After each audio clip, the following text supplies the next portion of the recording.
We got your beat going out tomorrow. Nicole, Shabbat Shalom. So, I want to play a song for you, para ti, as they say in Espanol, even though I am not fluent in it, but I know at least that much, right? So anyhow, let's see here. Oh, I see my neighbor's doing some of his work today. I think I'm gonna have to close my door for a little bit until I know that he is done. All right, so I want you to hear this song. It's a beautiful song. It's about today being Shabbat.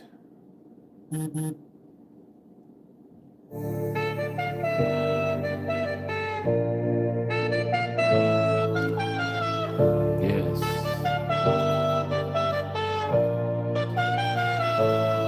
From the beginning, Yahuwah declared 6 days you labor, but one is prepared. A day of rest, a day of delight, a sign between us, shining Hallelujah, bright. Yahuwah. Not a burden, not a weight, but a baraka never late. From generation to generation, a day of favor, no hesitation. The Shabbat is a sign, forever it remains. From the rising of the sun till it sets again, Yahuwah has spoken, his word never fades. We rest, we remember, his command is unchanged.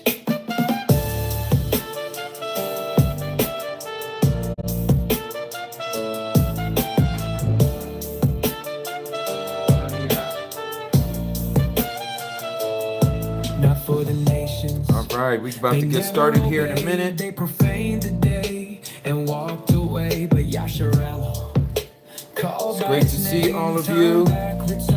All praises to our Abba Yahuwah, the most invincible, the most incredible, the most high. Our Abba Yahuwah. Yes.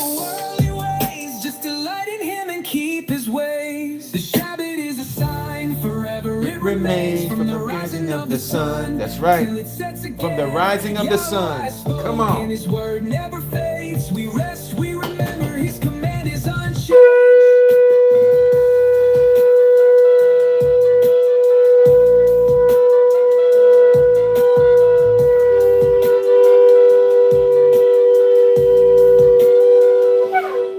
Yahweh's word is truth, it stands so strong. Yes, hallelujah, Yahuwah, Abba Yahuwah.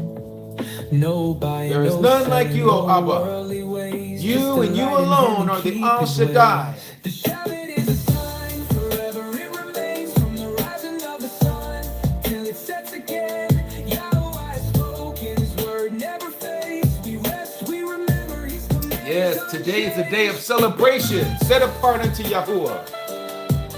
Woo! You better dance like Dawood danced. Yes. The Shabbat is a sign, forever it remains. Yes. From the rising of the sun till it sets again, Yahweh has spoken, his word never fades. Come on. We rest, we remember, his command Blow that is shofar. unchanged.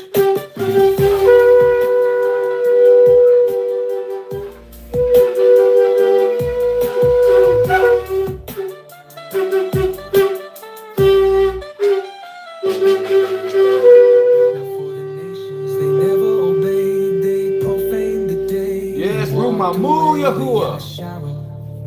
Called by his name, turn back, return, no more shame.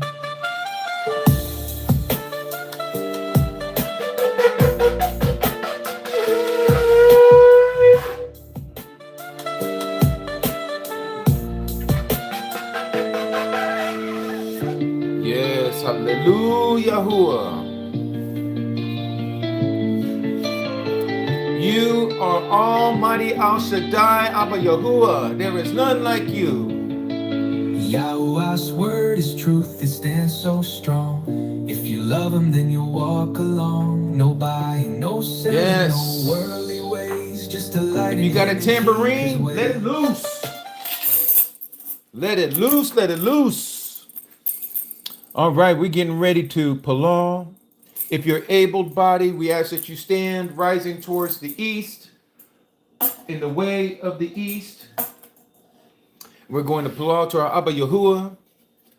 We are first going to blow the shofar. Hallelujah.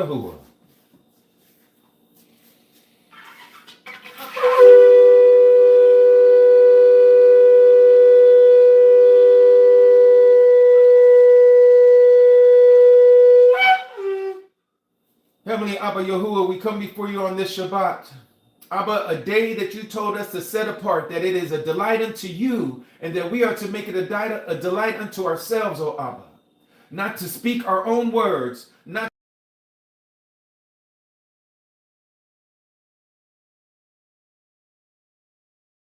to do those things that we want, not to think of those things that we want, but to only think upon you, O Abba Yahuwah. Abba, we ask that you would continue to lead us and guide us by your Ruach HaKadosh on this set-apart day, the Shabbat.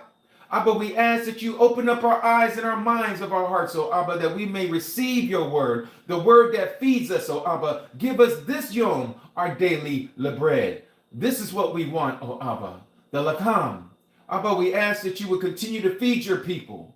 Feed us, O Yah, because we have been fed poison. We have been fed wormwood by those, O Abba, that we thought were leaders, by those, O Abba, that we thought were teachers, those, O Abba, who have led us astray, O Abba, away from your commandments, O Abba. We ask that you would once again take us as your people, for you said that you are married to the backslider, O Yah. If any of us have backslidden before your sight, I ask that you help us to get back up, dust off our knees, and get back on that straight and narrow path, the ancient path of our forefathers, oh Yah. Abba, I pulong for all of the Akis and Akodis out there, all around the Arats on this Yaum, wherever they may dwell, oh Yah, that are seeking your face and calling upon your wonderful and mighty name, oh Yahuwah. Abba, we ask that you would move in our midst. We ask that your Ruach would be free upon all of us, oh Yah, as it was in the days of Shabuat, when you gave your Ruach unto the 120 Talmudim, oh Abba. Abba, we ask that you forgive us of all of our transgressions by the blood of your Bane, Yahushua HaMashiach. And as we go into our study this Yom, we ask that you would lead us by your Ruach. Because without your Ruach, oh Yah, we are lost. It is you that leads us and guides us into all truth. Oh Abba, we ask that you would meet those things that we bring before you.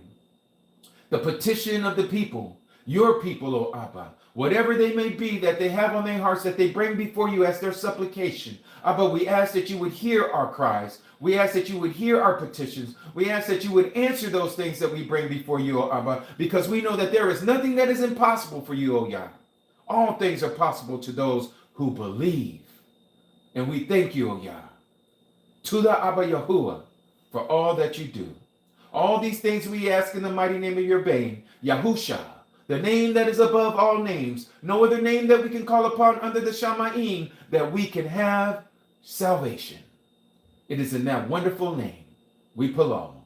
Hallelujah. Hallelujah. Hallelujah. Hallelujah. And hallelujah. Hallelujah. Rumamu Yahuwah.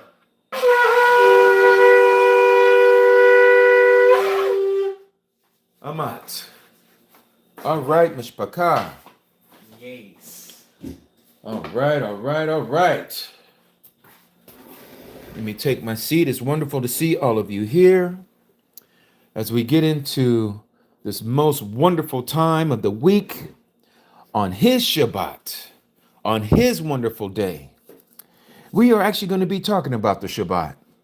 Everything that has to deal with the Shabbat, that's going to be our subject matter today because it is his Yom. It is his day. To those of you, our first timers, we want to welcome you. You are more than welcome here. Just to give you a little backstory about ourselves, we are not Christian. Let me say that again. We are not Christian. We are followers of the Messiah according to the book. We are followers of the way, and you know him to be the way, the truth, and the life. It is he, the Messiah, Yahusha. You may know him as Jesus. We don't call him by that Greco-Roman name, but nonetheless, that is who we follow.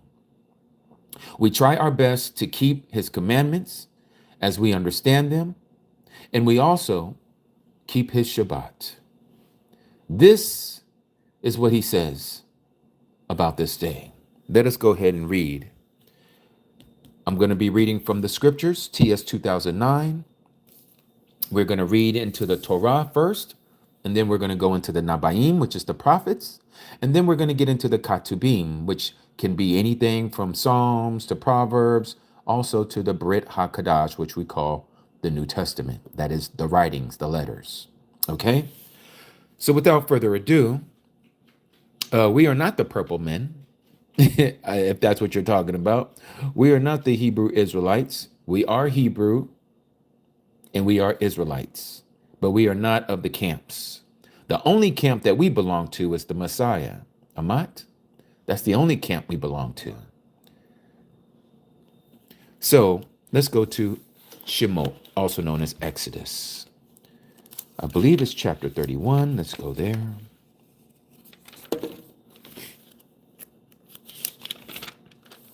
Yes, chapter 31. Let us read this together. Let me bring this down so we can see this all together here. Chapter 31.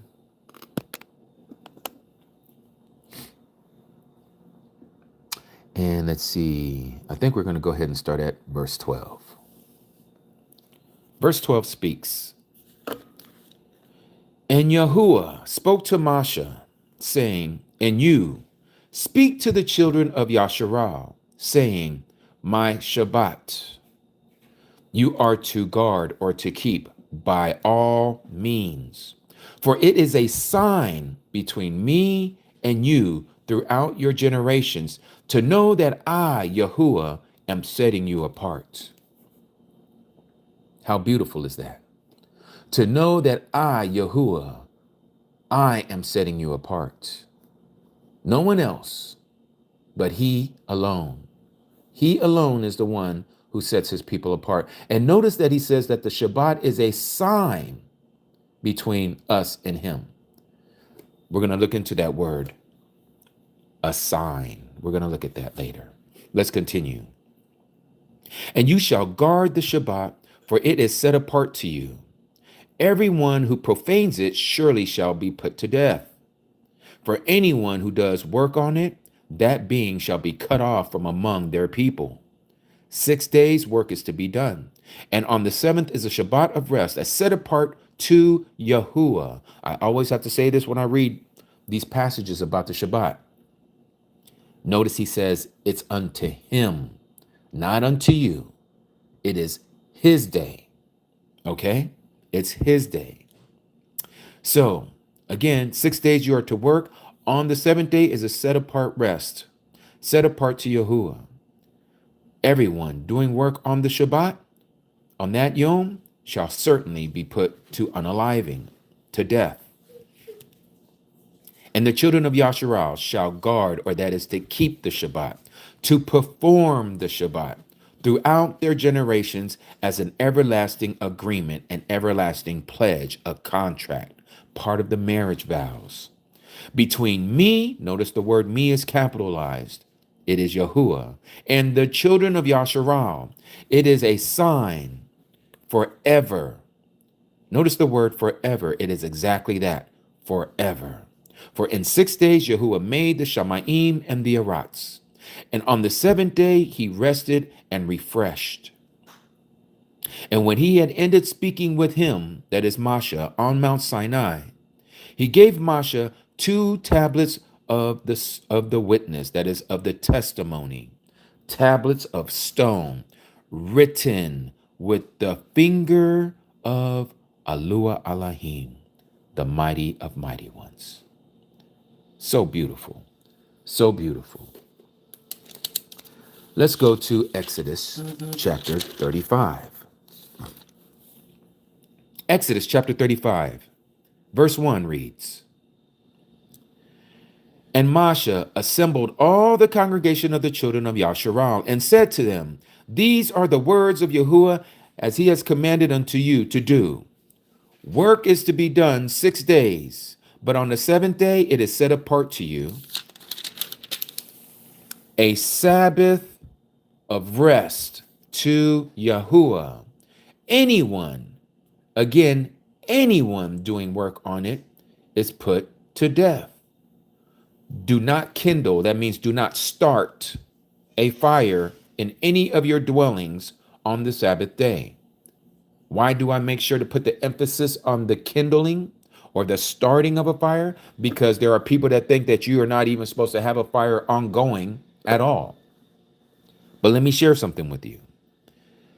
Again, as if you were living in the wintertime in a very cold tundra place, and you and your family were living in a hut, and the only way that you can stay warm was to have a fireplace, a fire pit in the middle of your teepee or in the middle of your tent. Are you going to put it out? No. What Yahuwah is telling the children of Yasharal here is you're not supposed to have one started on the Shabbat. You should have had it going already before the Sabbath, before the sun rose. It should have been already kindled already the day before. So all you're going to be doing is chucking in logs of wood, some sticks in there to keep the furnace going. But you're not supposed to start one on the Sabbath. You don't spark a fire on Shabbat. I hope that is clear. Okay? So again, let's go to another passage. Let's go to Leviticus chapter 23. We all know this passage about the Shabbat.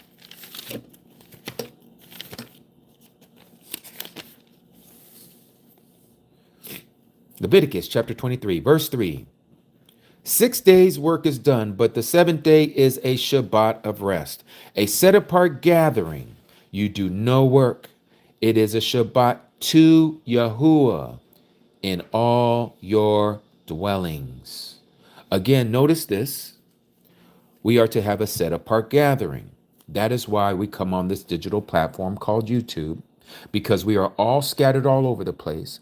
And it's very seldom that you're going to find a location at a brick and mortar that doesn't have a steeple on it, that doesn't have a pagan wooden cross on it, that you can attend where they're keeping the actual true Shabbat. Yes, it just so happens that this year the Shabbat is on the pagan day, SUN day, which is what the Extians do on this day. But the difference between us and them is that we're following Yahuwah's calendar. We're not using it as the day that he resurrected or risen from the grave. That is the reason why Extians, as we all used to be a part of, that's what we were told is the reason why we come on their so-called first day of the week. It is not the first day of the week according to Yahuwah, at least not this year on their calendar. On our calendar, it is the last day of the week. And it will be so, as we were talking about yesterday, until the next spring equinox. So this is why we, unlike many others, and even of those that are of the understanding of Yahuwah and call upon Yahusha and know that they're supposed to follow the commandments, they're keeping a different calendar. But again, it's when Yahuwah reveals it unto the individual. It's when Yahuwah decides to give them this understanding, the restoration of his true calendar. Without knowing this, which I'm getting ready to show you, you cannot keep his commandments. Let me show you what I mean. Let's go back to Exodus chapter 20. Exodus chapter 20 says this, the fourth commandment. Remember the Shabbat day to set it apart. 6 days you labor and shall do all your work. But the seventh day is a Shabbat of Yahuwah. Again, notice it's his Shabbat, your mighty one, your Alua Alahim. You do not do any work, you, nor your son, nor your daughter, nor your male servant, nor your female servant, nor your cattle, nor your stranger who is within your gates. For in 6 days Yahuwah made the Shamayim and the Arats, the Mayim or the sea, and all that is in them, and rested on the Shabbat day. Therefore Yahuwah Baruch the Shabbat Yaum, and set it apart. This is the fourth command. This fourth commandment, how can you keep it if you don't know how to remember the true Sabbath day? All of us were in error. All of us kept it at the wrong time. But thanks be to Abba Yahuwah, He is opening up the understanding of his people to come once again to his calendar, his appointed times, not man's appointed times, not when we say that the Shabbat is supposed to be, not by these false calendars and the understanding of the interpretation of what people are doing with their understanding of Enoch's calendar, but the way Yahuwah gave it to us by Enoch and by Masha, by Moses, and by the Zadok priesthood that we find in the writings of the Dead Sea Scrolls. All of this compiled together, Mishpachah family, Yahuwah has entrusted it to his people, once again, you and me, to understand this calendar, because as you know and as I know, we're getting ready to be thrusted out into the wilderness because of what is getting ready to happen upon this Aratz, on this earth, because of wicked men and women who do not know our Abba, who do not know his name, who do not know his name of the Son. They don't know his commandments. They only seem to perceive to understand his word. They come out of the same book, but they have a totally different doctrine and a totally different interpretation. And they've made it into a religion unto themselves, and they gave it a name, and it is now the empire's religion, and it's called Christianity. We have left that belief. We have come into his truth. He is the one who's opening up our eyes. Let's go to the Nabaim. Let's go to Isaiah. Many of you already know this. It should already be in your memory. Yashiyahu, Isaiah chapter 58.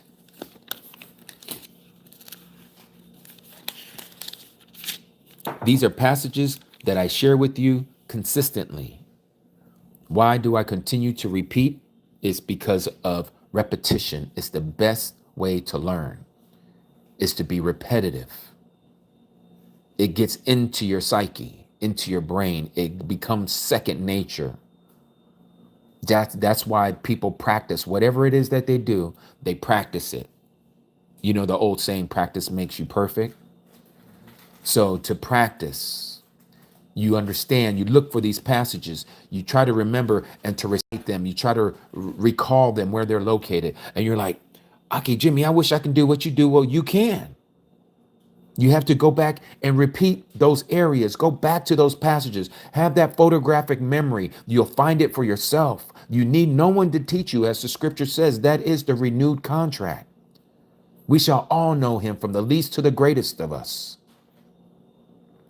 But you need to apply yourself to his truth. Amat? And so, Yashiyahu, Isaiah, chapter 58, verse 13, it says, if you do turn back your foot from the Shabbat, from doing your pleasure on my set apart day, notice what he says, not your set apart day, it's his set apart day, and shall call the Shabbat a delight, the set apart Yaum of Yahuwah, esteemed, lifted up, elevated, and shall esteem or shall elevate it, not doing your own ways, nor finding your own pleasure, nor speaking your own words.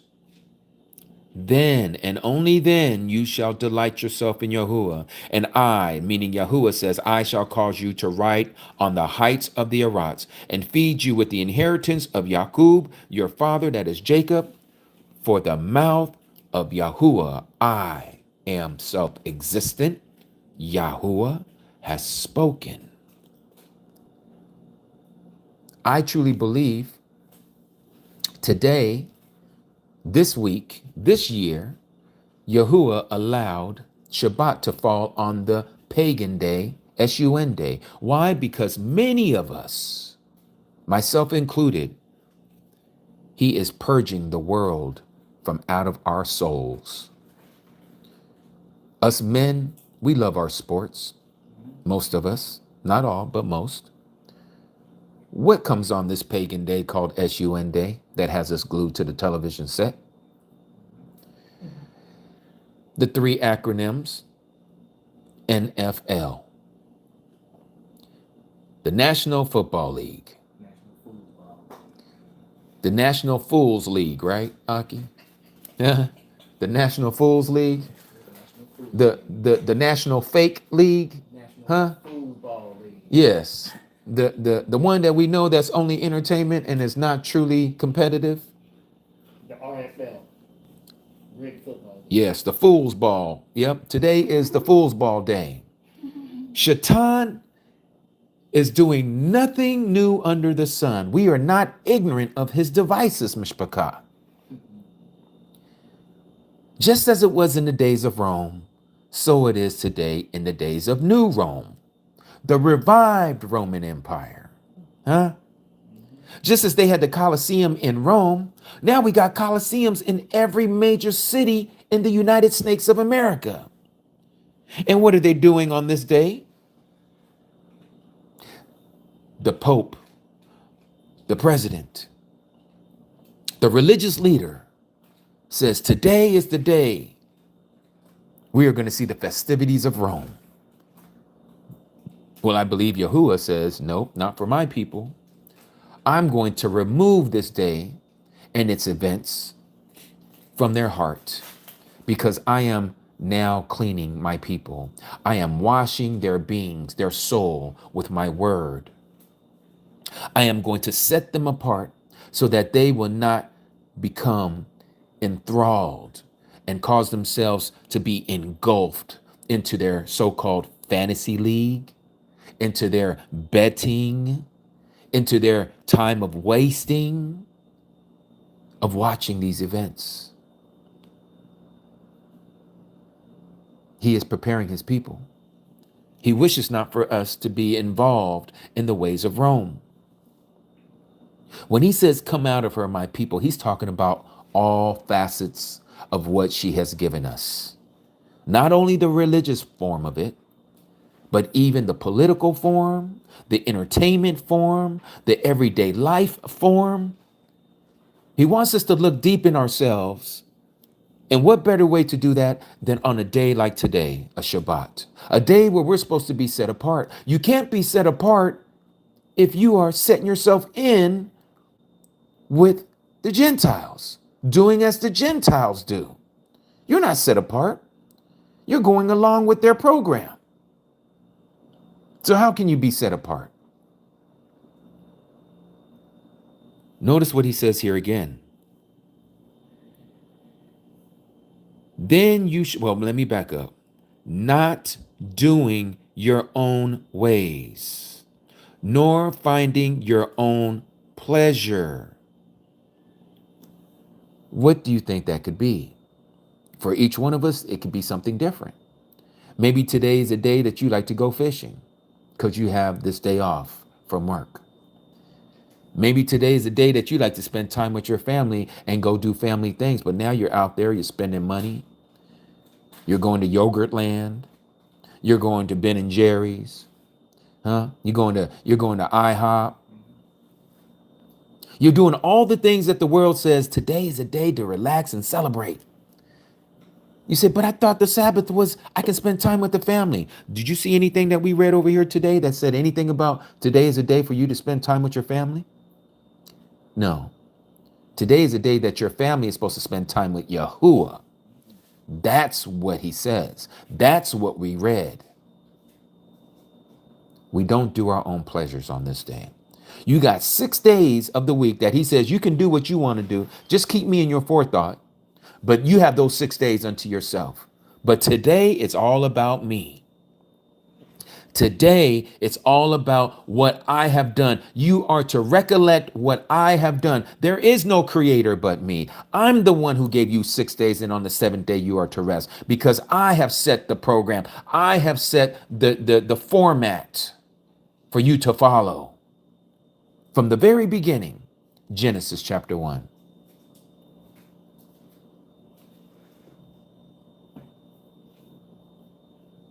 How beautiful is he? Let's go to Mark chapter 2. Let's go to the writings, the Beret HaKadash.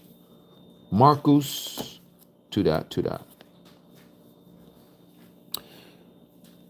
Capítulo 2, chapter 2.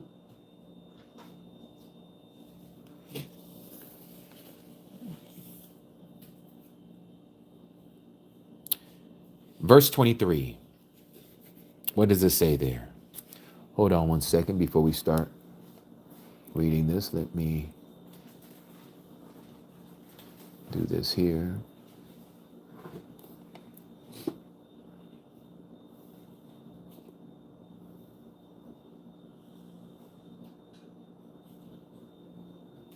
All right. Verse 23. And he said to them, have you never read what Dawood did when he needed and was hungry, or was in need and was in hungry? Let me turn this down.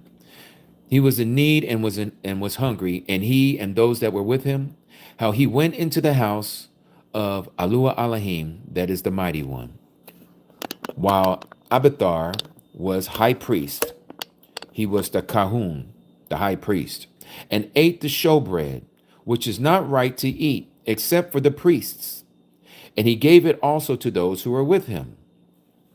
And he, the Messiah, Yahusha, said unto them, the Shabbat was made for man, and not man for the Sabbath. So the son of Adam is also master of the Sabbath. Let's break this down.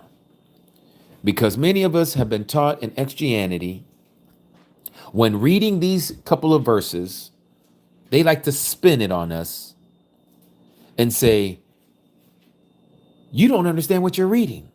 The Sabbath day really isn't the Sabbath day. The Sabbath day is any day of the week, because JESUS is the LORD of the Sabbath.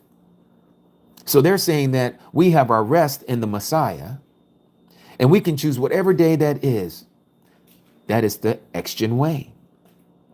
Why is it the Extian way? Because Christianity tells you, look, come just as you are. Come just as you are. Just believe by confessing with your mouth and believing in your heart, and you shall be saved. That's it. No works are needed. You don't have to follow the commandments. Yes, I know the fourth commandment says to remember the Sabbath and keep it set apart, but that's been done away with now. Every day can now be your Sabbath. You get to choose, because we all have different schedules, and you might have to work on this day and that way, and then you have this day off. And your Sabbath might be a Monday. Your Sabbath might be a Wednesday. Long as you take that one day out of the week, you're keeping Sabbath. Isn't that what you've been told? Isn't that what Christianity professes and teaches and promotes? And we never question it. We never question it. But here it is. Let's look at this real deep. The Messiah said to them, to the Pharisees and Sadducees, the Shabbat, that is the rest, the day of rest, was made for Adam. It was made for you and me, Adam's kind. And he says, not Adam for the Sabbath. So this is a role reversal, okay? He says that the Sabbath was made for Adam, but not Adam for the Sabbath. Adam was not made or created for the Sabbath, but the Sabbath was made or created for man, for Adam. Why? What did he say? He said that there is a time coming when we shall cease from all of our labors, all of our works. Did he not say that?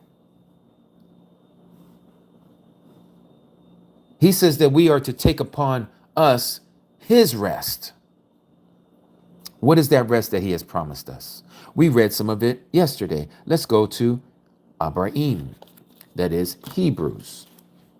Let's read this in chapter 4. Hebrews chapter 4. Abraham. Notice what it says here. Verse 1. Therefore, since a promise remains of entering into his rest, entering into his Shabbat, let us fear lest in any way those of you who seem to have come short of it. What does it mean to come short of it? Meaning that you just didn't get to the finish line. You stopped a little too early, prematurely. This right here breaks your whole doctrine of once saved, always saved. You almost entered into his rest, but you came up just short. It says, for indeed the great news, the Basora, was brought to us as well as to them. Who is them? It's talking about our ancestors.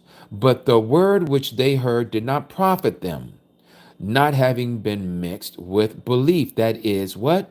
Obedience in those who heard it. Talking about the children of Yasharal that heard it straight from the voice coming out of the clouds of thick darkness. They heard Yahuwah speak to them with rollings of thunder. They heard his voice, and he says, you are to keep my Shabbat. For we who have believed do enter into that rest, that Shabbat, as he has said, as I swore in my wrath, if they shall enter into my rest, and yet his works have come into being from the foundation of the world. His works. What did he do? What was his works? Creation. For somewhere he, Yahuwah, has said thus about the seventh day. And Alua Alahim, that is the mighty of mighty ones, rested on the seventh day from all his works. That you can read in Barashit chapter 2, verse 2. That is Genesis chapter 2, verse 2. And again, he said this, if they shall enter into my rest, that is Psalms 95, verse 11. Verse 6 says, since then it remains. What does it mean that it remains? That it's still here for some to enter into it. Into what? Into his rest, into his Shabbat. And those who formerly received the great news, the Basora, did not enter because of what? Disobedience. That's a big word right there. That's the big word right there. To be obedient means that you are to follow some rules, some regulations, the law, the Torah. These people said, no, they're not going to follow it. He again defines a certain day, today, saying through Dawood, that is David, so much later as it has been said, today, if you hear his voice and do not harden your hearts. Did we not harden our hearts without understanding in Christianity? Yes, we did. We use this passage all the time when they do their altar calls. I used to do it all the time too when I was in Christianity. Today is the day of salvation. If you hear his voice, come down here to the altar and let us get you saved. That's not what he was talking about. But that's how we've twisted his doctrine. He was telling us, if you have ears to hear, keep my commandments. Keep them. But we don't want to do it, do we? I mean, I'm not speaking you personally. That's why you're here today, because you are keeping the Shabbat. But I'm saying this rhetorically, as in there's some that are listening right now who are hearing this for the first time. Or maybe have had seeds planted in their heart by someone else, and now Yahuwah is allowing me to water it, but he's the one who's about to give the increase. He's about to open up their eyes and their ears, because he is the one who teaches us. He is the one who guides us. He is the one that we learn from, not from one another. We're just vessels being used by the hand of the master. So he says, today, if you hear his voice, if you hear his commandments, and do not harden your hearts, do not be stiff-necked and stubborn, then maybe you may be saved. For if Yahusha, that is Joshua, the apprentice of Masha, Moses, had given them, the children of Yasharal, rest, Shabbat, when they crossed over the Jordan, he, Joshua, would not have spoken of another day after that day. So there remains a Shabbat keeping for the people of Alua Alahim. Notice it doesn't say for the people of the world. It's for the people that know who he is. He has given us this day, a day to commemorate what he has done. 6 days he created the heavens and the earth, and the seventh day he rested. He gave us the same formula. You are to work 6 days and you are to rest on the day that I told you to rest. This is my appointed time for you. You are to come before me at this appointed time. This is our appointed day before Yahuwah. It says that the gates of the Shamayim are open on Shabbats and on the new months, not new moons, all you lunatics out there. Not at the sliver of the cracking of the new moon in the western horizon, those of you who follow the Hebrew calendar and not Yahuwah's calendar. We are to follow the Messiah. We are to be on his timepiece, not on anyone else's. Because if you're not on his time, you done missed the boat. You done missed the appointment. That's why all those people didn't get in the boat with Noah. Why? Because they didn't know the appointed time that the flood was coming. And so it's going to be like that again. As it was in the days of Noah, so shall it be when the Son of Adam returns. If you don't know his calendar, which he is now giving back to his people, that he is restoring to his people, you are going to miss when that time comes when he says, and when you see the abomination of desolation spoken of by the prophet Daniel, he who has ears to hear, let him hear.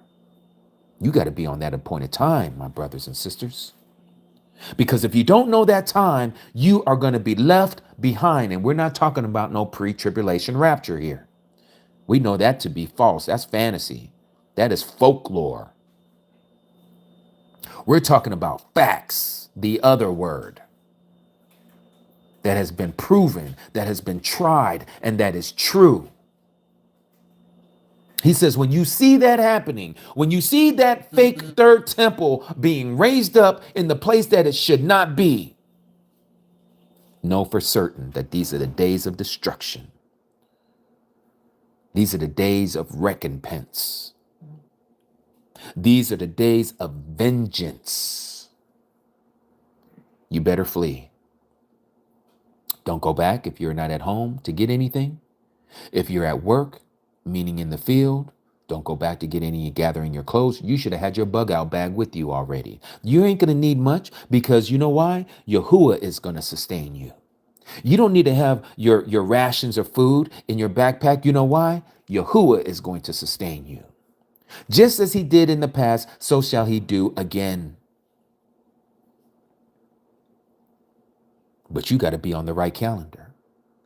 You got to know when that day is. You got to understand why he says you are to palal, you are to pray that when you have to flee, that it doesn't happen on what? In the winter or on what day? Shabbat. The Shabbat. What? And the actions like to spin and say, oh, that's speaking for the Jews. That's not for us. Because, you know, we are the Exgens. We're the Gentile church. We are the church. You see that after chapter 4 of Revelation, it doesn't speak of the church anymore. You know why? Because we're gone. We're raptured. It doesn't say that nowhere in Revelation. But if you want to believe in fantasy, I guess you can. You can read into it all you want. But let me just say this. You'll never see the church name again anywhere after chapter 4 of your King James Version. You won't even find it on the gates of New Jerusalem. So what happened to you guys if you want to take that kind of a mindset? Where did you go? The church is absent from the rest of your translation of the King James after chapter 3. Talks about the so-called 7 churches, which is actually the 7 assemblies, the 7 called out ones. But since they want to use circus words for that, that's where you get the word church, circe. But where do you see the word circe, church, again after chapter 3 of Revelation? Not to get off point, I'm just letting you know this is what they do. They twist scripture. And so you see nowhere from chapter 3 all the way to chapter 22, nothing about the church. Missing. Gone. Not even there in the millennia, not even there in eternity. So what happened to you church folks? That's because you have the wrong translation, the wrong understanding, the wrong doctrine, which is the doctrines of men, the doctrine of demons. Yahuwah, the creator, I am self-existing.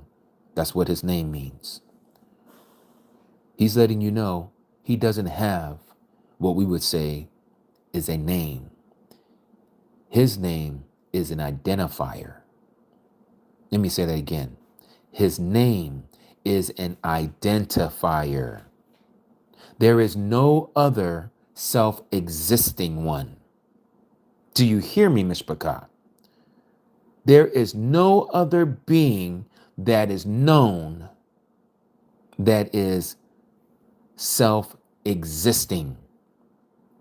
He just is. He has no beginning, and he'll never have an end. And because he'll never have an end, those of us who believe and obey him, we shall never have an end. The creator. I know Christians say, well, he was all alone and he wanted to create creation. He doesn't need us. We need him. We don't sustain his life. He sustains our lives. He didn't have to create anything, but he decided to do so because he wanted to share in the greatness of what it means to exist. And since he is self-existing, he created others to exist like himself, to be partakers of what the Father is going to do for his children who obey him. Not those who profess him, but those who obey him. There's even the demons profess him. Do you understand what I'm saying? Even the demons believe that he exists, and rightfully so. But what about us?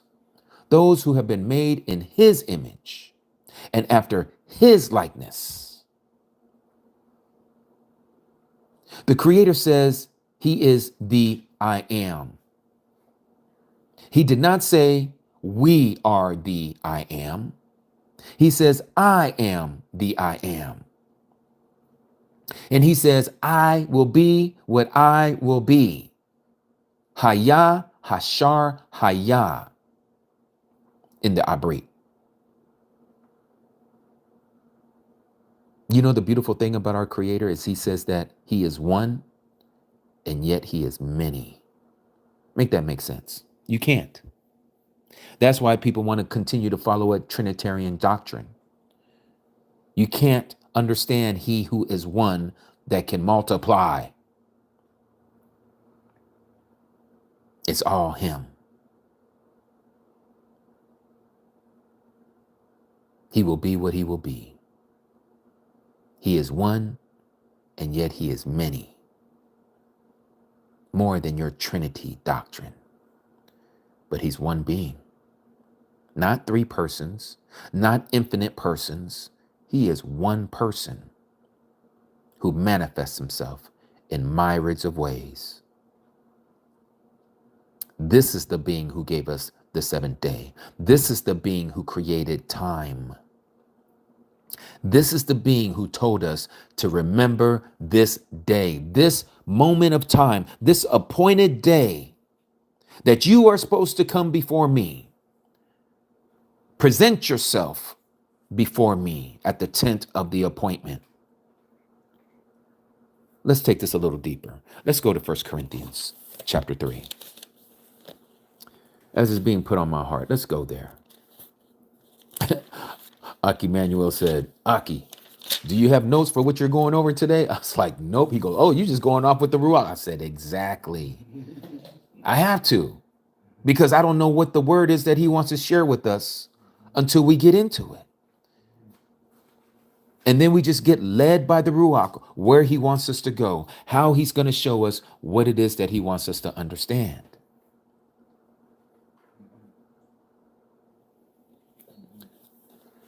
1 Corinthians chapter 3, it says this.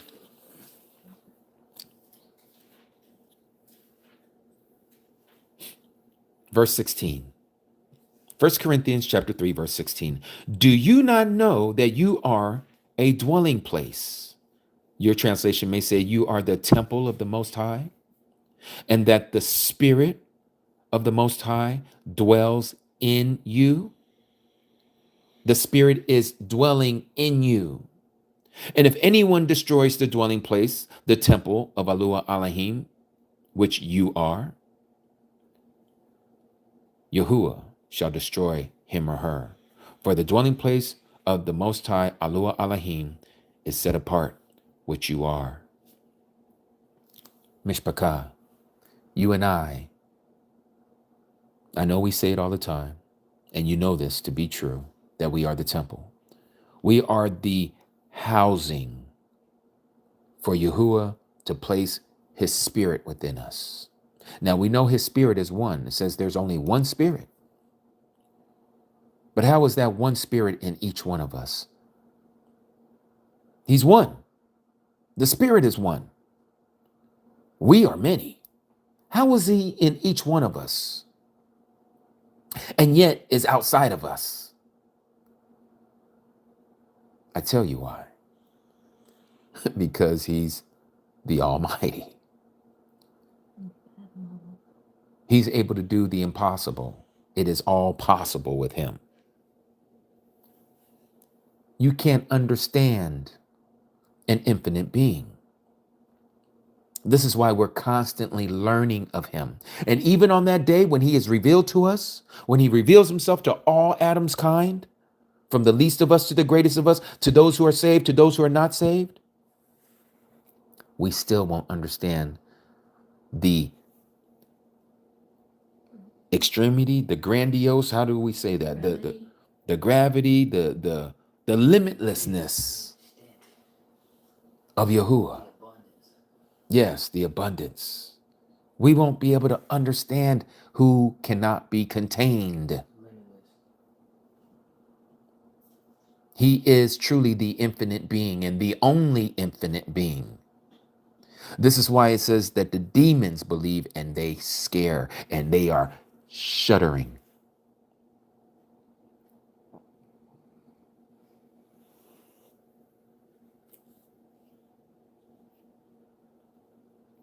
And so if we are his temple and he tells us to meet him on the Shabbat. Now let's think of this back in those days when there was the second temple, the first temple and the second temple, okay? And if you lived around Jerusalem, you would go up to the temple on the Shabbat day. You would go there to hear the rabbis read from the Torah, to read from the Nabaim, okay? From the prophets, from the law and the prophets. Well, now that there is no longer a physical temple per se, and we are now that spiritual temple that houses the set apart spirit, the Ruach HaKodesh.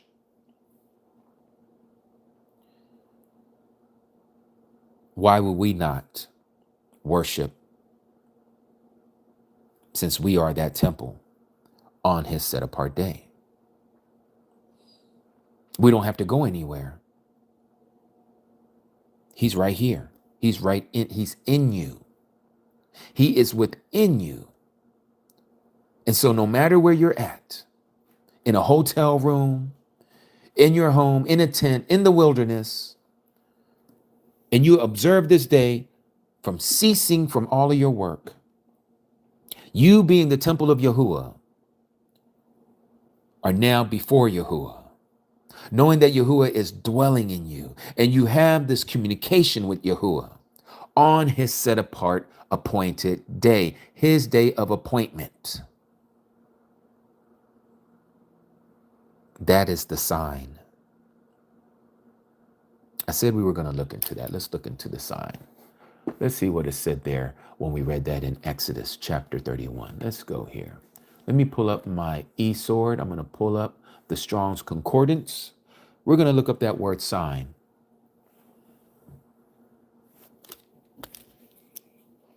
Let's go back to Exodus chapter 31.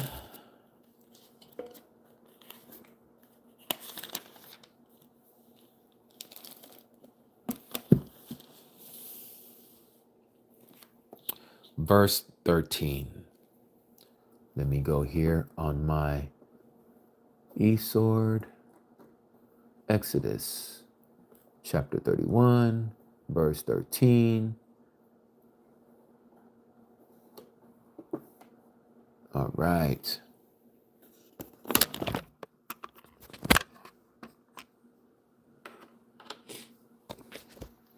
So now let me show you all as I blow this up a little bit here. Exodus chapter 31, verse 13. Speak unto the children of Yasharal, right? And here it talks about how it says that for it is a sign between me and you throughout your generations. We want to look at that word, sign. Notice here in the Hebrew, Aleph, Ua, and Ta. Out, out, or Ao. Okay? This is where we get in the English the word oath.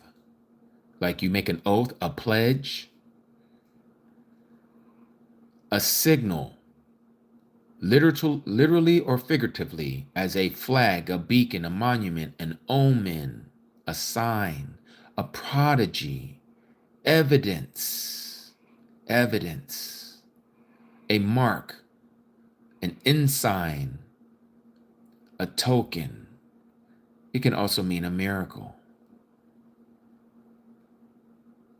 So this sign, this oath, this signal, this monument, this omen, this evidence.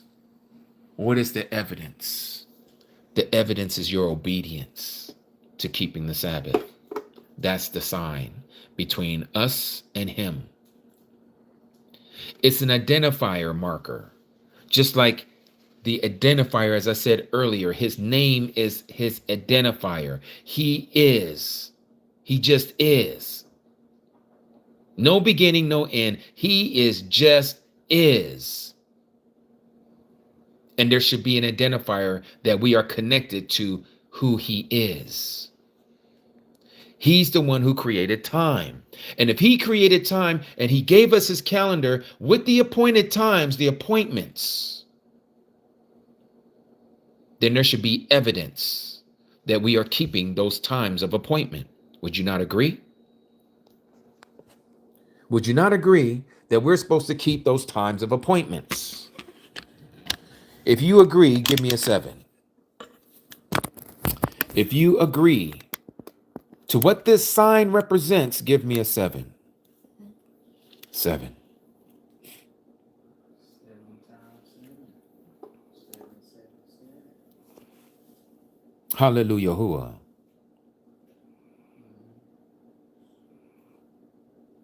Now we're going to go to the Apocrypha.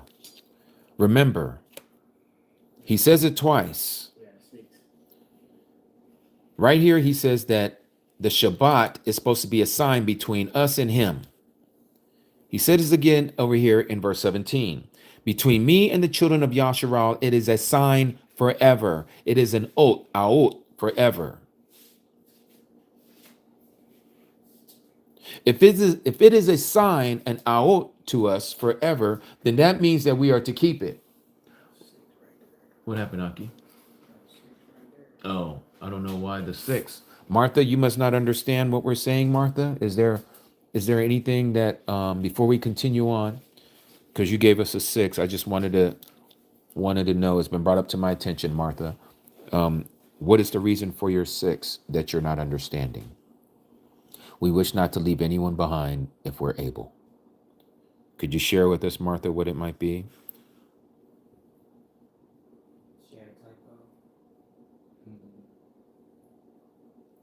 Fire, you say, what you getting signs for? I don't understand your question.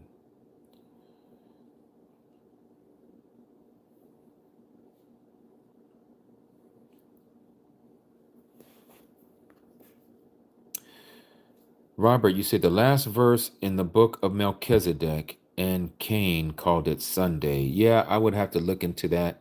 And if that is the case, it is the translators who have put that there because, again, Malach or Melchizedek, there was no such thing as a Sunday at the time that he was here. I didn't know about the signs. Okay, so when you say you don't know about the signs, are you saying that you don't believe that you're supposed to keep the Sabbath? That it is a sign, an agreement between you and the Creator? Evidence that you are one of his people? That's what this sign represents. It is a sign, an evidence between you and Yahuwah that you belong to him and that you understand that he is who he says he is, and you're being obedient to this day.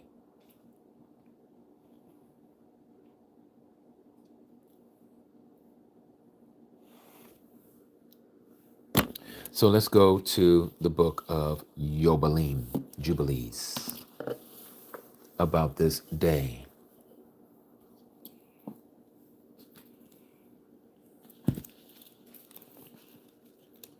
Okay, you know now, beautiful, beautiful Martha. Donna, you said, what day is the Sabbath? We're doing it today. Today is the Sabbath. Not every pagan Sunday is the Sabbath. Let me just put that out there. If you know the true calendar, you know that the Sabbath is living in the sense that it moves. It moves according to the sun, not according to the Gregorian calendar, not according to the calendar that we've been given by man, by Satan, but as it has been given to us by Yahuwah. So we're going to go to Jubilees chapter 2, and we're going to read about the Shabbat. I've read this many times before, but I know we have some new followers. We have some new people that have subscribed and are now part of the family of the Mishpachah. And I would want you all to be on the same page as us about this day called the Shabbat.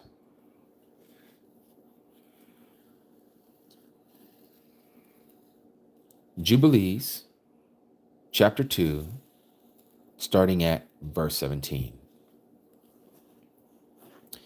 And he, that is Yahuwah, gave us, that is these angels, a great sign. There's that word sign again. Aot. The Shabbat day. The Sabbath day is a great sign. Now, before we continue to read, he, Yahuwah, gave the angels, not Adam's kind, not to us, but to the angels a great sign. You're saying, well, wait a minute, it doesn't say angels there. How are you getting angels? Well, you'll see as we continue to read. That we, the angels, should work 6 days. Notice that they're using the same formula, the same template that was given to us. They are doing it, right? It says, but the Sabbath on the seventh day from all work. They're not supposed to work on the seventh day. And all the angels of the presence, or the reason why I scratched out the word angels is because, again, that is a pagan word. And so I usually like to say either messenger or the actual Hebrew word malakim. Malakim is plural, malak is singular. Okay, so here, and all the malakim of the presence and all the malakim of the purification, not this word, okay, this is also an unclean word, but that's for another study for when we do studies on clean words and unclean words. But anyways, these two great classes of malakim, he, Yahuwah, has hidden us to keep the Shabbat with him. Notice where they kept it, in heaven and on earth. And he said unto us, that is to the angels, the Malakim, behold, I will separate unto myself a people from among all the peoples, and these will keep the Shabbat day. Notice what he says, they will keep the Shabbat day, and I will what? purify them unto myself as my people, and I will barak them as I have cleansed or set apart the Sabbath day, and do set it apart unto myself.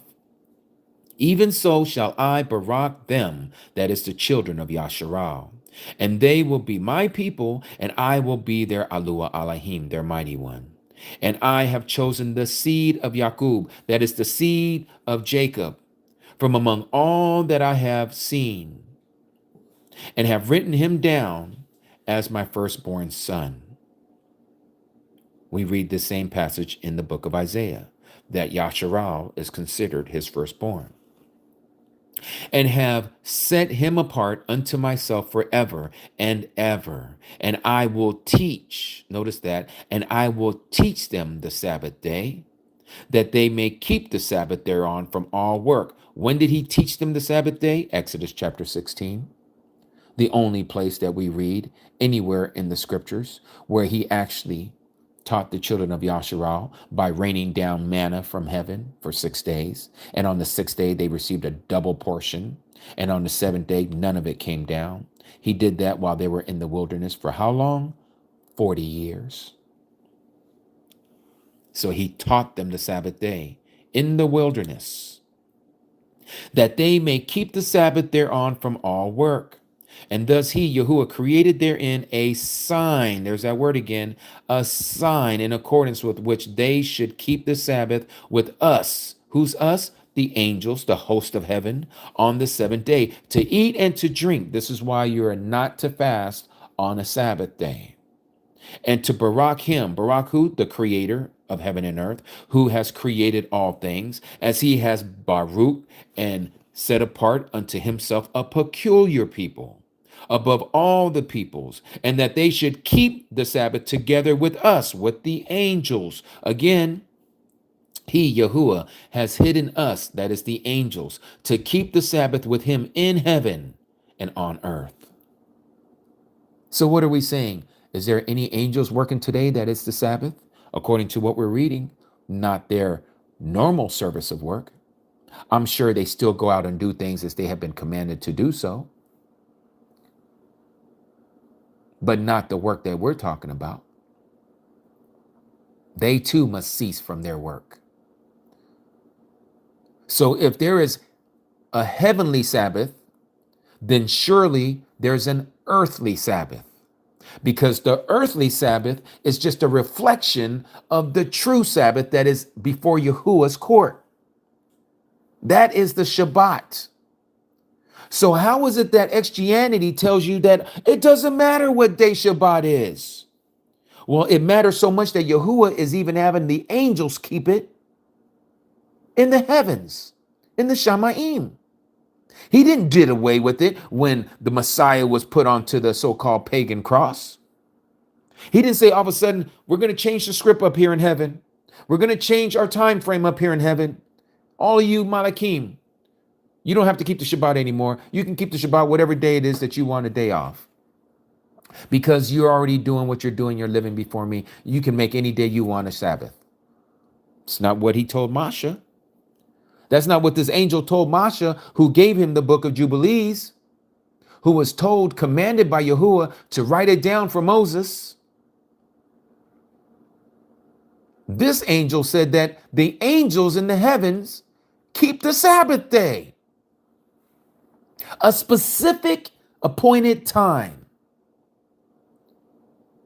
And yet we allow our clergymen and women now to tell us otherwise, that you can keep it any day you want, that you can do whatever you want on that day. Just rest from it.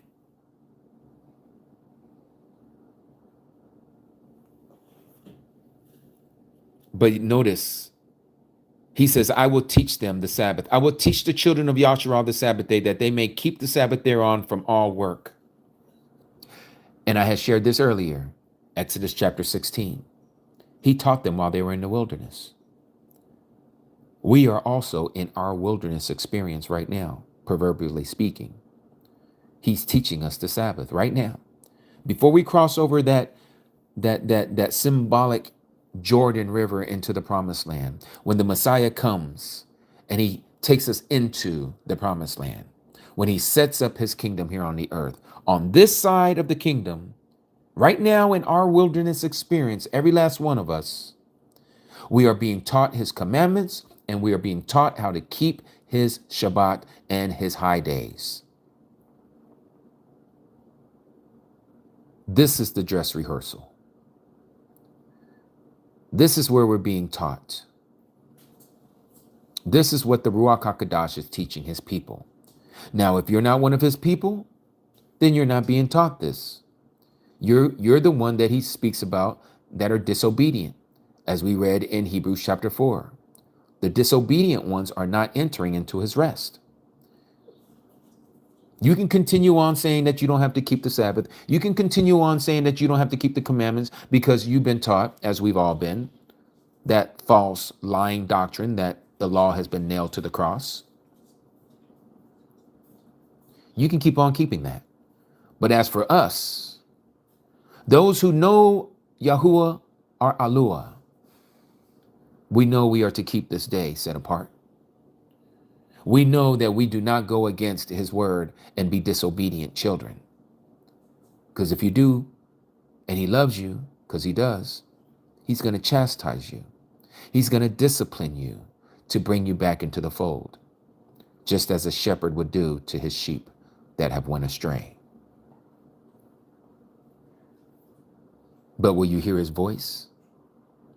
As we read earlier in Hebrews chapter 4, for he said in a specific place at a specific time, today, if you hear my voice and not rebel as your forefathers have done while they were in the wilderness, I shall bring you unto myself, and I will be your mighty one, and you will be my people.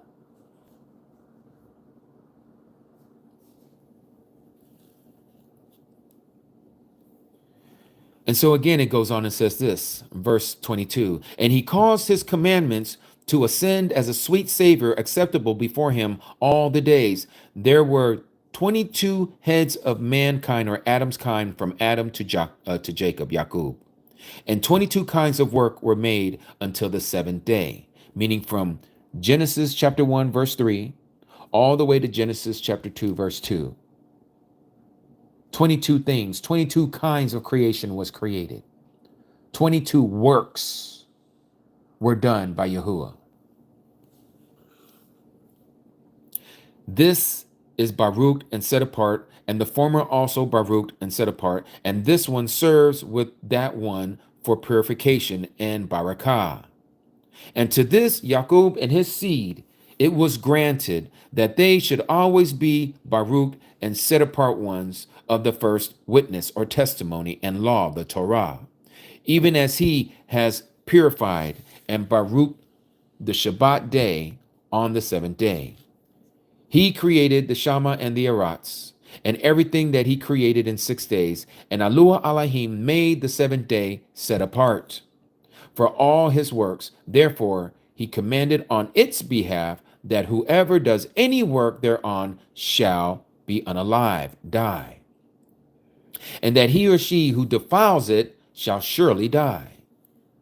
For that reason, do you command the children of Yasharal to observe this day, that they may keep it set apart and not do any work thereon, and not to defile it, as it is more higher or more pure than all the other days, of the week, may I ad lib. And whoever profanes it, that is the Sabbath, shall surely be put to death. And whoever does any work thereon shall surely die eternally. How does one die eternally? That means that you are suffering. You have the opposite of life. You have death. Instead of having everlasting life, you have everlasting death. It still means you're alive. You're just not living life to the fullest. You're living life with torment. For the smoke of their torment goes up and ascends up forever and ever, day and night, as it says in the book of Revelation chapter 14. that the children of Yasharal may observe this day, again, Shabbat, throughout their generations, including you and me. And not to be rooted out of the land. What land is that? The promised land. Not to be rooted out or not to have your part in the partaking of the kingdom of Yahuwah. For it is set apart. It's a set apart day and a Baruch day. And everyone who observes it and keeps the Shabbat thereon from all their work will be set apart and Baruch throughout all the days, like unto us. This is the righteous Malachim, the righteous angels, not the 1/3 who fell. Declare and say to the children of Yasharal the Torah of this day, both that they should keep the Shabbat thereon, and that they should not forsake it in the error of their hearts, meaning in the error of your thoughts, by what you say is a Sabbath day, by what you want to call the Sabbath day, by you saying that you don't have to follow the Sabbath anymore because it's been nailed to the so-called pagan cross, by the inklings of your heart. Oh, how the heart is so wicked. Oh, how the heart is so abundantly wicked. And in that it is not lawful to do any work thereon which is unseemly. Notice it says unseemly.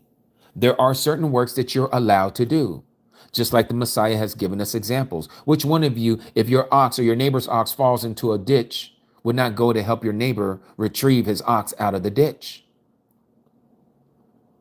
If you have any heart, if you have any understanding of the instructions of Yahuwah, you would help your neighbor.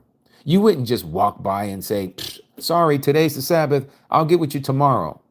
We'll get him out then. Let his hind legs continue to stick out of that hole of the ditch, and he should be okay by tomorrow. We'll get him out together. No, you do it right then and there. This is how you show that you love your neighbor as yourself, because you would want someone to help you if you was in that position with the predicament of your animal stuck in a ditch. Many of us don't have animals that big. We don't graze and we're not farmers anymore, most of us. But you do have a car. And maybe your car might have a flat because your mom was trying to get to your house. And a great Samaritan, as the example our Messiah gave, would come over and would help your mom get back on the road by changing her flat tire. That person wouldn't say, man, I would do it today, but I can't. It's the Sabbath. Let me keep it pushing. I ain't supposed to do no work. I'm not supposed to lift up no heavy thing like a tire. I'm not supposed to jack up no car to change an old woman here and her issues. No. Oh, well, maybe somebody else will help her. No, that was your job. You were supposed to do that. But you just missed your opportunity. You missed your barakah, your blessing.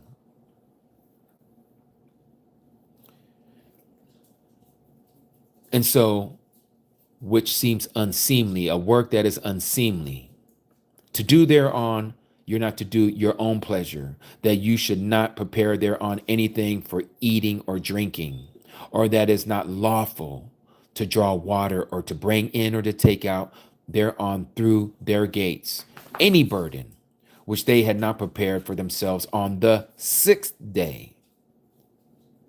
So whatever you're eating right now, many of you already know this. Yesterday was preparation day, Yaum. Yesterday is the day that you're supposed to prepare what you're going to eat, what you're going to drink. Anything that you're not supposed to do on the Shabbat, you were supposed to get it all together yesterday, preparation day. That is the 6th day in your dwellings. And they shall not bring in or take out from house to house on that day. For that day is more set apart in Baruch than any Jubilee day.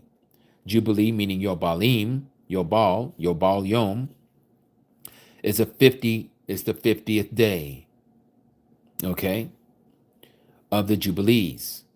So we know in our calendar, I know of 3 Jubilee days. The first one, you may know it as Pentecost. Again, Jubilee is every 50 days. The first one is Pentecost, which is a Greek word. In the Hebrew, we call it Shabuat, which is 7 sevens or 7 Sabbaths. Shabuat. Well, even in the Greek, Penta means 50. Cost means count. Count 50. Okay? So we have the Feast of Shabuat, we have the Feast of First Fruits, we have the Feast of Wine, and we have the Feast of Oil. All of this is what it's talking about here. More Baruch than any 50 day of the 50 days. On this we, the Malachim, the angels, kept Shabbat in the heavens, because none of us is doing that. We're here on the earth. This is the angels who kept it in the heavens before it was made known, to any flesh to keep the Sabbath thereon on the earth. Did you know Adam knew to keep the Sabbath? Yes, he did. When he told Adam to till the ground, to work, that he was to work, to take care of the garden, do you think he's going to allow him to break his Shabbat? No, we just weren't told about it. It wasn't time for the reader to understand about the Sabbath. He wanted us to learn about it later. But Adam was definitely keeping it. And we know that because, again, we see that it was also given to Abel and Cain about sacrifices. Even before the Levitical priesthood was even set up, they knew what to bring before Yahuwah for sacrifice. We weren't told that they were taught about it, but nonetheless, they were taught if you're reading between the lines of your word. This is why Abba was happy with Abel's sacrifice, and he wasn't happy with what Cain brought as his sacrifice. Cain didn't bring the best of the fruits of his labor. Abel did. He brought a choice lamb. If Cain would have brought the best of his first fruits from the garden, Yahuwah would have accepted it. But Cain just brought anything. He just brought whatever he felt. He didn't make a distinction between, oh, these are really nice looking fruits and really nice looking plants. He just grabbed a whole bunch and was like, okay, here, he's just going through the motion, just like a lot of us. We just go through the motion throughout the day, throughout the week. Oh, it's the Sabbath. Okay, just a day I'm not supposed to do anything. Dang, we forgot to cook this. We forgot to do that. Now you're not delighting in the Sabbath. It's become a disgruntled day for you.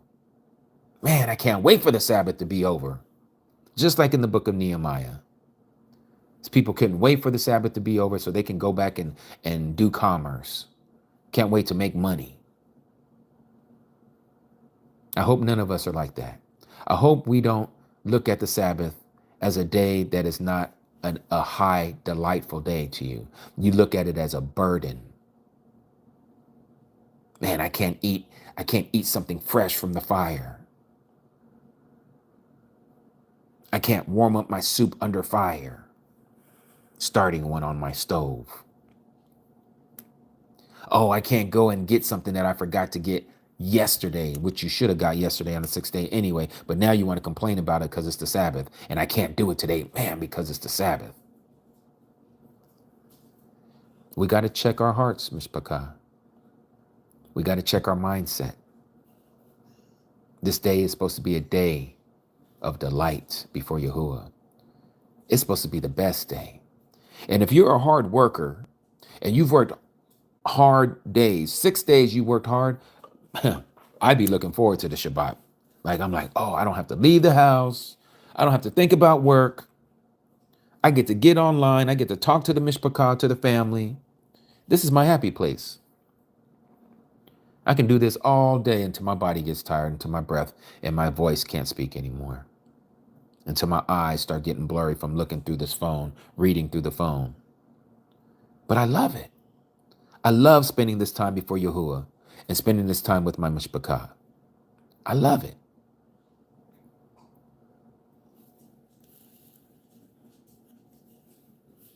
So again, verse 30, On this, we, the angels, kept Shabbat in the heavens before it was made known to any flesh to keep Sabbath thereon on the earth. This is why we know before Adam was created, because we know the angels were created before Adam, they were already keeping Sabbath in the heavens because Yahuwah was keeping Shabbat in the heavens. It's his day. It's amazing what we find out when we read. Verse 31, and the creator, Yahuwah, of all things, Baruched it, Baruch the Sabbath. But he did not set apart all peoples and all nations to keep the Sabbath thereon, but Yasharal alone.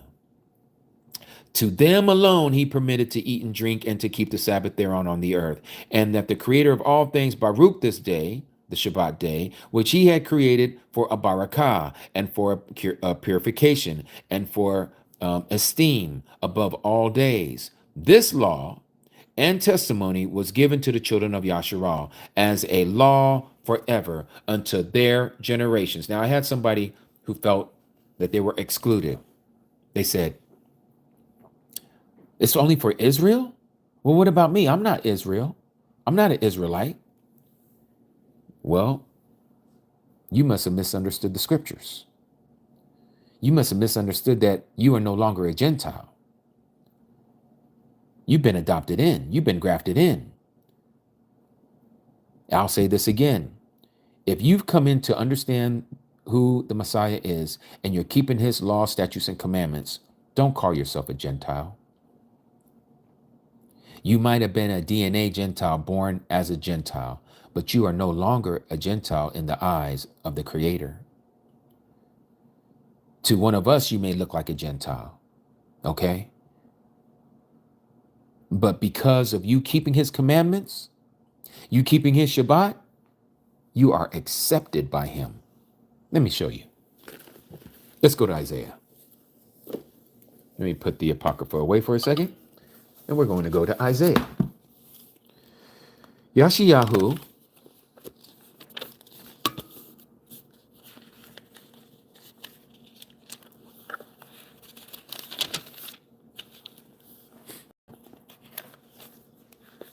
chapter 56.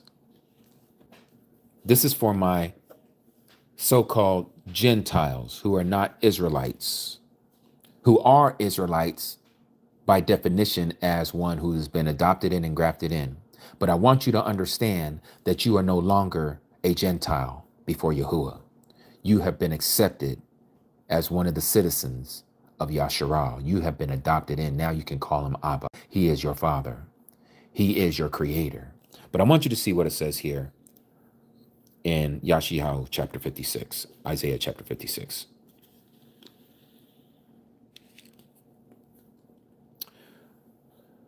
Verse 2, Baruch is the person who does this, and the son of Adam who becomes strong in it, guarding the Shabbat, the Sabbath, lest he profanes it, and guarding his hand from doing any evil on the Shabbat day. Verse 3, and let not the son of the foreigner, let me read that part again, and let not the son of the foreigner, that is the Gentile, who has joined himself to Yahuwah, notice that, joined himself to Yahuwah, speaks saying, Yahuwah has certainly separated me from his people. He says, don't say that. If you have joined yourself to Yahuwah, he says, don't say that you have been separated from his people, from Israelites, the DNA Israelites. He says, nor let the eunuch say, look, I am a dry tree. For thus says Yahuwah to the eunuch, first he says, who guards my Sabbaths, my Shabbots, my Shabbuat, and have chosen what pleases me and are holding on to my agreement, the agreement that was made with the children of Israel, the marriage vows. To them I shall give in my house, that is in his kingdom, and within my walls a place and a name better than that of sons and daughters. I give them an everlasting name that is not cut off. Why? Because he's going to live everlasting. Now notice what he says to the Gentiles. Also, the sons of the foreigner, the sons of the Gentile, who join themselves to Yahuwah. Again, he says that, who joins themselves to Yahuwah, or cleave unto Yahuwah, to serve Yahuwah, and to love the name of Yahuwah, not Lord, not God. He's talking to you, Mishpachah, those of you who have loved his name, Yahuwah, not Lord, not God. We know these aren't his names.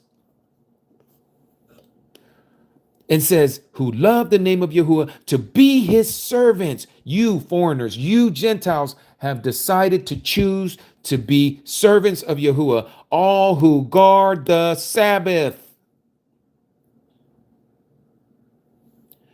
and not profaning it, and are holding on to my agreement, meaning that you also have came under to the bond of the agreement, the bond of the contract, the bond of the marriage vow, the bond of the pledge. You pledge that you would do what Yahuwah says that you are supposed to do. And in return, Yahuwah says he pledges to give you everlasting life.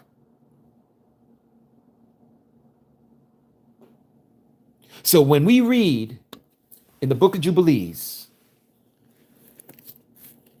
verse 31, and the creator of all things baruched it, but he did not set it apart for all peoples and nations to keep the Sabbath, but Yasharal alone, them alone he permitted to eat and to drink and to keep the Sabbath thereon on the earth.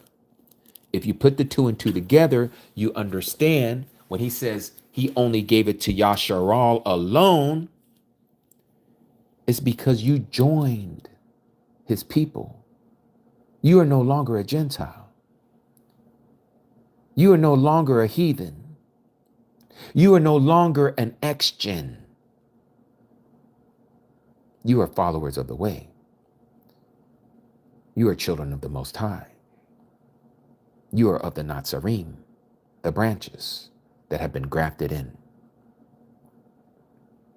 If you understand what I just shared with you, give me a 7. If you understand what I had just read to you, give me a 7. Hallelujah. Hallelujah. Again, we do not teach nor preach hatred here. We do not teach and preach skin color here. What we will teach and preach is what the word says. When the word talks about melanated men, women, and children who are of Yasharal by DNA, we speak on that. When he speaks of the Gentiles and who they are, DNA, we speak on that.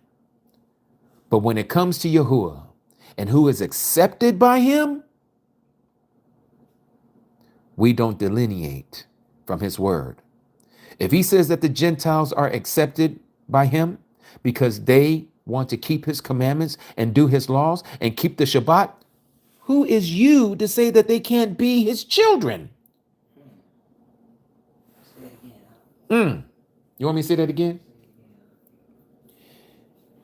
If Yahuwah has chosen and has accepted the foreigner, the Gentile, who are you to say that they cannot be accepted?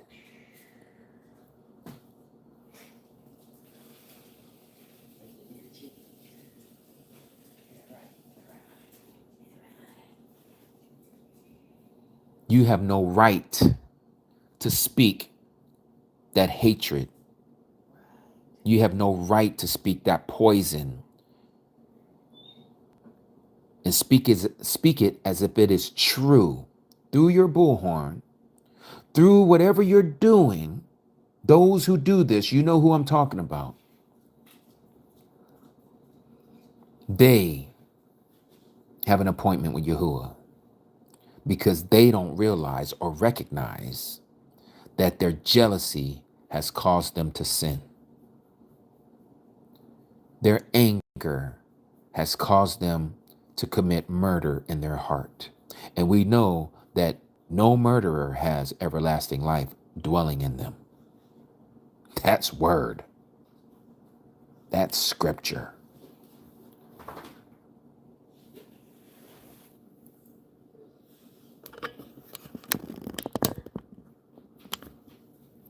take a sip of my concoction.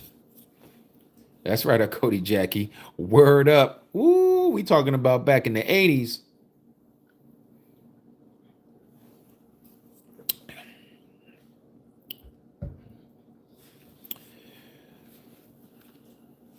All right. And so the Shabbat should be a delight unto us. Shabbat is beautiful. So let me finish what it says about the sons of the foreigner, the children of the foreigner. Let's read that again from verse 6. Isaiah chapter 56, verse 6. Also the sons of the foreigner who joined themselves to Yahuwah to serve him and to love the name of Yahuwah, to be his servants, all who guard the Sabbath and not profane it, and are holding on to my agreement. Them, that is the foreigners, I shall bring to my set apart mountain, meaning to my kingdom, and let them rejoice in my house of prayer. Isn't that what the Messiah said when he was here? He says that my house is a house of prayer for all the nations, for all the ethnic groups. Their ascending offerings, their prayers, their palah, and their slaughterings, their gifts are accepted on my altar, my set apart slaughter place. For my house is called a what? A house of prayer for all peoples, for all nations. Wow. And then he goes on and says, the Master Yahuwah, who gathers the outcasts of Yasharal, declares, I gather still others to him, to Israel, besides those who are gathered to him. Prophecy that the Gentiles were going to see the light, that they were going to accept the Messiah. For the Gentiles have seen a great light, who sat in darkness. Yes, the Gentiles have seen a marvelous light, and their hearts cling on to the Messiah to want to do what he has said for them to do.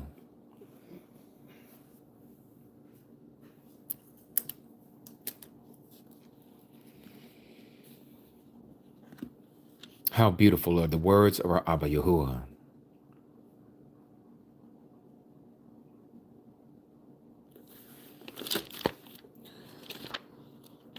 Okay, let me show you another one.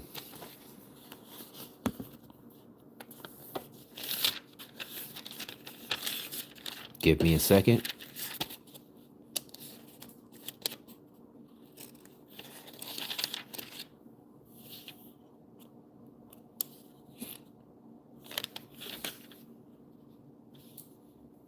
Give me a second. I'm just trying to remember where it is. Oh, excuse me. How we are supposed to love the foreigner. Oh, excuse me.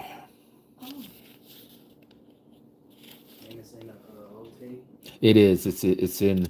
I want to say it's in Dabarim in Deuteronomy. Oh, here it is. I found it. Deuteronomy chapter 10. Oh, I'm sure it's in more than one place. You know, our Abba Yahuwah likes to hammer it into us because you know how we are. Yes.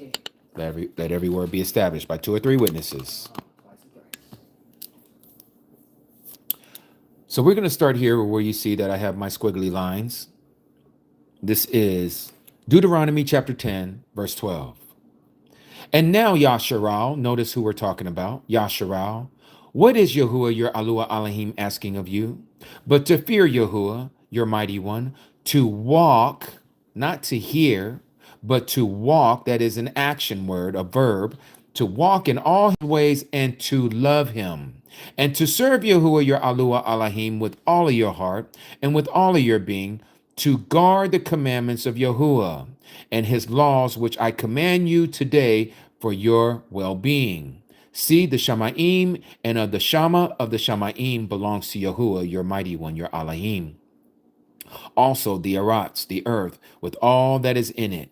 Yahuwah delighted only in your fathers, that is Abraham, Isaac, and Jacob, to love them, and he chose their seed after them, you above all the peoples, all the nations, as it is today. And you shall circumcise the foreskin of your heart, not of your flesh. It's always been about the heart. And harden your neck no more. Don't have a stiff neck. For Yahuwah, your Alua Elohim, is Elohim. He is the mighty one. The mighty one. He is the mighty one of mighty ones. That's why you hear me say Alua Elohim when I say that. Alua Elohim, the mighty of mighty ones, and the master of masters, the great Al, the great mighty, mighty and awesome, who shows no partiality, meaning he shows no difference between a Jew or a Gentile, between the children of Yasharal and to those that are heathens, nor takes a bribe. He executes right ruling for the fatherless and widows and loves the stranger, giving him food and a garment. He loves the foreigner. And notice what he says, the next verse. Ooh, I wish I had some of these Barney rebels up in here right now with their purple Barneys on. And you shall love the foreigner, the stranger. You shall, you will, you are commanded to love the foreigner, for you were strangers in the land of Egypt. What? What? Yeah, nah, Aki. That's real right there. You shall love the stranger. You shall love the foreigner. You shall love the heathen, the pagan. For you were once foreigners, strangers in the land of Mitzrayim. Fear Yahuwah, your Alua Elohim. Serve him and cling to him and swear by his name. Swear by his name. He is your praise. He is your Alua Elohim, who has done all this for you, these great and awesome deeds which your eyes have seen. Your fathers went down to Mitzrayim, to Egypt, with 70 beings. That's what Jacob did, who was also renamed Yasharal. And now Yahuwah, your Alua Elohim, has made you as numerous as the stars of the heavens.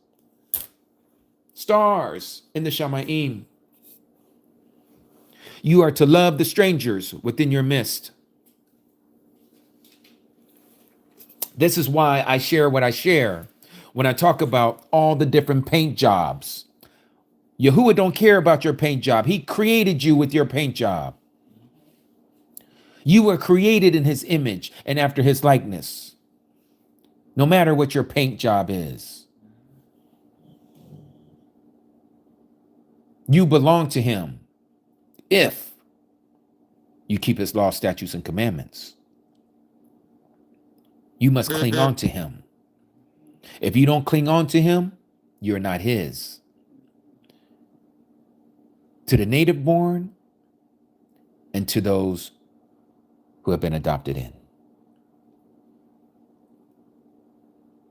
Even the Apostle Shaul understood that you, Gentiles, are no longer Gentiles.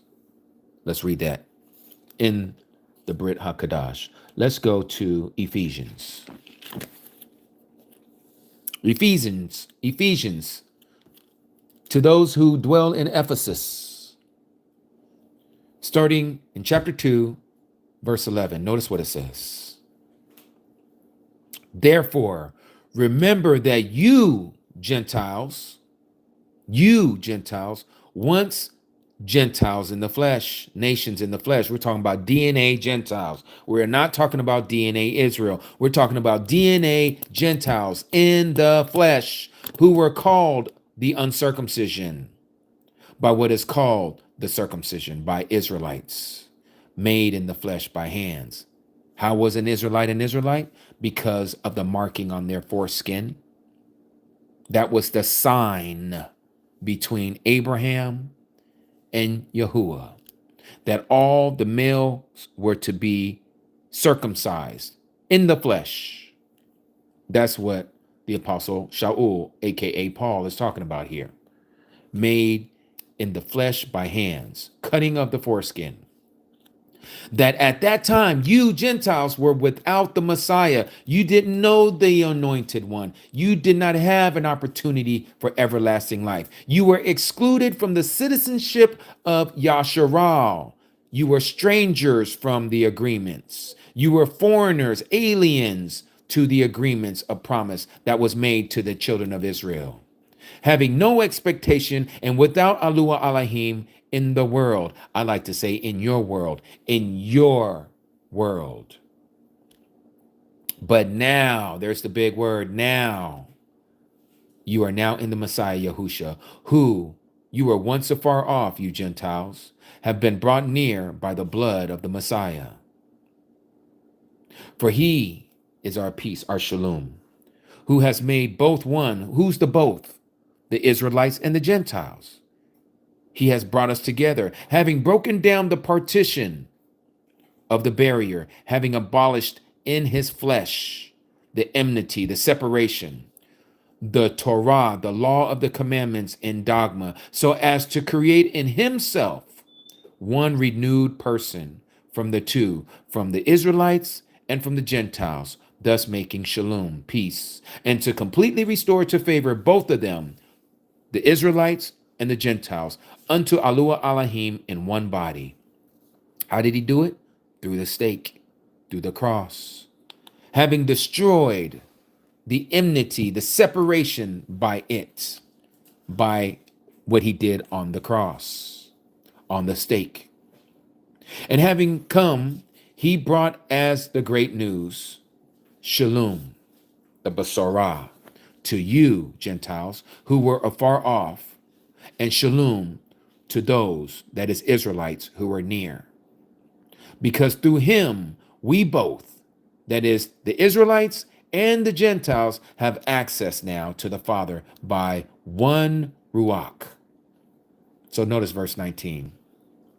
So then the conclusion is this: you are no longer strangers, you are no longer foreigners, you are no longer Gentiles and foreigners, but fellow citizens of the set apart ones, that is the Kadashim, the Talmudim, the saints, and members of the household of Alua Alahim, having been built upon the foundations of the emissaries, that is the apostles and prophets, Yahusha, that is the Messiah's name, himself being the chief cornerstone, in whom all the building, that is the temple, being joined together, grows into a set apart dwelling place in Yahuwah, in whom you also are being built together into a dwelling place of Alua Alahim in the Ruach.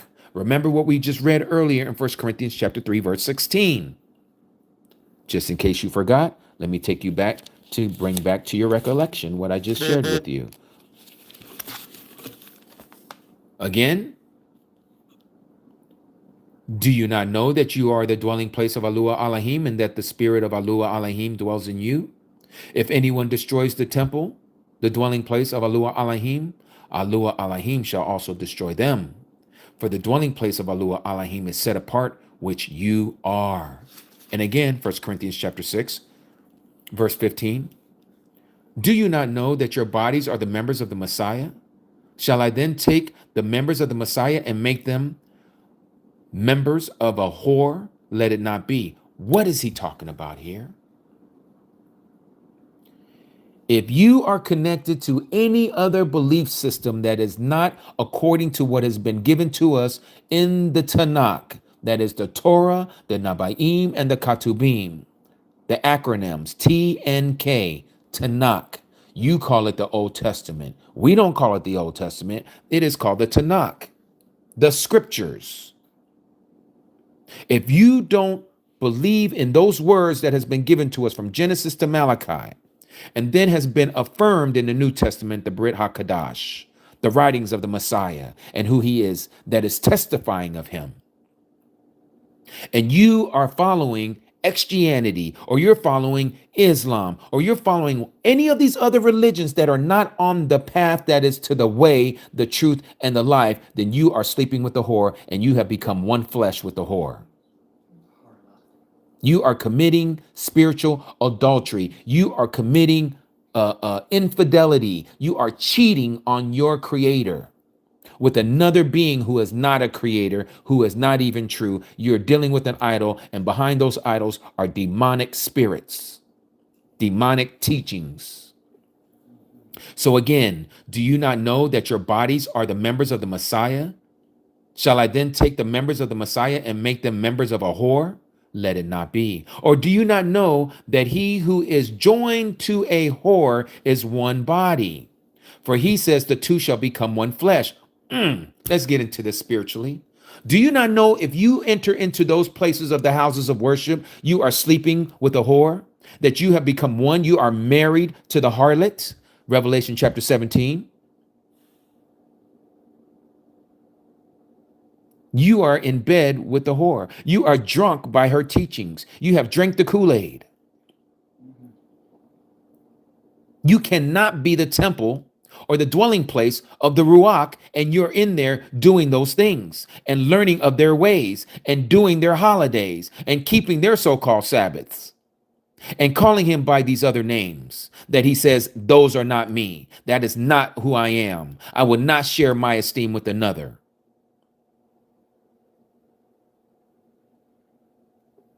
So do you not know that he who is joined to a whore, he who is joined to Christianity is one body with Christianity?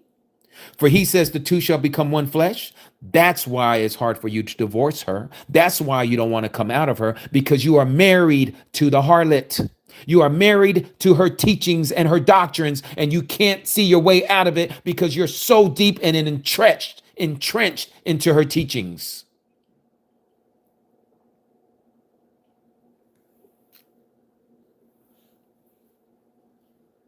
And he who is joined to the master is one spirit.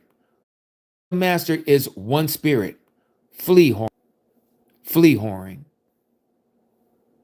Every sin that a person does is outside of the body, but he who commits whoring sins against his own body. Or do you not know that your body is the dwelling place of the set apart spirit, the Ruach HaKadosh, who is in you, which you have from Alua Elohim, and you are not your own? For you were bought with a price by the blood that was shed on the tree. Therefore, esteem Alua Elohim in your body and in your Ruach, which are of Alua Elohim. So many of us, just like it was in the days of Jeremiah, we have committed spiritual adultery. We have played the harlot. We have played the harlot, people. How long are we going to continue to play with our Abba Yahuwah by putting it in his face that we will not listen to his doctrine? That we are going to continue to do these things that he told us not to do. He says, come out of her, my people. And we say, no, we're not coming out of her. We're going to stay in Christianity. We love the blonde-haired, blue-eyed Messiah. We love the teachings of the Roman Catholic Church. We love that Sunday is our Sabbath day. We love that we get to do Christmas and Halloween and all these other so-called fanciful and fun stuff for us and our children. We don't want to come out of her. We love her. We love all of her ways, all of her pomp and circumstances. And besides, I feel like I belong there, right? I'm a member of this church. I have a whole bunch of friends and family that I now consider my family that are in these churches. And we do a whole bunch of activities together.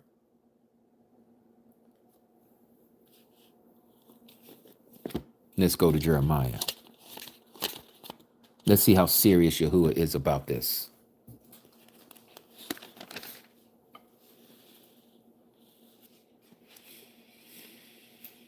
Alua Elohim said, Jeremiah chapter 3, verse 1.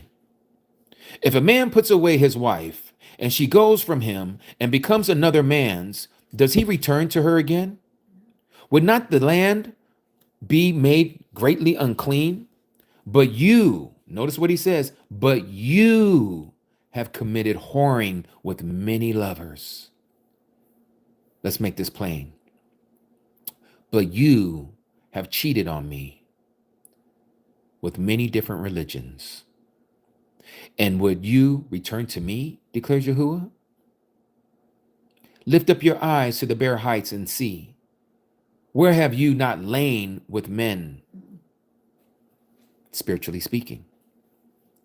Besides the ways you have sat for them like an Arabian, talking about a horse, Arabian horse, in the wilderness.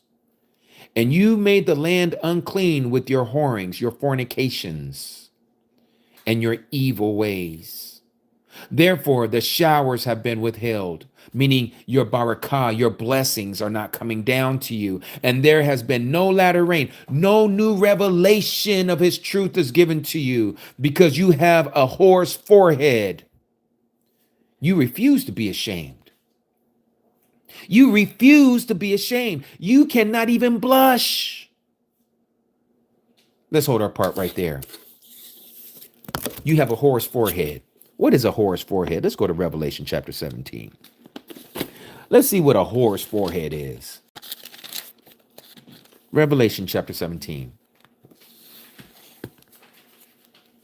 Verse 1, and it says, and one of the seven messengers, one of the seven angels who had the seven bowls came and spoke with me, saying, come, I shall show you the judgment of the great whore, sitting on many waters, with whom the kings of the earth committed whoring. And the inhabitants of the earth were made drunk with the wine of her whoring. And so he carried me away in the ruach into the wilderness. And I saw a woman sitting on a scarlet beast, covered with names of blasphemy, covered with names of blasphemy, having 7 heads and 10 horns. And the woman was dressed in purple and scarlet and adorned with gold and precious stones and pearls, holding in her hand a golden cup filled with the abominations of the filthiness of her whoring. And upon her forehead,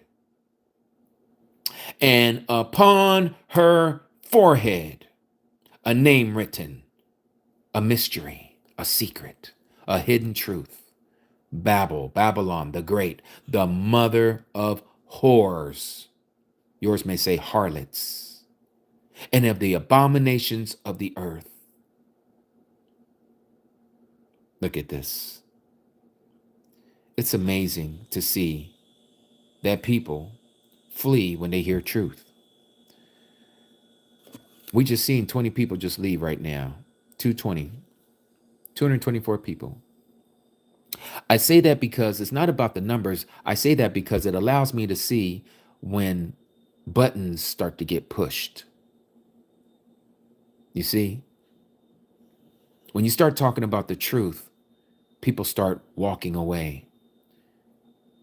If we had a brick and mortar building, these are the people that would get up and start walking down the aisles, and they'll be exiting themselves because they don't like what's being spoken. Many of us have a whore's forehead, committing fornication, spiritually speaking.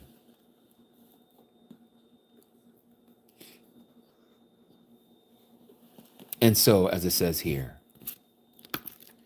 you have had a whore's forehead, meaning that you have words written on your forehead that is blasphemous, and you refuse to be ashamed. Have you seen some of these TikTok videos? I haven't seen it in a while because I don't have TikTok anymore. But nonetheless, have you seen some of these videos? And I'm just going to keep it real. Of my people who they call African Americans, who they call blacks, who they call Negroes, all these bywords.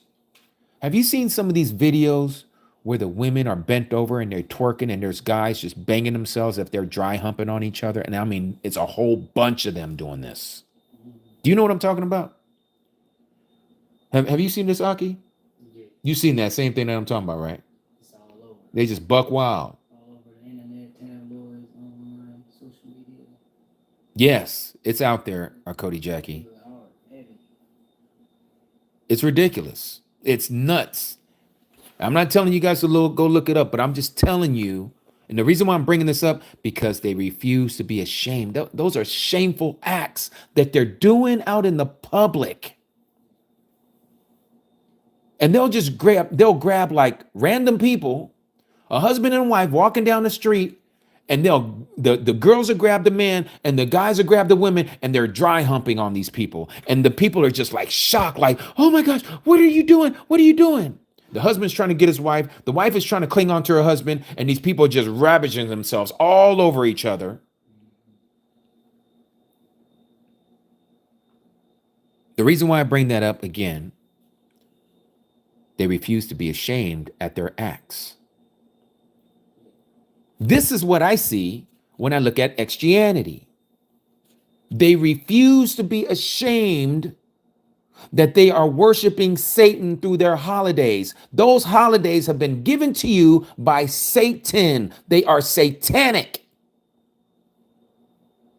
The calendar that we have been given is satanic. The day that you call your day of worship is satanic. It wasn't given to you by the Creator. It was given to you by Satan. And you refuse to be ashamed at what you have been given. Shall you not from now on cry to me, Abba, Abi, which means my father, Abi. You are the guide of my youth. Really? You're going to be saying that when you see him, but it's going to be too late. Does one bear grudge forever? Does one keep it to the end? See, you have spoken and done the evils that you could with no shame.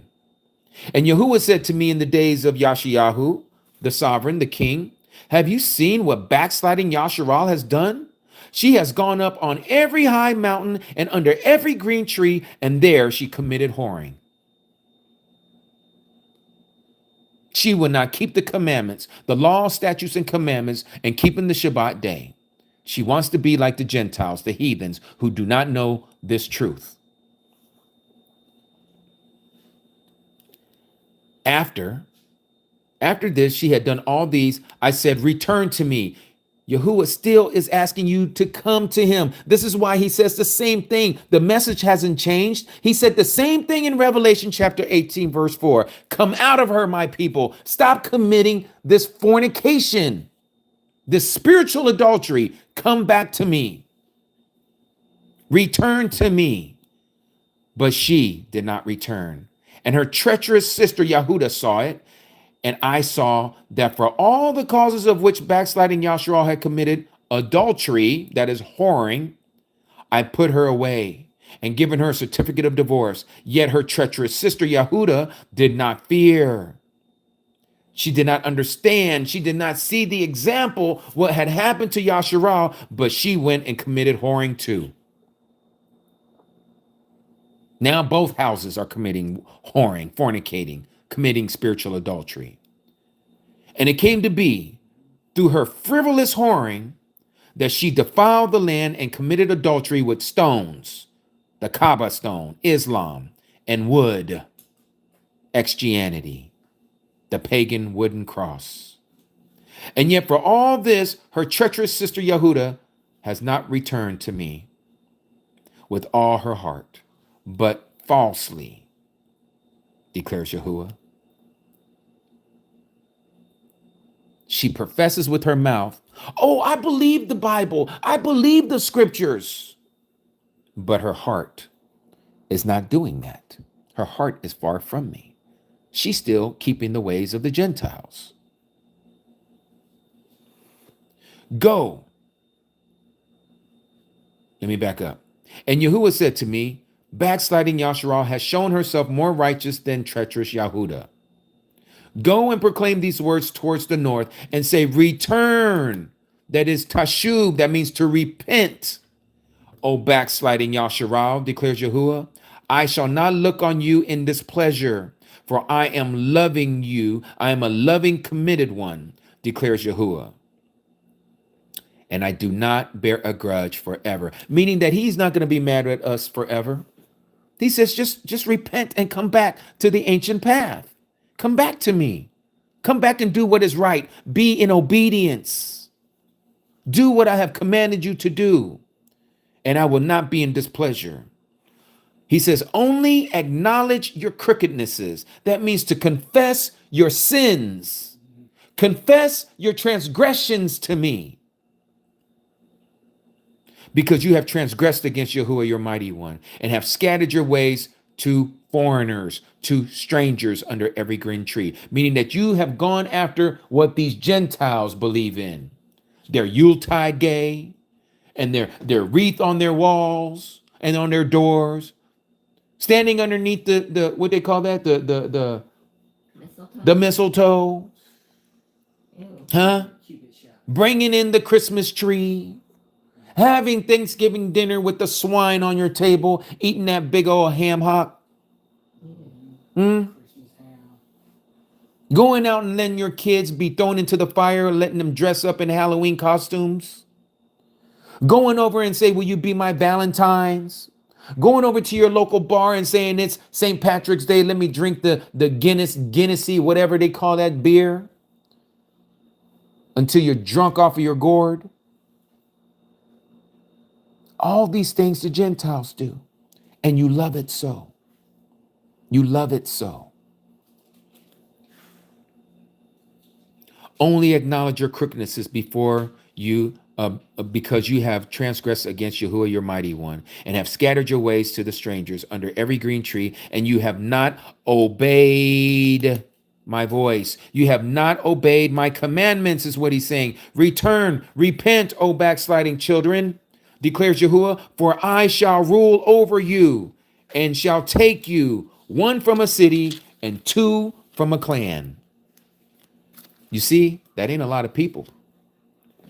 We are the few. We are the minority.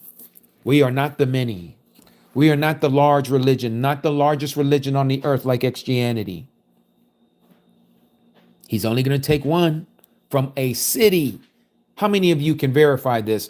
Where you live right now, those of you who are listening to me, wherever you are on this earth, how many do you know that know what you know right now? Maybe one, maybe two. You might live in a city like I do here, where there's a few of us here. We're not 50 deep.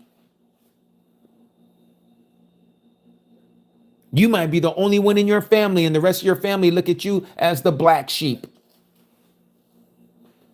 They look at you as the black sheep, so they're looking at themselves as the clean, pure, white sheep. You're the black sheep. You're the dark sheep. You're the evil sheep.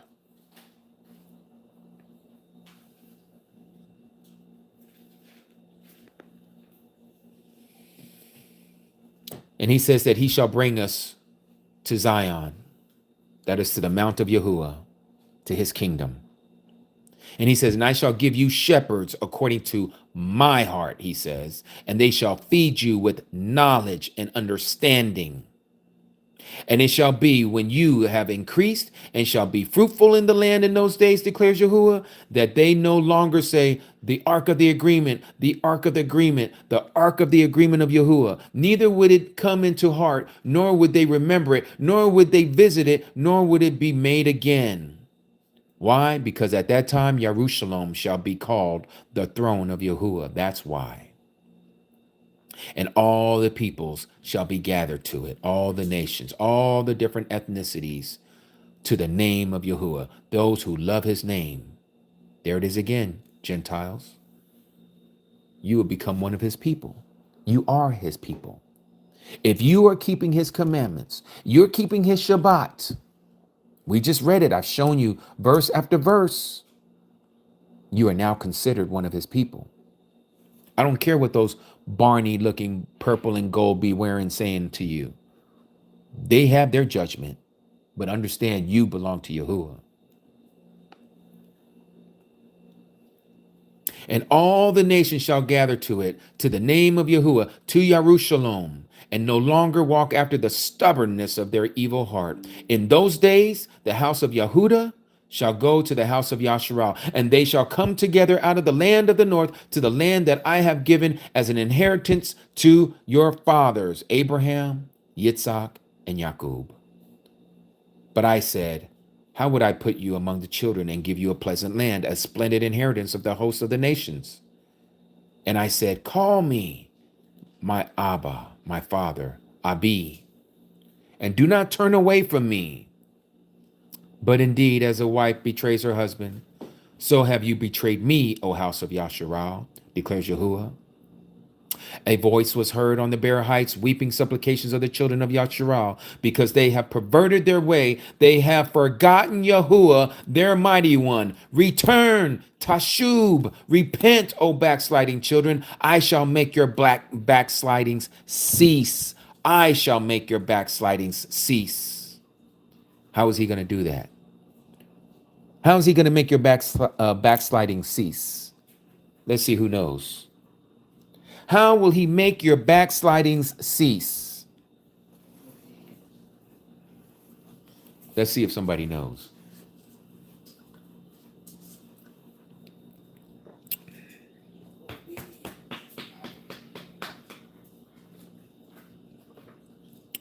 How will he make your backslidings cease?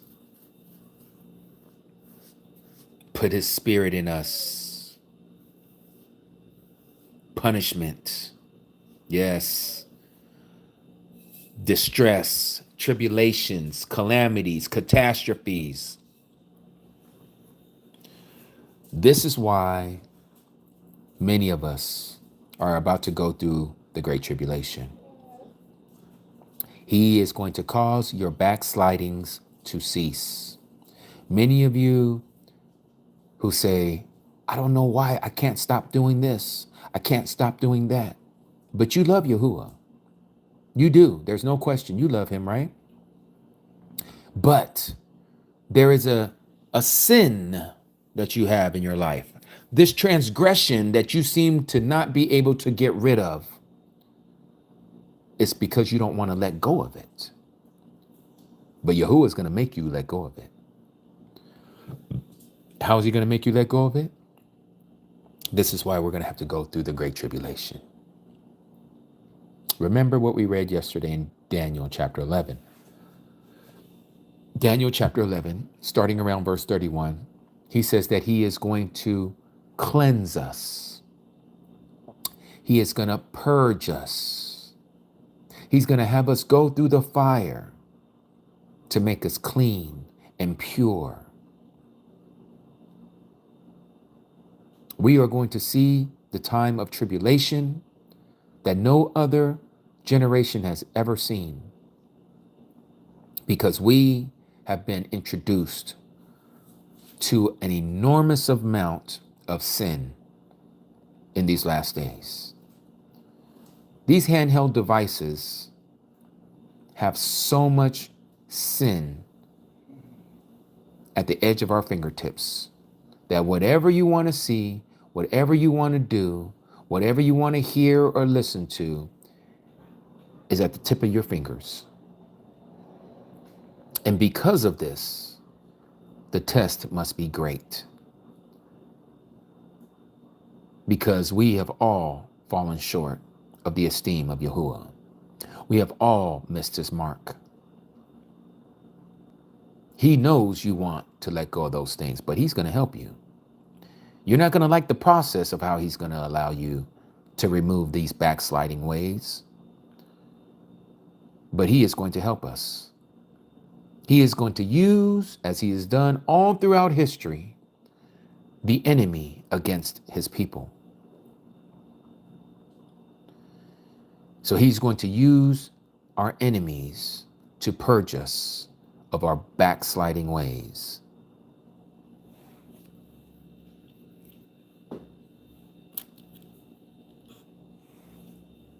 I shall make your backslidings cease. See, we have come to you, for you are Yahuwah, our mighty one. Truly, delusion, that is deception, comes from the high hills, the noisy throng on the mountains. Truly, in Yahuwah, our mighty one, is deliverance of Yasharal, is salvation of Yasharal. For shame has devoured the labor of our fathers from our youth, their flocks and their herds and their sons and their daughters. We shall lie down in our shame, while our reproach covers us. For we have sinned against Yahuwah, our mighty one, we and our fathers from our youth, even to this very day, and have not, and once again have not obeyed the voice of Yahuwah, our Alua Alahim. If you do return, O Yasharal, declares Yahuwah, return to me. And if you remove your abominations from my presence and cease straying, Stop going away from him. Stop backsliding. Stop backsliding. And shall swear as Yahuwah lives in truth, in right ruling, and in righteousness. Then nations shall barak themselves in him, and they shall boast in him. For this is what Yahuwah said to the men of Yehuda and Jerusalem. Break up your tillable ground, that is your heart, and do not sow among thorns. Circumcise yourselves unto Yahuwah, and take away the foreskins of your heart. Have that heart of flesh and not a stony heart. You men of Yehuda and the inhabitants of Jerusalem, lest my wrath comes forth like fire and burn, with none to quench it because of the evil of your deeds. Once again, lest he has to come down with his wrath, his anger. We don't want to be judged by Yahuwah. Let us judge ourselves before Yahuwah. Remove those things that causes us so easily to fall. As it says in Hebrews, I believe it's chapter 12. Let us therefore lay aside those weights that easily ensnares us.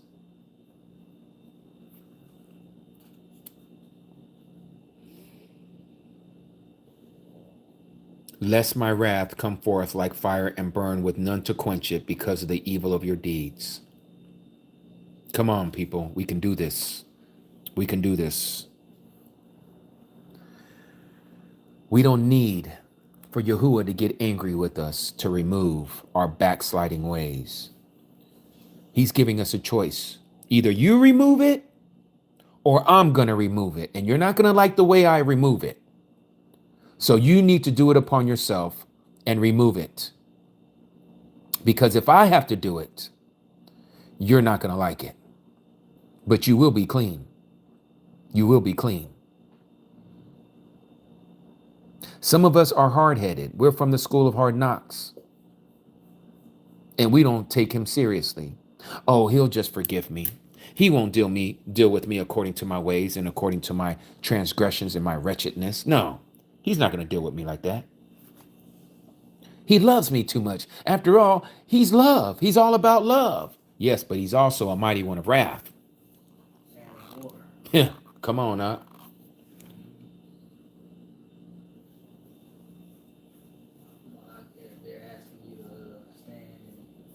Yes.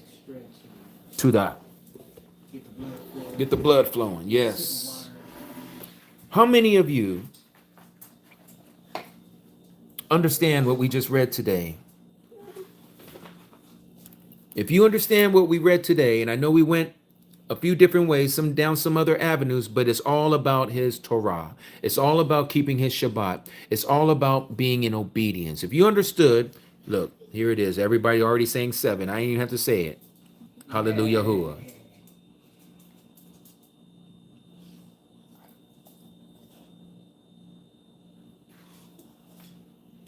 So we're going to take a quick break. I want you all to hear this beautiful song that our Cody Camry has put together. I told her that I was going to do this on our Shabbat, and I want you guys to hear this. It's beautiful, and then we're going to get into some more word.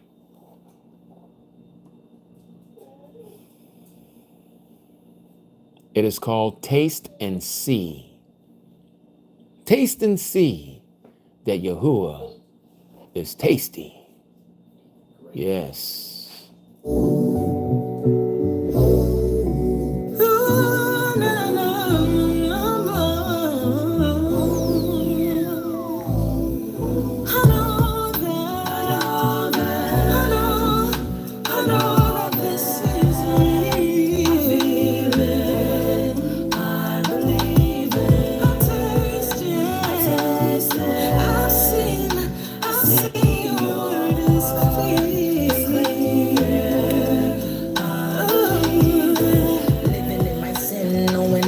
Righteous. Where do I begin? I know I couldn't live like this. He handed me over so I could learn this wasn't his way. Did a 360, now I'm playing all of his plays. My head is in the game, trying to score another victory. Giving up my Abba Yahuwah all his esteem. Yeah, man, so I seek and found a promise that was given me. Dug a little deeper, found out I was my only number. I took some time, started loving me, got deeper in his word and brought life inside it. I'm nothing but a filthy rag, yeah, he still chose me. I taste and seen the set apart spirit did not work in me. Now I'm being made new, staying on this narrow path, staying in the truth away from Abba Yah's wrath. I don't lean on my own understanding, it's his ways, not mine. Do we have an understanding? I know that, I know that this is real. I feel it, I believe it, and I taste it, I see your word is clear. About how many times did you wait? How many times did you stay waiting for me to wanna change now? Who changed me? The only true Elohim, the one that kept me hidden so I could prepare for your esteem. Jump on my enemies through your word that's given me the step in my authority. A walking bully in your name, breaking chains, cause you decided to mold me. You decided to show me your secret things while in my secret place. For me to seek your face, for me to know you better, for me to know your name. Yah is self-existing. Yah is Yasha, Yahusha. You have shown me in dreams, you have shown me to believe that faith is the evidence of things unseen. So no man on earth can tell me another name, cause Abba Yah, you always remain the same. I know that, I know that, I know that this is real. I believe it, I taste it, I've seen your word is clear.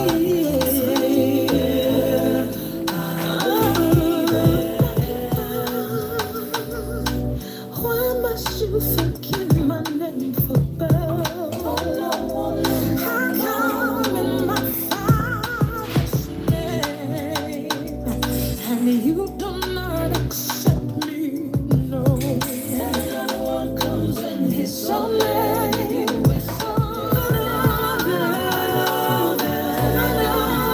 I know that this is real. I feel it. I believe it. I taste it. I've seen your word is clear.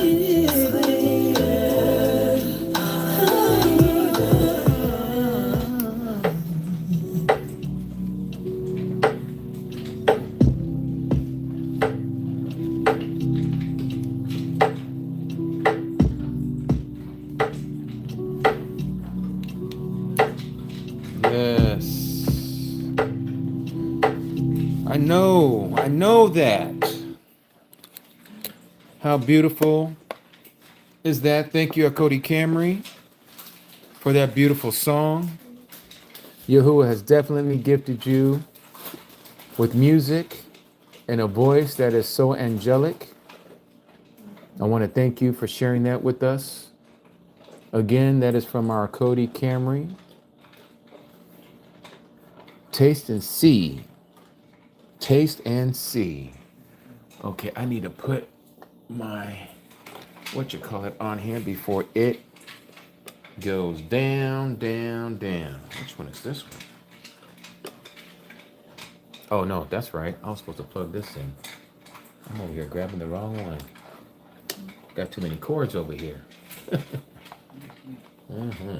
Okay. All right.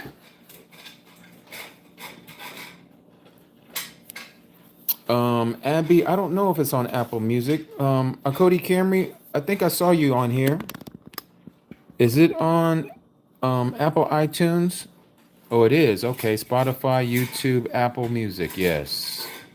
Beautiful, beautiful. Thank you, Camry. Tuda, tuda. Tuda, tuda.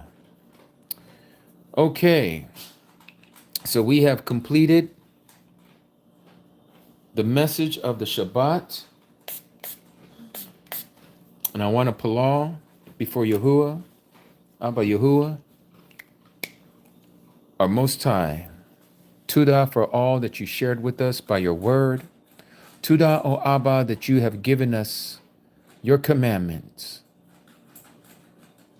We give you all praise, O Abba, for opening up our eyes for those who have eyes to see and ears to hear from your Ruach to follow you.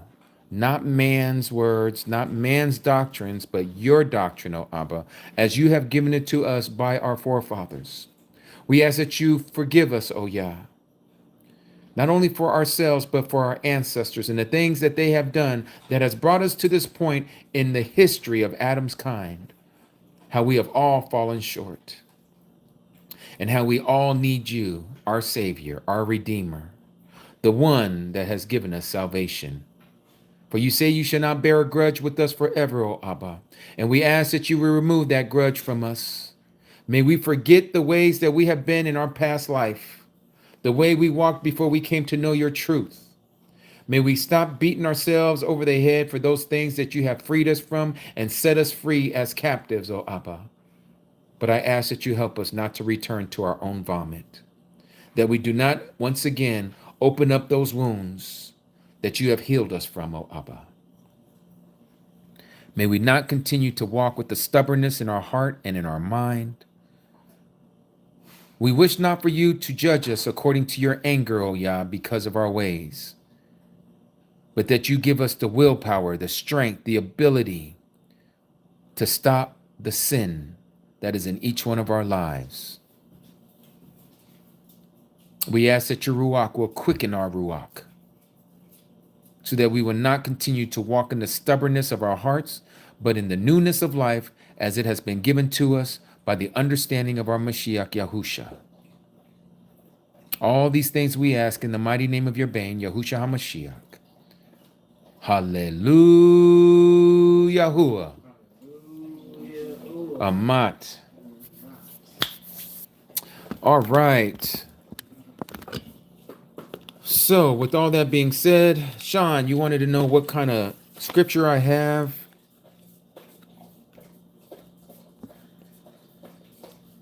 It's called the scriptures. Yes, exactly, Cody, Stella. May we be able to accept correction. Yes. It's called the Scriptures TS 2009. It's available on Amazon. Less than $30. Less than $30.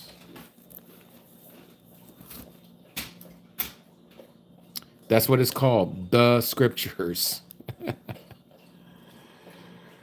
That's what it's called, Sean, the Scriptures. It looks like this. Maybe because you can't see that the wording is going away. Let me show you.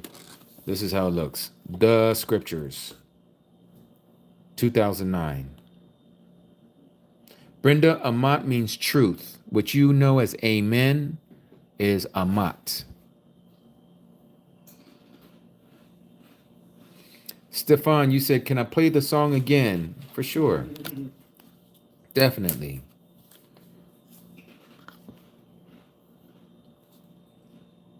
Can you see the book of Jubilees, please? Well, the book of Yobalim, and it comes in a few different editions, but the one that I have is called the Complete Apocrypha, also available on Amazon.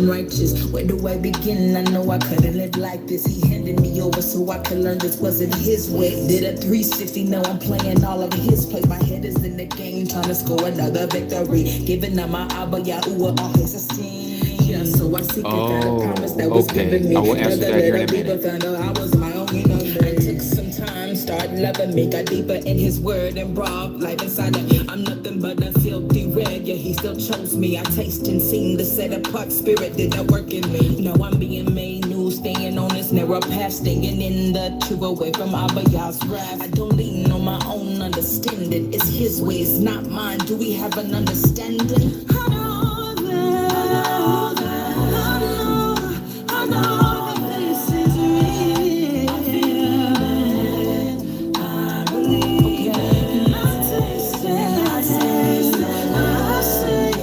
see what is clear. How many times did you wait? How many times did you stay waiting for me to wanna change now? Who changed me? The only true Elohim, the one that kept me here so I could prepare for your esteem. Trample my enemies, through your word that's given me the step in my authority. But walking boldly in your name, breaking chains, cause you decided to mold me. You decided to show me your secret things while in my secret place. For me to seek your face, for me to know you better, for me to know your name. Yeah, it's self-existing. Yeah, it's Yasha. Yeah, Usha. You have shown me in dreams. You have shown me to believe that faith is the evidence of things unseen. So no man on earth can tell me another name, cause Abba, you always remain the same. I know that, I know that this is real. I feel it, I believe it, I taste it, I see your word is clear.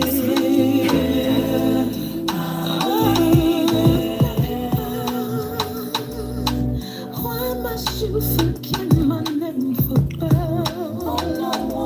How come in my Father's name, and you do not accept me?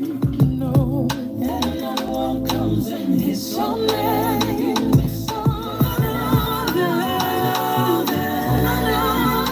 I know that this is real. I feel it, I believe it, I taste it, I see your word is clear.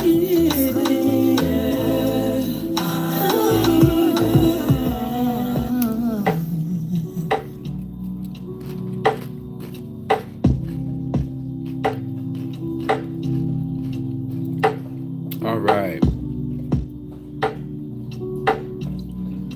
So some of you have some very valid questions, valid points that were made that I was reading in the comments, and questions that I just got brought to my attention. So Cree, you asked a question. Can you please go over why JC is the anti-Messiah? Is it because we have a picture of him? Yes and no. As my Aki would say, yeah, no. But let me get into this. Not being facetious, not being funny, just want to let you know. So first, I forget who asked me where was I reading from. I was reading from Jeremiah chapter 3. Okay, the whole chapter, where it talks about backsliding. Okay. The other question was, am I not allowed to cook today? Exactly, you are not allowed to cook today. Because anything that you have to prepare, that wasn't prepared the day before, is cooking, in the sense of you didn't have it already put together. So all you have to do is just eat it. Okay. Now, another thing, before I get into your question, Cree, I think it was Marilyn was asking the question about, can you elaborate on kindling a fire? Does this also include like cell phones and other electronics that have sparks of electricity? No, this is the problem with what we have with our modern technology, okay? First of all,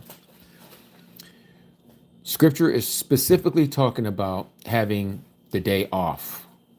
That is the whole thing, the key about the Sabbath, is having the day off, a rest day. Now, I know our modern society, we have changed the whole family unit. Both parents are working, or maybe you're a single person, you have a career and you're taking care of yourself, but nonetheless, it's a day off. Now, as the way the family unit was from the very beginning, was that the man was the one who was the provider and the woman was the one who provides at home. Okay. The man goes out, the husband goes out, he goes out to work, feed the family, be it that he's a farmer, a shepherd herder, or whatever. But the mom was the one who stayed home and she is preparing the meals. She's the one who's cooking and slaving over the fire. Okay? So you are not to kindle a fire on the Shabbat. You are not to cook on the Shabbat. Whatever you did not prepare the day before, you do not cook it on Shabbat because you are not resting.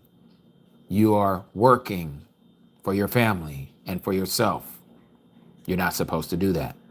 Okay? That's for the weekly Shabbat, not for the high Shabbats. This is strictly talking about the weekly Shabbats. Okay? So if you want to do like the ish people, the curly lock folks, where they're saying, oh, you got to turn off your cell phones on Shabbat. You can't turn on any light switches that are already on. You might as well just leave it on. So they got their lights just going the whole time because they said that that's kindling a fire. They're taking it out of context and they're putting burdens on people that they're not supposed to. They're laying heavy yokes on the people's backs. It's not what this is talking about. If that's the case, then you might as well, because we're all living in modern homes and it's wintertime is now coming, you might as well just shut your furnace off because guess what? It kicks on and off all throughout the day and night in your cold regions. Okay? That's sparking a fire. Your furnace is going up. Even if it's electric or if you're using natural gas, you got a flame going up. Yahuwah's not talking about that. Once again, he's talking about you, me, physical beings, not inanimate objects like your cell phone and your furnace sitting on top of your roof inside the attic. That's not what he's talking about. He's talking about you and me, where we were supposed to prep for this day, where we spend the day with him. I hope that makes sense. I hope that's clear for you. Okay? All right. So now, let's get into, can I go over why JC is the anti-Messiah? To do that, I got to first stop munching. So let me stop munching and put this off to the side for a minute. Let's go to the book of Revelation, chapter 13. Revelation chapter 13.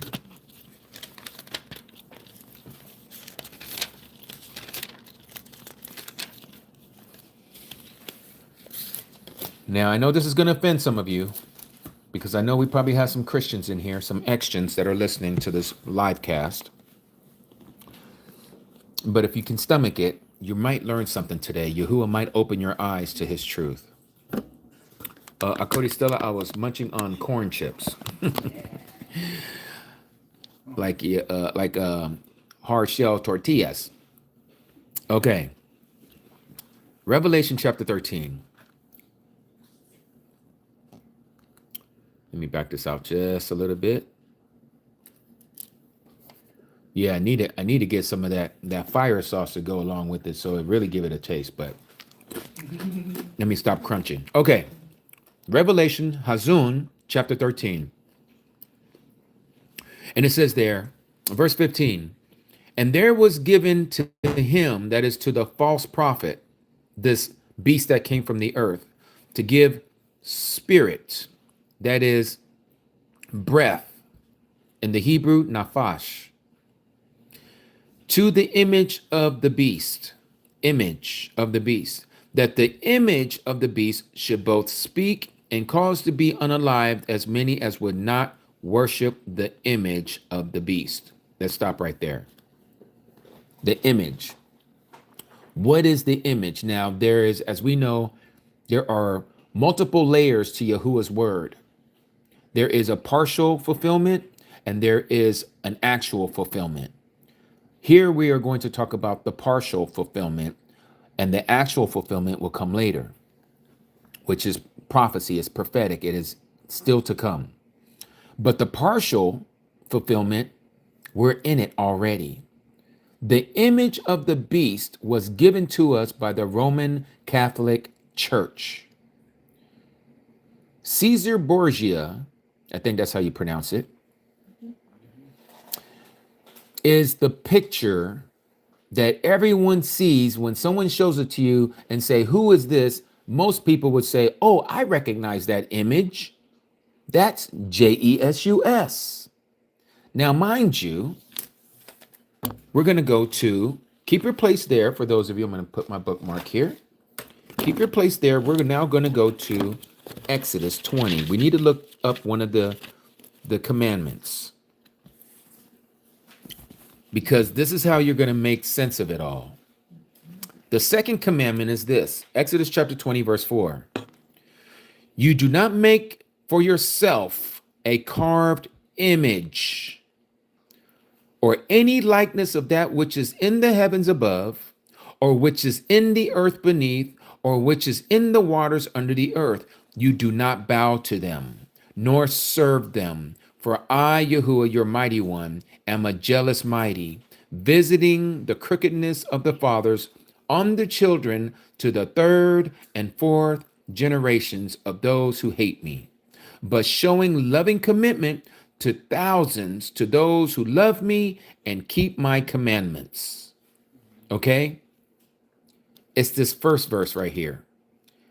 This sentence, you do not make for yourself a carved image or any likeness of that which is in the heavens above, or that which is in the earth beneath, or that which is in the waters under the earth. So now, before we go further, let me just do this real quick.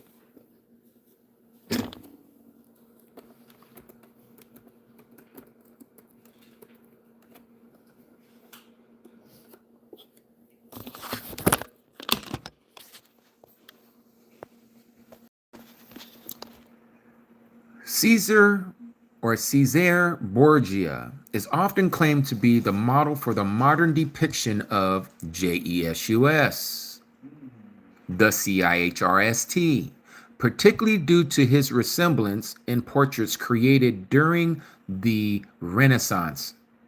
This theory suggests that Pope Alexander the Sixth commissioned images of a more European-looking Jesus using Borgia's likeness, although historical evidence indicates that Jesus had been depicted in various ways long before Borgia's time. Now, regardless of what type of image they make of the Messiah, the fact that there's an image, you have broken the second commandment. And that in itself is the image of the beast. But the one that has been promoted, that many understand as the image of the beast, is all of this. These are the images that you see. All of this, even Hollywood depicts it as this person right here. Nazareth, right?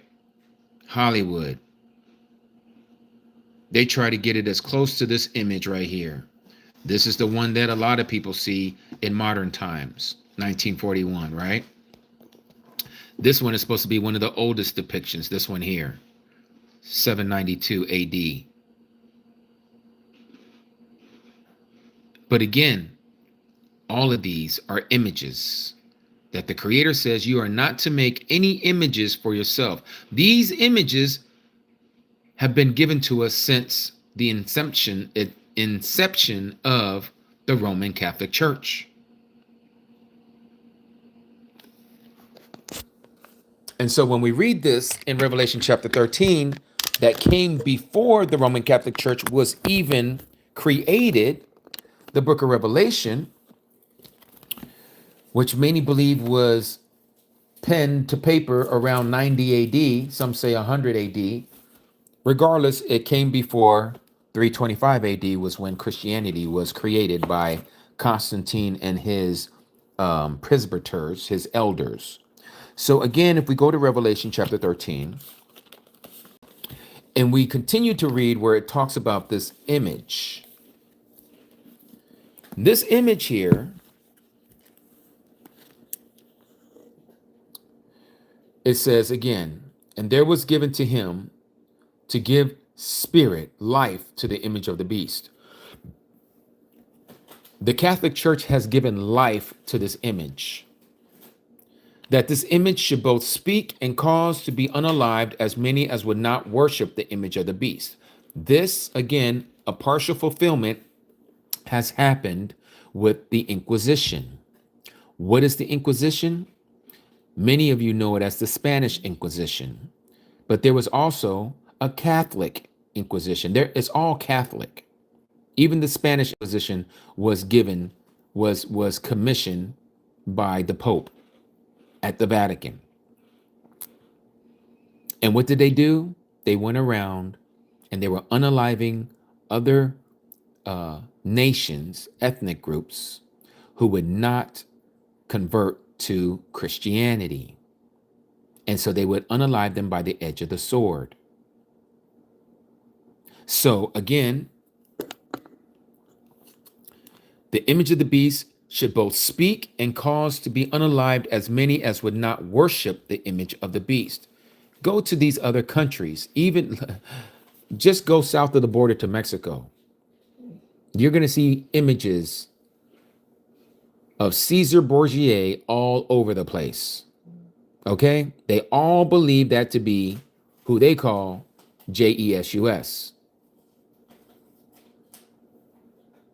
This is what I mean by partial fulfillment. There is a fulfillment of this that is getting ready to happen, but that is not going to take place until Shaitan has been kicked out of the heavenlies with the third of the angels. Right now, he's able to roam back and forth between heaven and earth, presenting himself before Yahuwah, being an accuser of the brethren. He accuses us before Yahuwah day and night. But the day is coming when the great tribulation starts that he is going to get his wings plucked, if you will, and he will be earthbound. He will be cast to the earth, and his wrath, Satan's wrath, is going to be started or to commence upon the people who follow the Messiah and keeps his commandments. He is going to have open season on us. This is when he is going to enter into the beast, the first beast, the beast who comes out of the sea. It says that they have made an image after him. That's what we're reading here, that they made an image of the first beast. Okay? That the image of the beast should both speak and cause us to be unalived as many as that would not worship the image of the beast. So if you go back up here and you see, it says the first beast in his presence causes the earth and those who dwell in it to worship the first beast whose deadly wound was healed. Okay, that wound that was healed is going to be in an assassination. They're going to believe it'll be like Charlie Kirk, who the whole world witnessed that this man got unalived on camera, just unalived. And then all of a sudden it'd be like the next thing you know, Charlie Kirk is back. People are like, what? We saw him die. We saw him get unalived. Well, this is what's going to happen in the future with this person, whoever he is. Some people try to say that it was President Trump, what happened over there in Pennsylvania. That was not even close to him having a mortal wound. He got nicked in the ear, if that was even true. That's not even close to be a mortal wound. Remember what it says here. It says that his deadly wound was healed. That little scratch on his ear was not a deadly wound. Okay? There's people who are over here just exaggerating stuff in scripture. But that was not the fulfillment of this passage. President Trump did not have a near-death experience. He almost died if that bullet would have been a little closer to where it should have hit. But that's not what happened to him. So he just had a little cat scratch. Most of us had deeper wounds than what he had from that little grazing of the bullet, if that's what truly happened to him. But nonetheless, JC is the image of the beast that was given to us by the Roman Catholic Church. And they gave him the voice to speak. They gave him the voice to speak and said, Jesus said, like we were talking about the Sabbath today, he is the Lord of the Sabbath. Any day can be the Sabbath now. Well, we know that our Messiah didn't say that. So who is this person that you're saying that's saying that? Jesus is the one that they're saying that said that, not the Messiah. but their invention of the Messiah. Their Messiah says that the laws have been done away with. Our Messiah says, no, they haven't been done away with. So they gave him a voice to speak. And there is going to come a day, which is going to be the fulfillment of this passage, that we will not worship the image or his name, which they gave us his name. They had no right to change the name of the Messiah, but they gave us a name anyways. So they gave us an image that is European. They gave us a name that is European. They gave us a religion that is European. And they gave us a calendar that is European. And I'm sure there's some other things that they gave us that's European as well.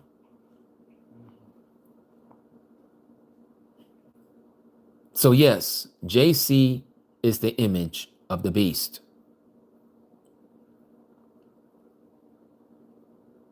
Satan has used the name JC and promoted it all over the earth, hence why it's the largest religion known to man, ever. There's never been a larger religion than Christianity, nor will there ever be one larger than this. And when you start to peel back the layers of the onion of Christianity, you start to realize that its inception, its origin, its root is from Satan. It is not from Yahuwah. Remember what the Messiah says, a little leaven leavens the whole lump. All you need is a little bit. And that thing will grow into a whole new word of doctrine. A little leaven leavens up the whole lump. Where does that little leaven go into? Bread. What is the bread signifying? The word. You can have poisonous bread, or you can have a bread that is not poisonous. We want the bread that comes from heaven. We don't want this worldly bread. We don't want this wonder bread.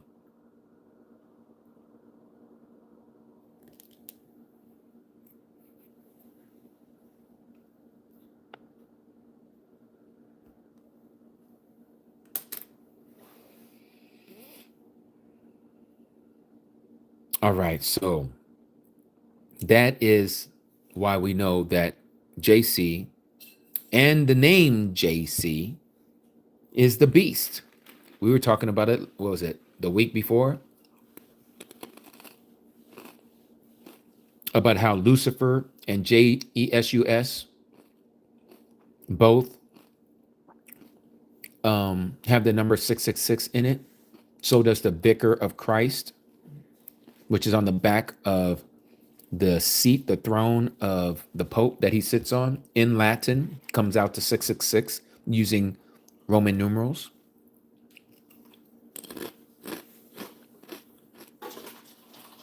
Oh, by the way, so we have a new way to get to the link tree. Type in ambassadorsofyah.com. ambassadorsofyah.com, and it will take you to the link tree that Nazareth has put together for us. We have a new Aki Christopher, who is a internet, what do you call those people? Internet engineer for a certain company. I will not say. He works for an investment firm. He's come to know the truth, and he has decided that he wanted to help out.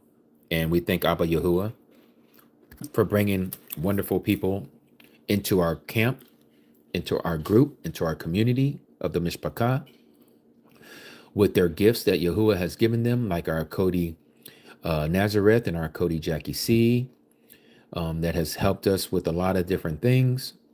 And so Chris is helping us with a URL of our own. So everything that is on the link tree, for those of you who have a hard time connecting to the link tree now, all you have to do is put in ambassadorsofyah.com, and it will take you straight there. Have any of you just tried it just now?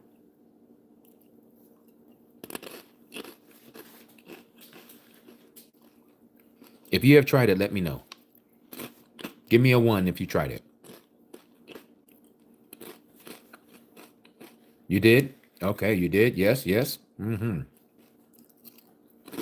Yep. Okay, beautiful. Beautiful. All right. So the plan is later, he says to give it a few months, but he's going to start creating a website, and the link tree will be linked to it, along with some other things that Yahuwah puts on his heart to populate the website. But that is now our domain name, our domain page, ambassadorsofyah.com. Okay, very simple. All right. Now, user, you said, I desire and need demonic intervention.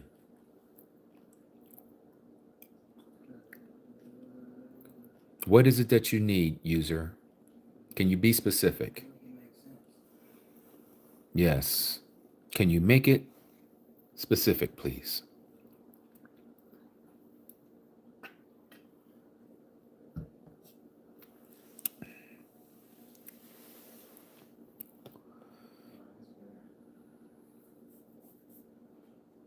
What is the intervention that you need of?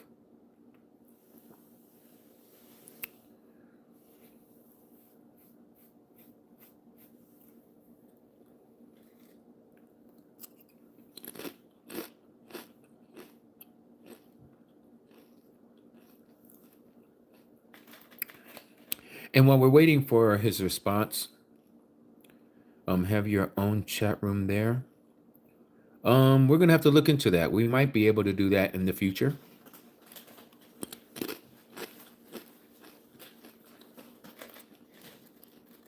Please explain how to know the actual Sabbath day and what to do since it doesn't fall every day. Okay. Let me chew this up real quick. Beautiful melody. Wonderful.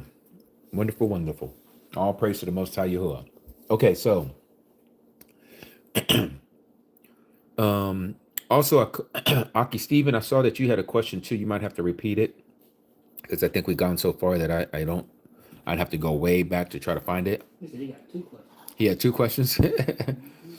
So True Hebrew, you said, please explain how to know the actual Sabbath day and what to do since it doesn't fall every day. Okay.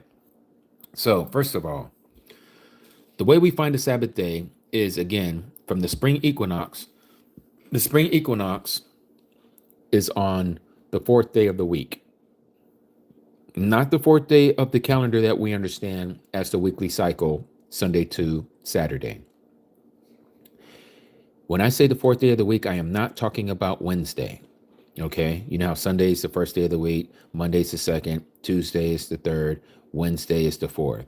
We're not talking about Wednesday when I say the 4th day of the week.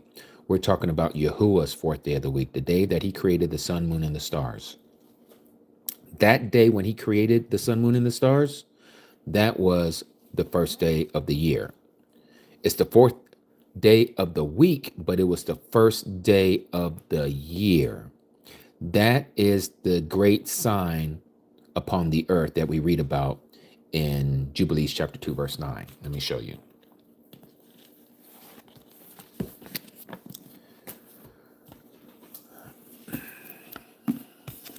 Jubilees chapter 2, verse 9. I know some of you know this like the back of your hand, like myself. You already know where I'm going when people ask certain questions. But that's beautiful. That means that it is now embedded in your psyche. Notice here, True Hebrew, it says, and Alua appointed the sun, not the moon, the sun, to be a great sign on the earth for days and for Sabbaths, for months, for feasts or Moadim, and for years, and for Sabbath of years or 7-year periods, and for Jubileem, which is Jubilees or 50-year periods, and for all the seasons of the years, which is your spring, summer, fall, and winter. Okay. And it also, if we continue, it says, and it divides the light from the darkness and for prosperity. It's talking about the sun, the sun, that all things may prosper, which shoot and grow on the earth. These three kinds he made on the fourth day. So again, he appointed the sun, not the moon. He appointed the sun, not the stars. He appointed the sun to find our Sabbath. And not only our Sabbath, but our months, our feasts, our years, our Sabbath of years, and our jubilees, not to forget the days as well. Okay, it's the sun that does this, the sun. Well, when is this great sign that appears on the earth? It happens 4 times a year. You have the spring equinox, you have the summer solstice, you have the fall equinox, you have the winter solstice. Those 4 is spoken of even in the book of Enoch. Okay, now in the book of Enoch, chapter 72, you'll notice here that it talks about how the sun goes up from heaven and returns to the north and comes back to the east. Okay, this also, as a side note, lets you know that the earth is flat and it's not a sphere, it's not a ball. Okay, because wherever your location is, the sun is going to go away from you from the west and is going around the flat circle of the earth, the flat disk of the earth, and it has to go towards the north from you to come back to the east, to rise in the east. That's what this is talking about. Now, with that being said, it says that the sun comes up out of the portal for 30 days in succession, right there. When the sun rises in the heaven, he comes out through the 4th portal 30 mornings or 30 sunrises in succession and sets accurately in the 4th portal in the west of heaven. This happens for 30 days, okay? And then the next 30 days is the next month. It comes out of the 5th portal. And then the next 30 days, it comes out of the 6th portal. But there's 1 day added extra. It says, and it returns to the east and enters into the 6th portal and rises and sets in the 6th portal 31 sunrises on account of its sign. What's the sign? The summer solstice. And then it says another 30 days. Okay. And then it says another 30 days. All right. And then it says another 30 days, but then again, there's 1 added. And it says again here, verse 19, and the sun goes out from the 5th portal and sets in the 5th portal on the west and rises in the 4th portal for 31 sunrises on account of its sign. What's that sign? The autumn equinox. So if you do the math, 30 plus 30 plus 30, that's 91 days. That's per season. Every season has 31 days. 91 days. 30 plus 30 plus 31 is 91 days, right? 30 plus 30 plus 31, 91 days. So that makes it 182 days right there. Then we continue on. Now we're going into the next one. 30 sunrises, 30 sunrises, 30 sunrises, 30 sunrises. You see it there in the margin. And then here again, we have 31 sunrises, but it doesn't say on account of its sign. We know it is on account of its sign, but it doesn't say it, but we know that's the reason. Another 31 days. Okay. Then it goes on 30 days, and then again, 31 days. Why? On account of its sign, spring equinox. So when you put it all together, 91 plus 91 plus 91 plus 91 is 364 days. That is what we're told here is the full amount of days. Exactly. 364 days makes a year. Okay. Now that spring equinox, as it says here, 31 days brings us back to the beginning of the year. It makes the year exact. What we're not told in this portion of Enoch, which we're told in the Dead Sea Scrolls, is that there is a day that is missing. That one day that is missing is the day that many call a void day or a separator day or a divisional day.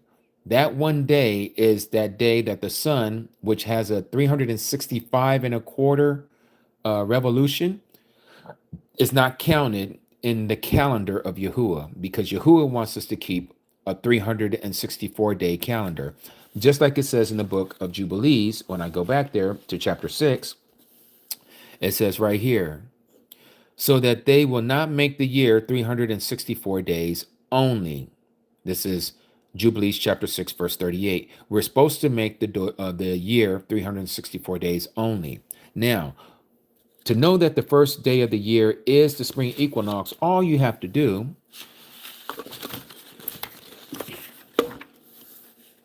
and this is how I found out that the first day of the year is the spring equinox, is that you notice that it talks about from the very beginning, you have 30 days, and then you have 30 days, and then you have 30 days. So that's 91 days to the summer solstice. If you was to count backwards from the summer solstice, it will bring you to the first day of the year, which will fall on the spring equinox. That's how we know that that's the first day of the year. Now, with that being said, with the spring equinox being the first day of the year, now let me take you to the Dead Sea Scrolls. Okay, the complete Dead Sea Scrolls in English. And I have it earmarked here. Give me a second to find it. Okay. If you have this book, it will be on page 330. It doesn't read like your scriptures. This is more of a archaeological book, okay? The reason why I say it's more archaeological than it is like the scriptures, it's not in any kind of order in the sense of like you're reading Thus Says Yahuwah. These are their writings, the Zadok priesthood writings, those that were living in the Qumran desert. And one of the things that they wrote here, and I'm going to show it to you, this is the fourth Q400 fragment from this scroll. That's what they named it. The archaeologists named it these numbers, okay?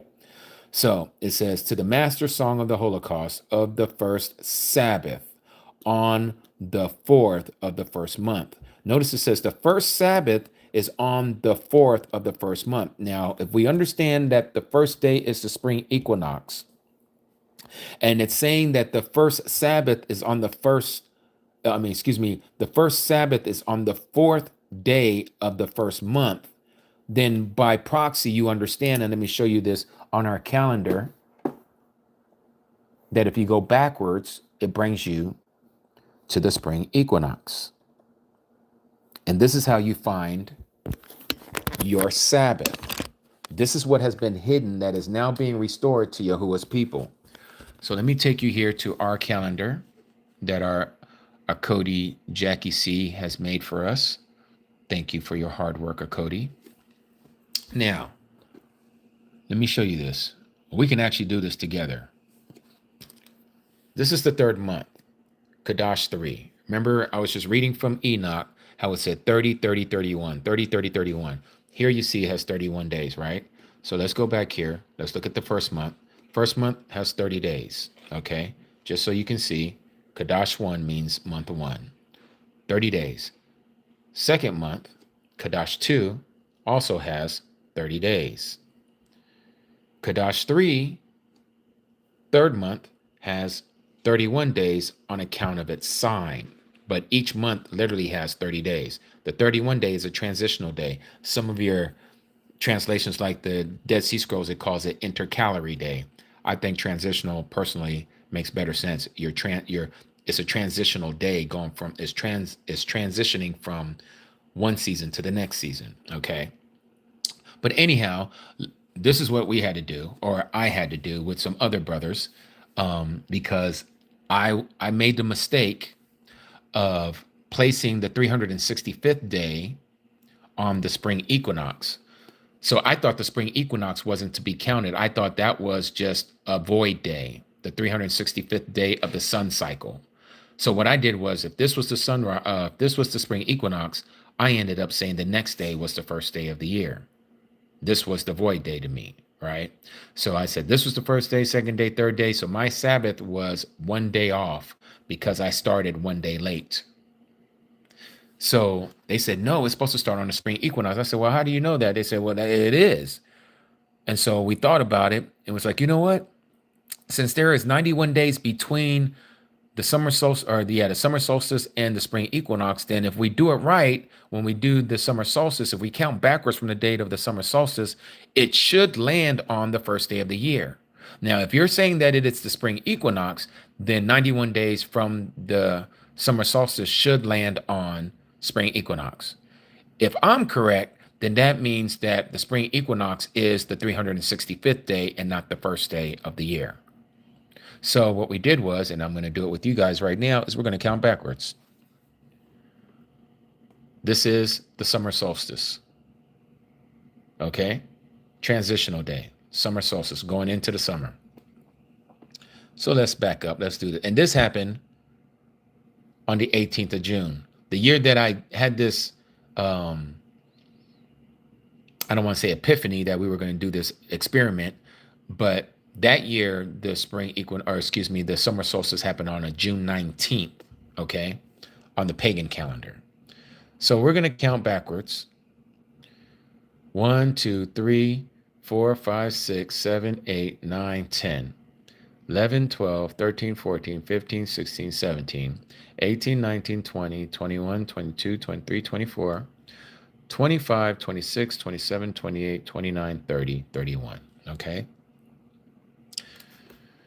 32, 33, 34, 35, 36, 37, 38, 39, 40, 41, 42, 43, 44, 45, 46, 47, 48, 49, 50, 51, 52, 53, 54, 55, 56, 57, 58, 59, 60, 61. 62, 63, 64, 65, 66, 67, 68, 69, 70, 71, 72, 73, 74, 75, 76, 77, 78, 79, 80, 81, 82, 83, 84, 85, 86, 87, 88, 89, 90, 91.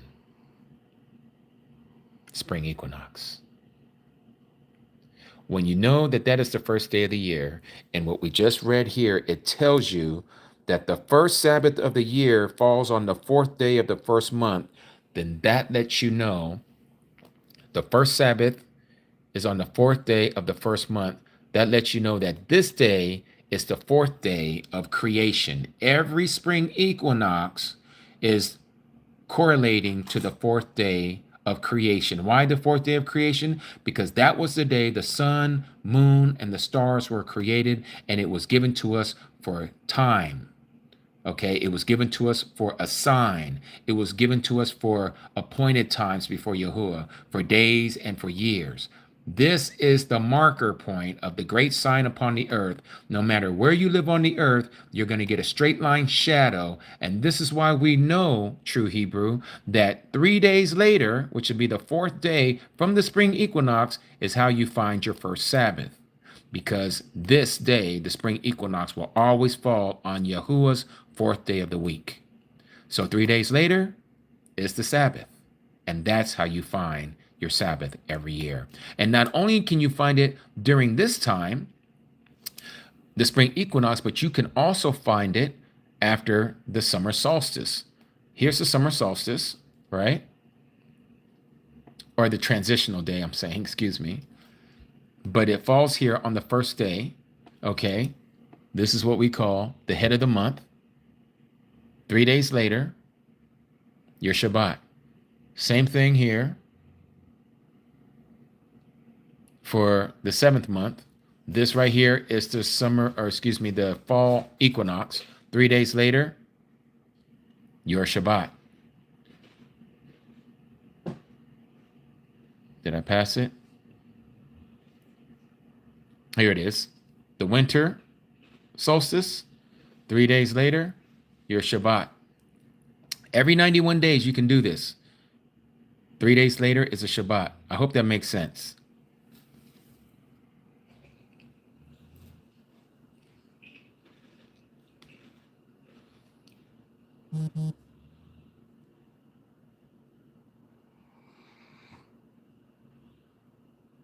Okay, you get it, Cree? All right. Beautiful. Who else just got the revelation that they didn't see it before, they see it now? Yavernia is asking for palals from you, Aki Jimmy. What is it that you Need what's the Palal Yavernia?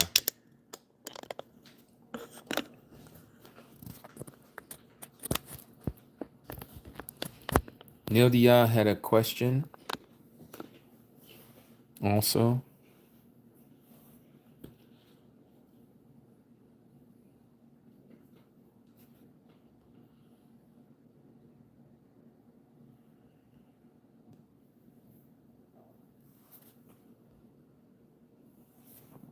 You sent a text to me. That's probably why I didn't see it because I'm here live. I usually don't look at it. Let me see here. Can you please pull off for Cody Shannon in her area in Quig, Alaska? Town is hit by typhoon winds and flooding. Houses are floating away. Oh my gosh. Cody Shannon, are you here right now? This is our Cody that lives in Alaska.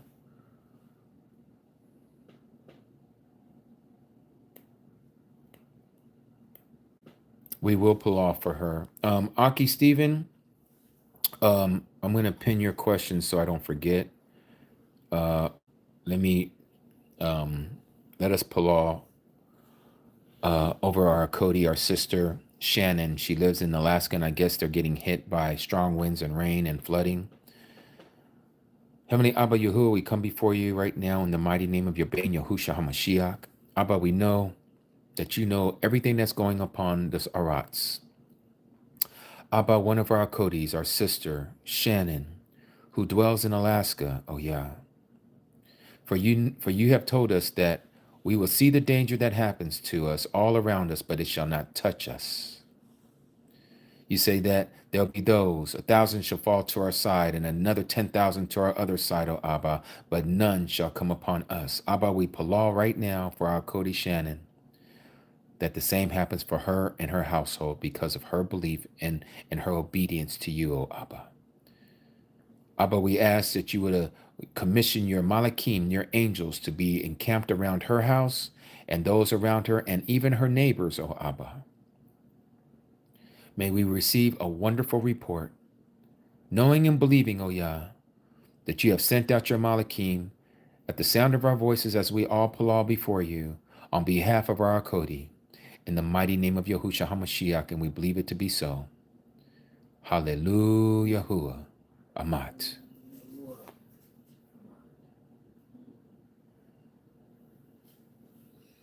Yes, I also heard that the East Coast, you guys are getting hit by a torrential storm too over there. I believe it's right now in the Carolinas, but I'm sure since the last time I saw it, it's been going up the coast. Okay, so Aki Steven, your question was, I don't know if I'm asking the questions properly, but why does this version of scriptures describe the months with the moon instead of just the months? And second question, who wrote the book of Enoch? Okay, so your first question, in the book of what is called the scriptures, yes, that's one of the things that I don't like about the scriptures, that they put the word month in there, okay? I mean, moon in there. And we see it, Cody Stephen, or Aki Stephen, my bad, Salakia, where, let me take you to Exodus chapter 12. So like here you see it, this new moon. And you'll notice here in the scriptures, Aki Stephen, that it is italicized. The word moon is italicized, unlike the other font of the letters on the left and to the right of it. This lets you know that it has been inserted by the translator. That wasn't in the original, but they did that to think that they were making it more plain to the reader, but all they did was cause the reader to be in error by following the moon. So like in the King James Version, that's the one thing that I would have to say for the King James Version that they had correct. So if I go to that same passage in the King James Version, let me move this one out the way for a second, the scripture's out the way. Exodus chapter 12 in the King James Version.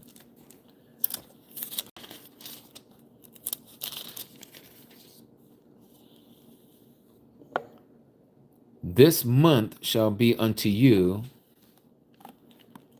the beginning of months. The King James has this correct. It doesn't use the word moon. What the scriptures has done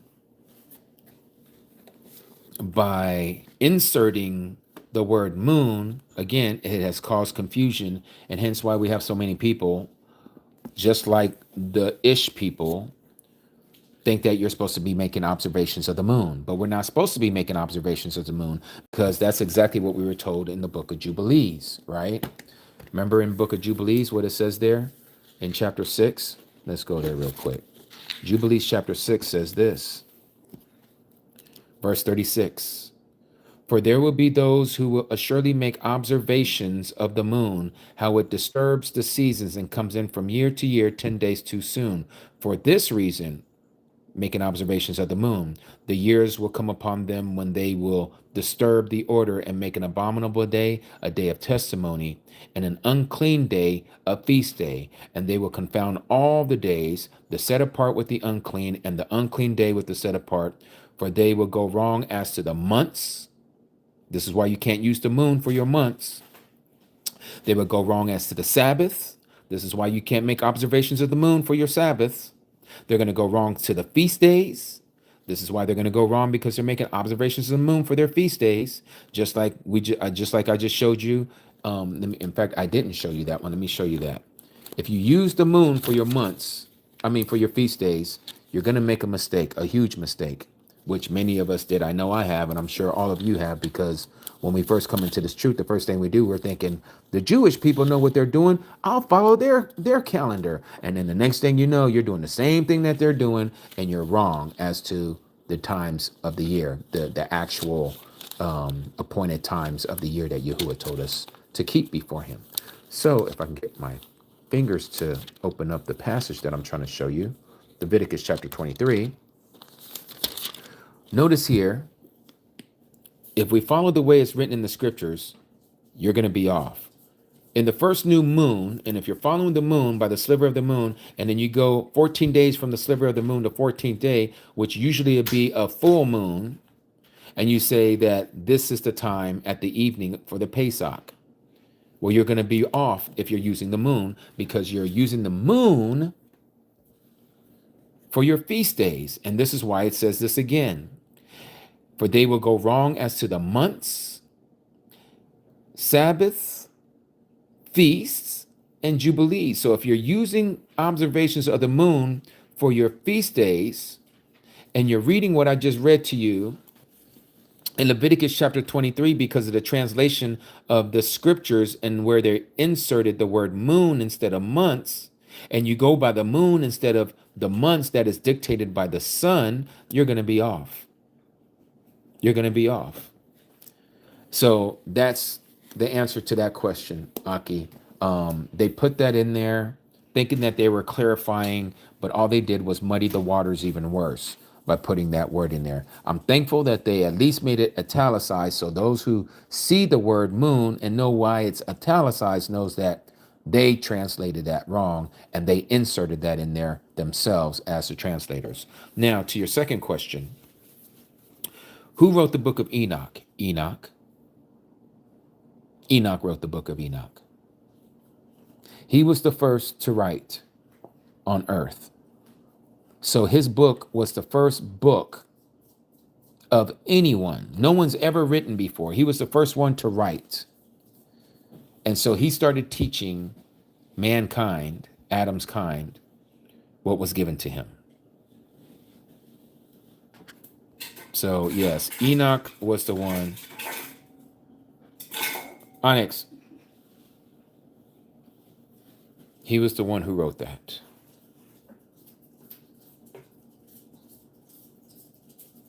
Oh, you got to head out, Heather? Okay, Yahuwah Baruch you and keep you.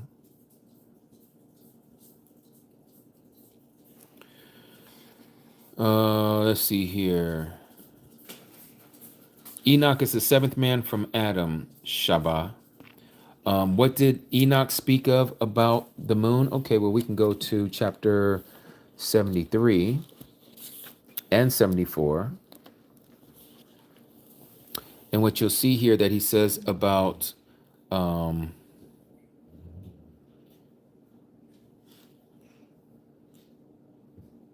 yes, Stephen, yes. And again, I see we have Amazon coming to the front door.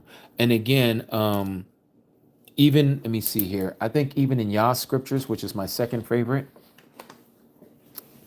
the scriptures is my first favorite, even though they use the word moon in there. Again, there is no perfect translation. None at all. We have to rightly divide it ourselves. But let me see here in this big old book called Yah Scriptures. Let's see how it has it in here. Shemot chapter 12, Exodus 12. Let's see how it is written in here.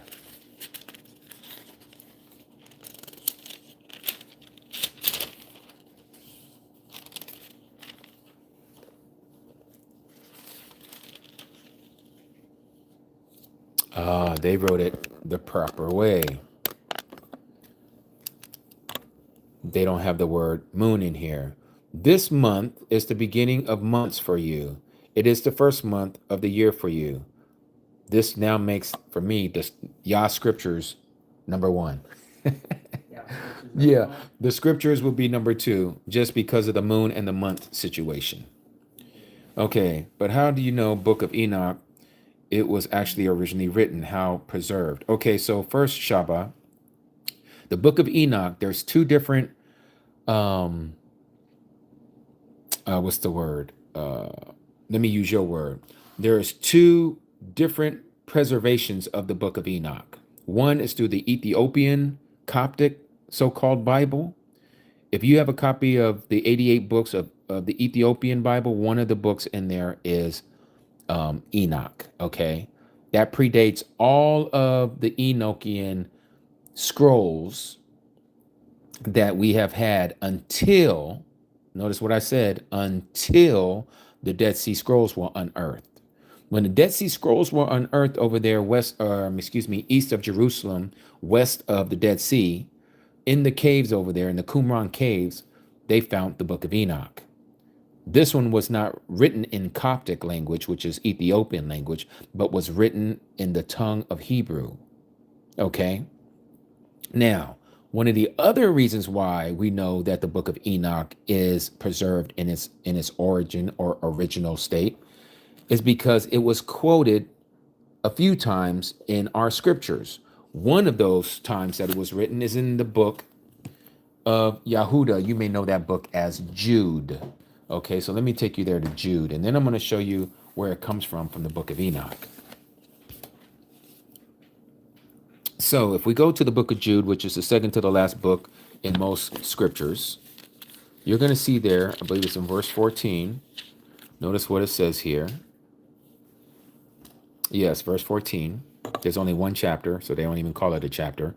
Verse 14, and Kanuk, yours would say Enoch, the seventh from Adam, also prophesied of these, saying, see, Yahuwah comes with his myriads of set apart ones, to execute judgment on all, to punish all who are wicked among them concerning all their wicked works, which they have committed in a wicked way, and concerning all the harsh words which wicked sinners have spoken against him.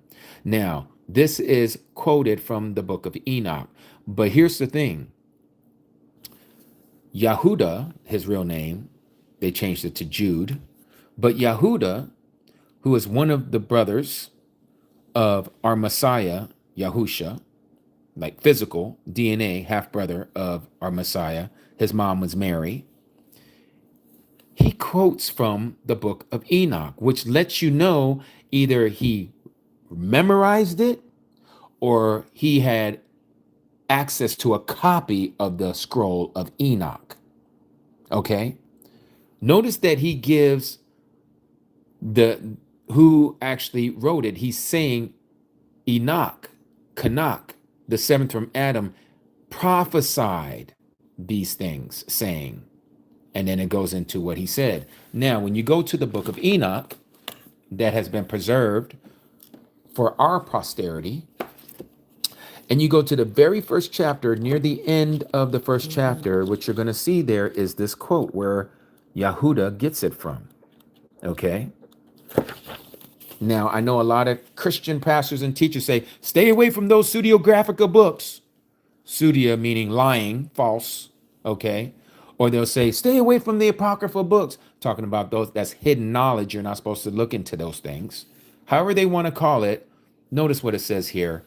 Enoch chapter 1, verse 9. And behold, he, that is Yahuwah, comes with 10,000 of his saints, his set apart ones, to execute judgment upon all, and to destroy all of the unrighteous, and to convict all flesh of all the works of their unrighteous things which they have unrighteously committed, of all of the hard things that they of unrighteous sinners have spoken against him. This is what he got it from. This is where he got it from. Yahuda, Jude, had a copy of the scroll, or he memorized it, one or the other. But the fact is that we still have it, and they found it in the Dead Sea Scrolls.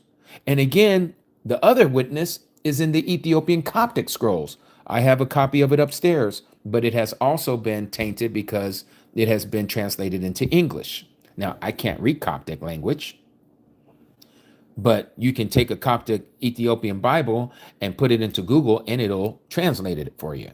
Okay. But nonetheless, they both have a copy of the Book of Enoch. So we know that it has been preserved. Those things were preserved in those caves, and not only in those caves, but the Ethiopian Coptic assemblies have copies of it. And they're the same. They're the same. All right. Okay, I think there was another question, and I can't remember what it was.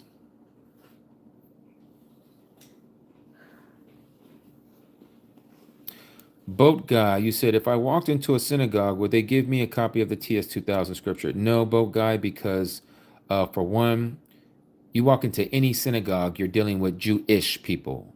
They deal with Judaism. Our Creator never gave us Judaism, nor did he ever call his people Jewish.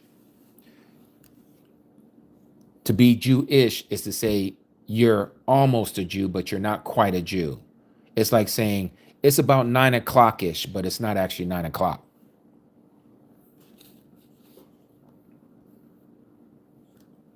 Why do some Hebrews don't use the Book of Enoch? Okie dokie, I don't know. All I know is that there are people who choose what they want to read and what they don't want to read. Now, we have to do the same. You have to look into some of the apocryphal books are not valid, if I could put it that way. They are not they don't line up with the Tanakh. Everything has to be based off of what we know as the Tanakh. That is the foundation of everything that we test. We must take it back to the scriptures. The scriptures is Genesis to Malachi. Those 38 books are there for a reason. They were given to the children of Yasharal.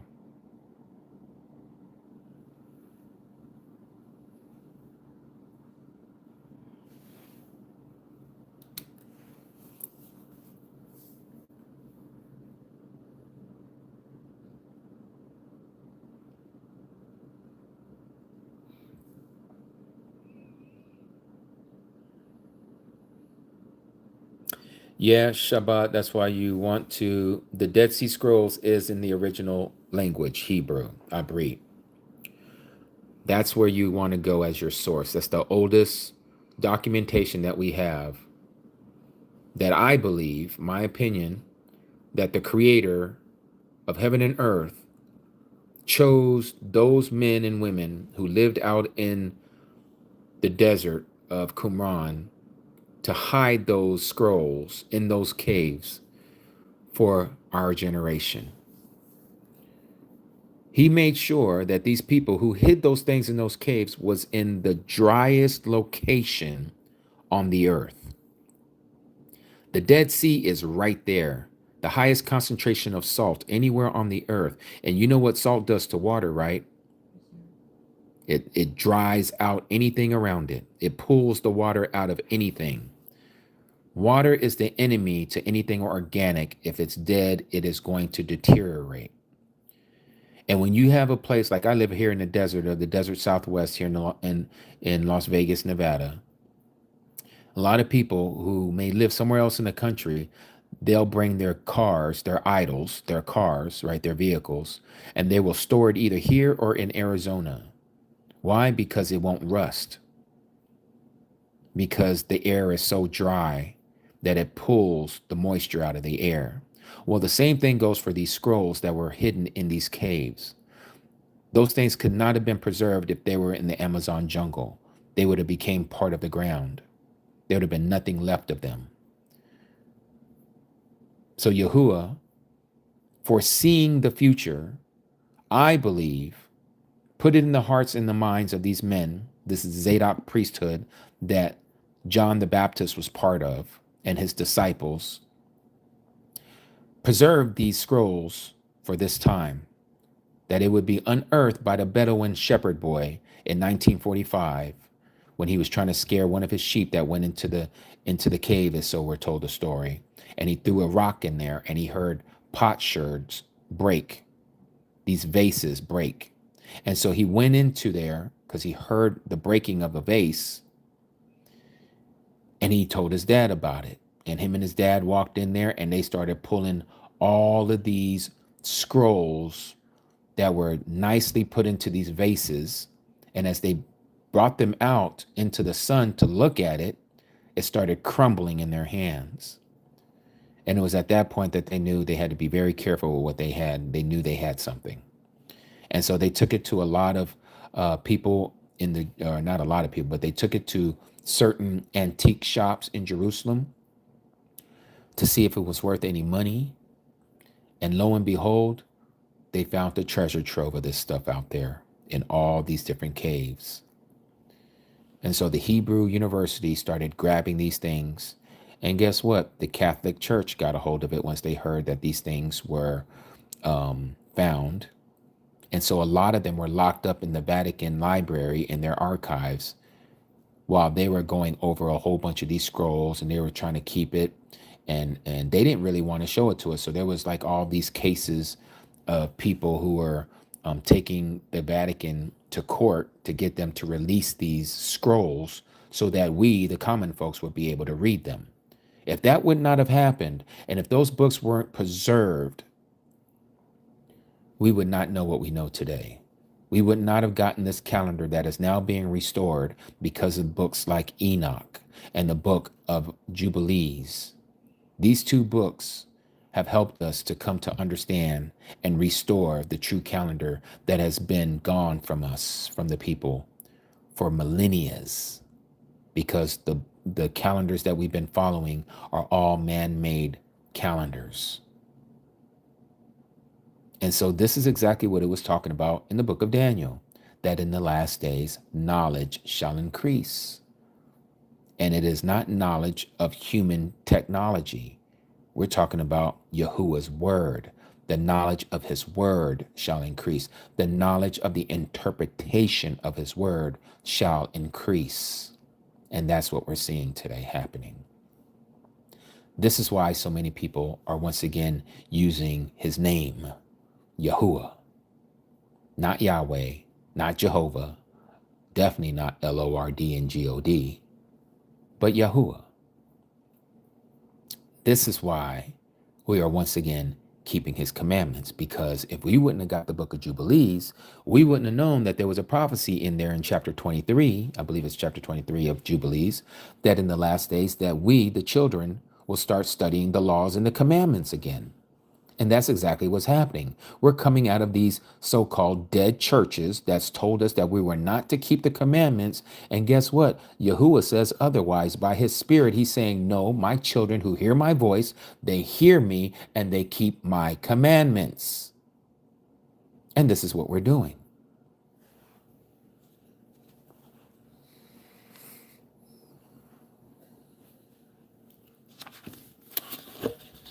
I'll show you that passage in Jubilees chapter 23. Jubilees chapter 23, verse 26. I read this yesterday, but I'm going to read it again.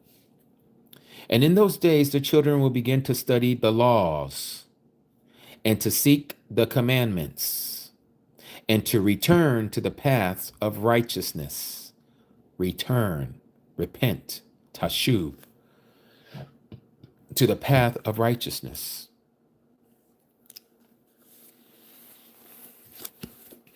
What is that path of righteousness? Jeremiah. It speaks about that path of righteousness that we're supposed to ask for. Cody, can you turn on the lights over here for me, please? To the, not that one. No, yeah. To the. Yirmiyahu, chapter 6, verse 16.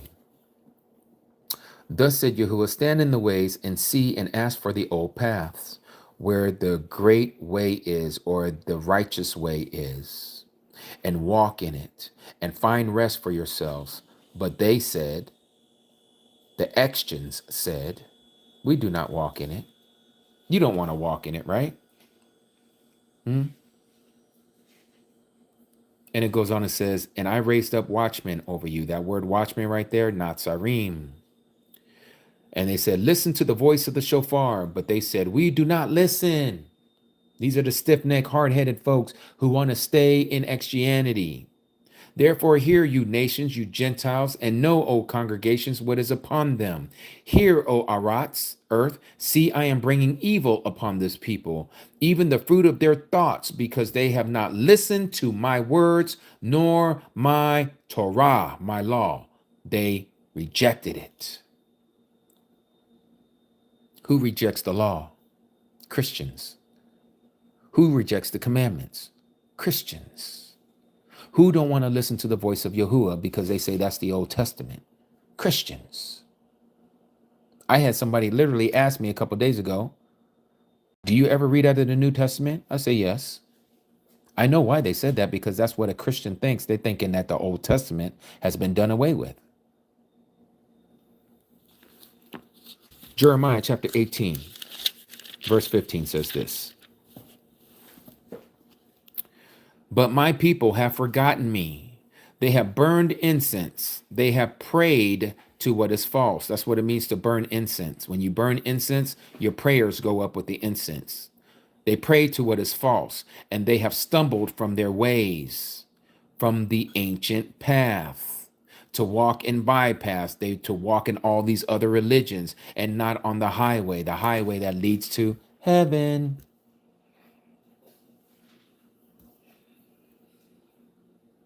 What is it, Nadiyahu? I think only Jimmy can pin here. What is your question, Nadiyahu? Let me go back and see if I can find it, because I heard someone did ask, or I did say that you had a question. Or forgive me, I had to step away a bit. Okay, had to step away a bit. What did you do before then? I'm going back kind of a ways here. I don't see your question. Yeah, you're going to have to send it back. I don't see it, Cody. I went back pretty far. You're going to have to ask me the question again. I didn't see it. Get the Yah Scriptures. Yah Scriptures. One word, yahscriptures.com, and you'll be able to purchase the book there. I think they also have it on Amazon.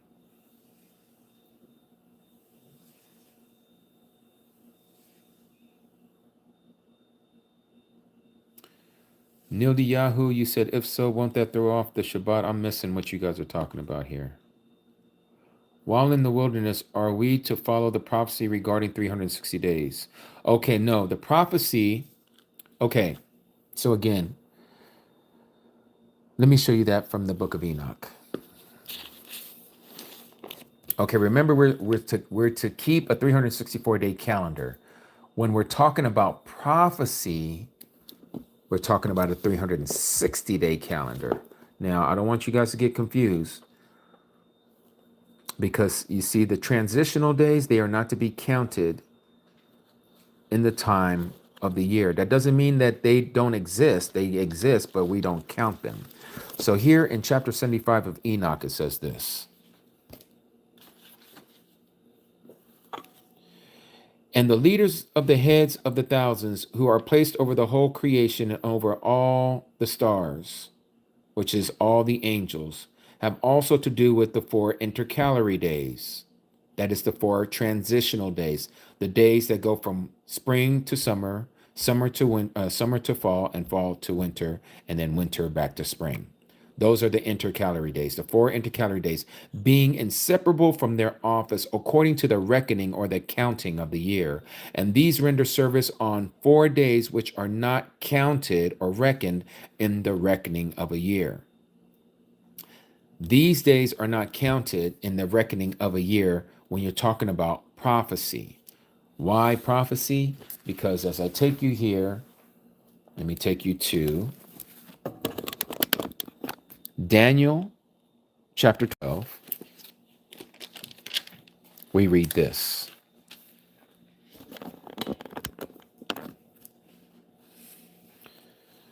Daniel chapter 12, verse 11. And from that time, which is a continual, is taken away, and the abomination that lays waste, or that is the abomination of desolation, there is to be 1,290 days. This 1,290 days is speaking of the 360-day calendar. Okay. How do we know that? Because it is divisible by 30, and you get 43 months of 30 days. That's how you get 1,290 days. You cannot use those 4 transitional days when you're talking about prophecy. Okay, that's that one. Now, again, in Revelation chapter 12, we'll see the same thing. But this time, it's 1 month short. And the woman fled into the wilderness where she has a place prepared by Alua Elohim to be nourished there for 1,260 days. So 1,260, Daniel 1,290. Both of them are divisible by 30. Here is 42 months. In the book of Daniel, it's 43 months. 30 days difference. Okay. We know that to be 42 months, this understanding of 30 days, according to the book of Enoch, that every month is exactly 30 days, because here also we see in Revelation chapter 13, verse 5, and he, that is the anti-Messiah, was given a mouth speaking great matters and blasphemies, and he was given authority to do so for 42 months. Well, 42 months is exactly 1,260 days, or 30-day, 42-month periods. Okay, so again, when we're in the wilderness we're going to be in, which has to do with the Great Tribulation. All right, you're going to count those days. But prophetically speaking, it's only 1,260 days. You leave out those transitional days when you're counting the prophetical days. You're still living those transitional days, but those transitional days, Yahuwah isn't talking about that. He is talking specifically the 42-month period, the 30-day, 30-day, 30-day, 30-day, 30 days. So when you get to a transitional day, you don't count that. It's as if that day doesn't count, like I just read to you in Enoch chapter 75. Those 4 days, those 4 intercalary days are not reckoned according to the year when you're dealing with prophecy. All right? So physically, we are still counting the same days as we are now. Yes, exactly. Exactly. Just like when you get to the void day, after the last Sabbath of the year.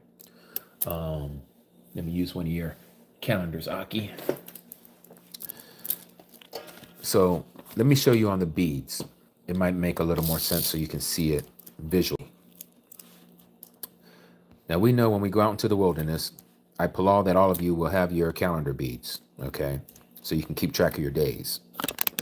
Now, with the calendar beads, as we know, we have our segment of 4 seasons: spring, summer, fall, winter. Okay. The days that you're not going to count is this last one right here, That's the 31st day. That's the 31st day. That's the 31st day. And that's the 31st day. Okay. Those four you don't count. You're dealing with it, okay? You're living it, but when we're talking about the 1,260 days or the 1,290 days, those days are not counted as we're seeing in the scriptures. Because if you're going to use those days, you're going to be off 4 days. The first year, another 4 days. The second year, another 4 days. The third year, and we know that the 42 months is 3.5 years. So you're going to be off 12 days just in the year alone, and then the half of the year you're going to be off by another 2 days. So that's 3 years and 4, that's 12, and then another 2 days, that's 4. So you'll be off by 14 days, almost a half a month. Yes, just go to our ambassadorsofyah.com or to the link tree, and you'll see there where you can order calendar beads, but please don't do it today because it is Shabbat. We don't do any money changes. I won't answer your orders on this day because today is a Shabbat. We don't do any commerce on Shabbat.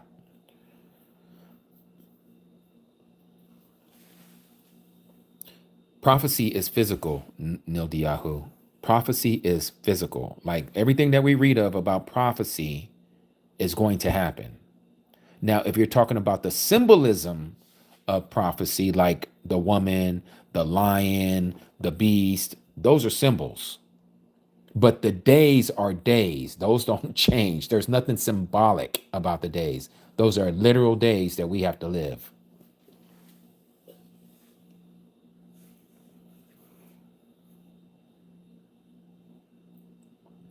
I am Quis or Eam, I don't know how you say your name. Why cross certain words from the scripture Bibles, like the word moon to the month from Leviticus? Because those word it shouldn't have been moon. It should have said month or period.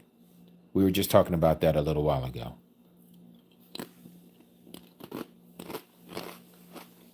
That's why we have people looking at the moon today and think that the month begins at the sliver of the moon. That's nowhere in scripture. You don't find anyone ever, anywhere in scripture, looking up at the sighting of the moon and say that we're in a new month. But you will find, as I've showed the people that were here, and I would ask you to go back and look at our this recording. There'll be a recording of this. It automatically loads up on YouTube, where I was showing that the word moon shouldn't have been there, number one. Number two, the book of Jubilees say that we're not to make observations of the moon, that we're supposed to use the sun to find our days, our months, our Sabbath, our years, our feast days.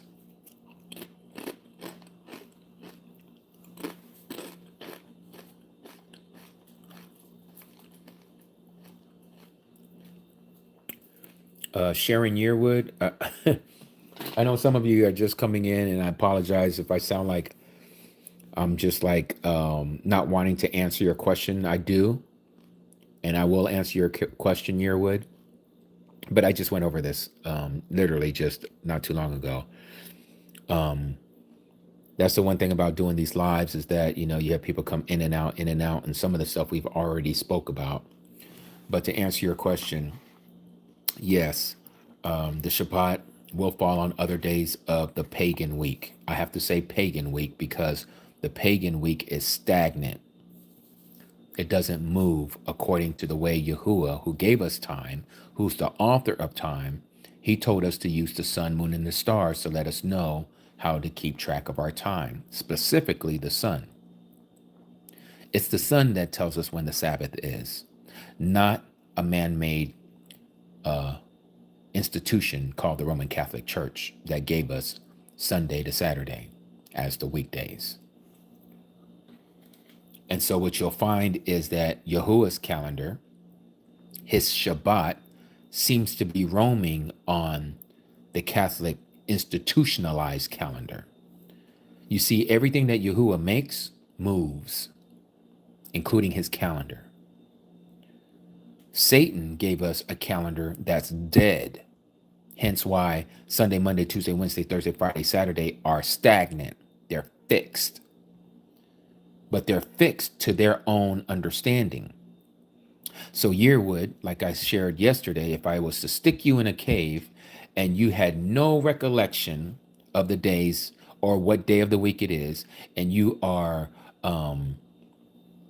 deprived of the sunlight, and you can't tell when the day begins, when the day ends, you don't know what day of the week you're on, and I have you in there, and I know how long you've been in the cave, but when you come out of the cave, Yearwood, and I ask you, what day of the week is it? You would have no idea. You know why? Because the pagan calendar that we use is not fixed to the sun, moon, and the stars. But if you understood how to read the sun, moon, and the stars, you would know the true calendar. The true calendar is based off of the sun. This is why in Genesis chapter 1, verse 14, he says that he created these great orbs in the sky for times and seasons and for days and years. But we don't want to use that because you know why? We were raised in a Catholic mindset, a Roman mindset, a stagnant calendar that is dead. And so when we say like right now, today, for the rest of this year until the spring equinox, every Sabbath until the spring equinox is going to be on the pagan day known as Sunday. Today is Shabbat. When the spring equinox gets here on March 20th, I believe that's when it's supposed to be. After that, March 19th, is that what it is? I know we found a mistake in our calendar that was missing a day on the void day, so that's why I was saying that. 3 days later from the spring equinox is your first Sabbath of the year.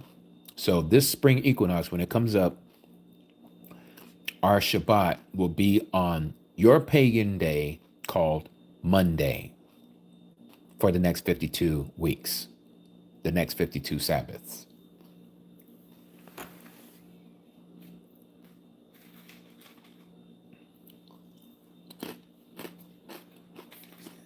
You want to see this one? Oh, you want to fix it? You want to bring it up to date? Okay. Any other questions or comments? Sorry that I'm munching in y'all's ear.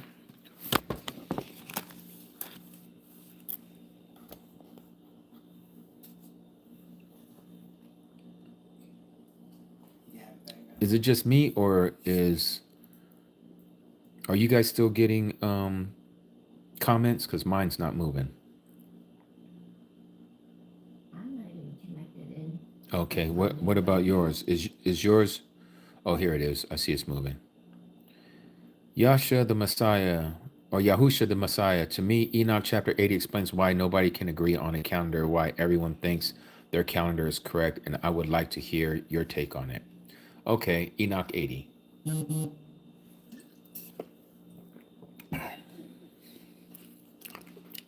Let's go to Enoch Kanok 80.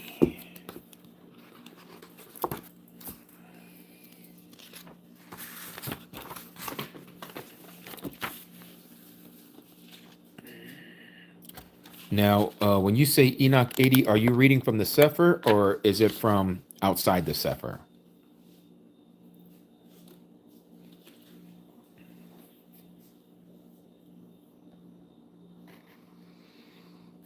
Yahusha the Messiah.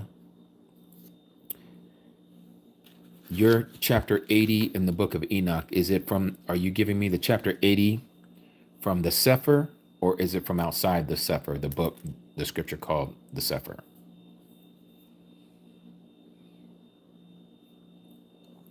Abide in Christ forever. We don't call him Yahweh, and we are not Yahweh witnesses. Are you talking about Jehovah's Witnesses? Or we're not Jehovah's Witnesses. Okay, you're reading it from Yah scripture. Okay, so it should be the same then. In fact, let me read it from there. Let me grab mine. I'll leave this open just to see the difference. But let me grab it here. Ooh. Oh, this big old book. Give me a second to locate it. Canuck 80.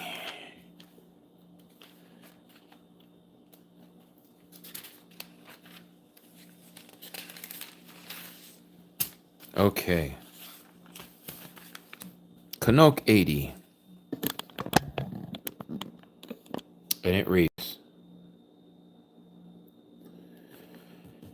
and in those days the messenger Uriel, the Malach Uriel, answered and said to me, see, I have shown you all matters, Canuck, and I have revealed all to you that you should see this sun and this moon and the leaders of the stars of the Shamaim and all those who turn them, their tasks and times and departures. And in the days of the sinners, the years shall be shortened, and their seed shall be laid on their lands and fields, and on the earth shall alter and shall not appear in their time, and the rain shall be kept back, and the Shamaim shall withhold. And in those times the fruits of the earth shall be backward, and shall not grow in their time, and the fruits of the trees shall be withheld in their time, and the moon shall alter her order and not appear at her time. And in those days the sun shall be seen, and he shall journey in the evening on the extremities of the great chariot in the west, and shall shine more brightly than accordance with the order of light. And many chiefs of the stars shall transgress the order, and these shall alter their orbits and task, and not appear at the seasons prescribed to them. And the whole order of the stars shall be concealed from the sinners, and the thoughts of, oh, wait, my eye just started itching, excuse me.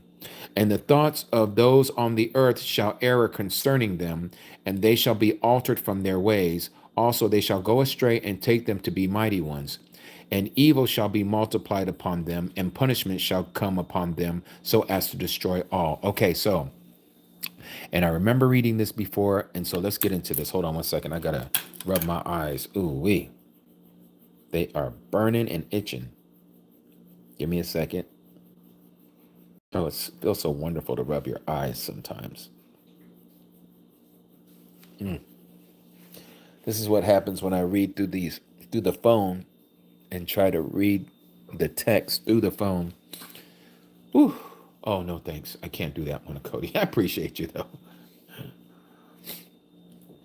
Okay, so let's go back here. So the understanding of this passage, according to what I see here, first of all, it says, and in those times, verse 3, the fruits of the earth shall be backward and shall grow in their time, or shall not grow in their time. And the fruits of the trees shall be withheld in their time.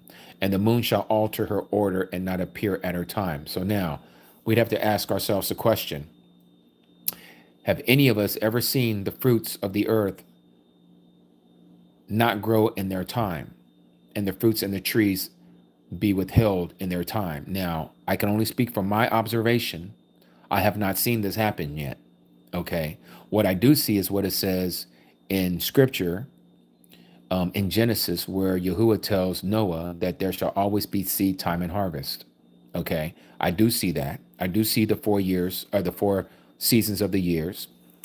Yeah, there is sometimes a fluctuation because of the jet stream and other things that might bring it in 1 year a little too late or a little too early. That's to be expected. That's the way the weather flows. But to say also that the moon shall alter her order and not appear at her time, we have apps. Like I have a moon phase app, okay? It's like clockwork. It knows because Yahuwah has put the moon up there, and it's according to its clockwork, okay? Because the moon has its own time as opposed to the sun, and you can know years on out before when there's going to be a full moon, when there's going to be a quarter moon, when there's going to be a half moon. You can find all of this out just using an app. So there is some consistency with the moon. Okay. So far that is still happening. And then it goes on and says, and in those days the sun shall be seen, and he shall journey in the evening on the extremity of the great chariot in the west, and shall shine more brightly than accordance with the order of light. Again, this to me has not happened. It hasn't occurred. What I do see is what it says here, verse 6. And many chief of the stars, these stars is representing angels.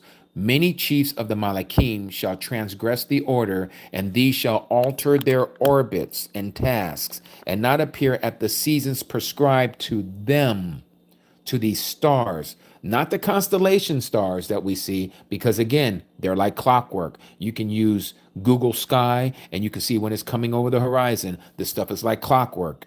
This is talking about a different star. This is talking about the fallen ones. Just like we read in the book of Revelation, it says there in chapter 9 of Revelation, I saw a star that had fallen, past tense. Who was the star? It says, and to him was given the keys to the bottomless pit.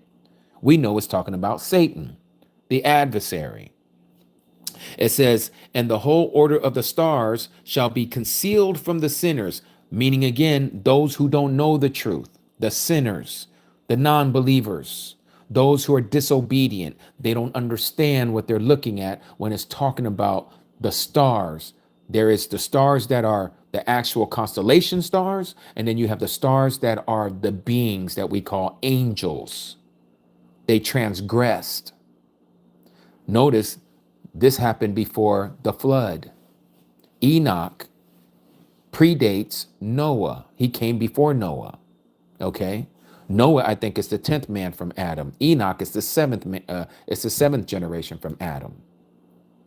So Noah, what Enoch is being told is what was going to happen to the days of Noah. These stars that transgressed their order. What did they do? They came down here and did all kinds of stuff that they weren't supposed to do. And so it says that, and their thoughts of those on the earth shall err concerning them, and they shall be altered from all their ways. Also, they shall go astray as to make them to be mighty ones. That's exactly why we have all these people that believe in Greek mythology. That's where these Clash of the Titans come from. They took them to believe that they were deities. Hence why we have all these religions. Like, I truly believe that Krishna is a fallen angel with 6 arms and look like a Smurf, the color of a Smurf. Okay? This is a true deity. Vishnu, all of that, Vedas, all of them, they are all these fallen, and Kali is another one, right? They are fallen angels. These are the fallen stars. And people took them to be mighty ones. And so it talks about, and evil shall be multiplied upon them, and punishment shall come upon them as so to destroy all. Again, this had everything to do with the flood. Now, what happened during those times of the flood? We don't know. All we know is what we read. So some of the stuff in chapter 80 about what happened with the sun and the moon and how they altered their course, that could have been a possibility. I'm not saying that it didn't, especially since it is coming out of the book of Enoch. So these might have been things that were signs for the children that were living at that time, right before the flood started, because again, there was no rain in those days. Nobody understood what it meant for raindrops, water to be falling out the sky. We read that in the book of Genesis. There was no such thing as rain until after the flood. The flood was the first time that there was rain, that water was coming down from the sky. Before then, it says all the land was watered from these aquifers that were underneath the earth. So that's my understanding of what we're reading here in Enoch chapter 80. I hope that makes sense to you. But again, that's just my opinion from what I see.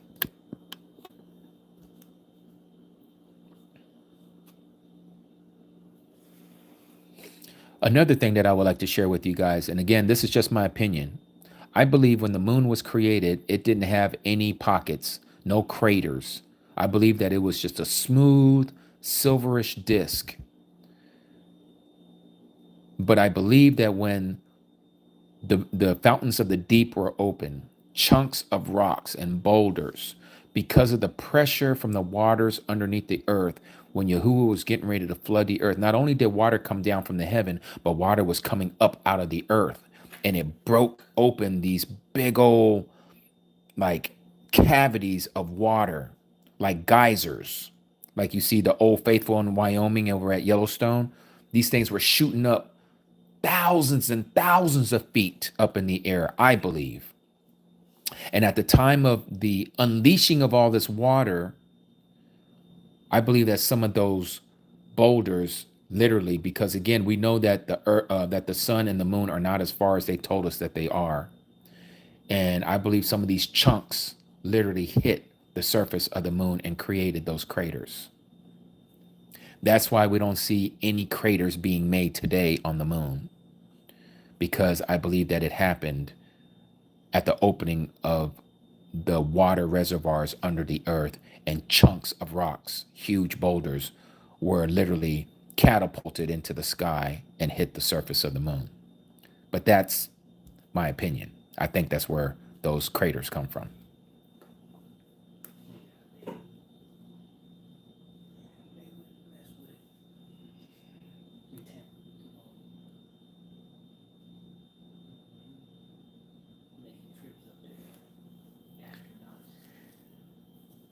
Sunspots is a whole different ball game, my Cody. I don't know about the sunspots. I mean, I haven't really studied the sunspots to know. I do see what they show us or what they want us to see. I don't have a telescope to look at the moon with the right polarized filters to see these arcings of plasma that comes up off the surface of the sun, as they have us to believe, and it shoots off all this radio frequency towards the earth and cause things to zap out and all that stuff. I'm not saying it's not true. I just never looked into it, so I couldn't really talk about that.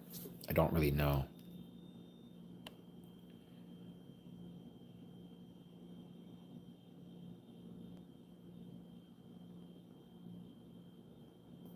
You're welcome, Yahusha the Messiah.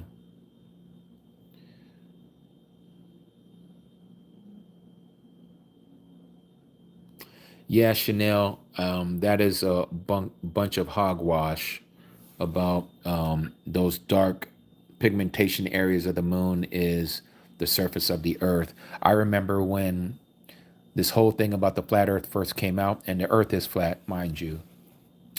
But I used to remember people saying that, oh, the moon is translucent, like you can see right through it. You know, you can see stars and all this other stuff, you know. And I looked into that stuff, and there is no truth to this. They try to say that the moon doesn't exist up there, that when it's dark, that part of the sliver of the moon that you can't see, the other part is like missing, like it's behind a curtain. I mean, it's just some crazy stuff that people are saying. And I believe that's what's being said also about a lot of this stuff about the moon and how it's a reflection of the earth and all this too. Because if that's the case, then why does it always look the same? Even when it's a cloudy day on the earth's surface, you're going to tell me that the moon is always showing the same stuff, even though it's a cloudy day on the earth's surface? There's some times when practically half of the United States is covered in clouds, and yet you still see the same images on the moon. We got to use some common sense here. Doesn't make sense. But people have you believe, just like, I don't know if it was you, Chanel, that was asking me. I think it was you. You were saying, can you explain what John Truth is talking about South Africa being the promised land?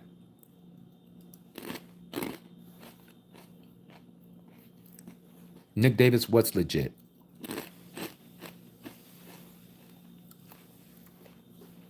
So to answer your question, Chanel, no. South Africa is not the promised land. And neither is the United States. These are people who don't know their geography. These are people who don't study their scriptures, and they just want to cause confusion.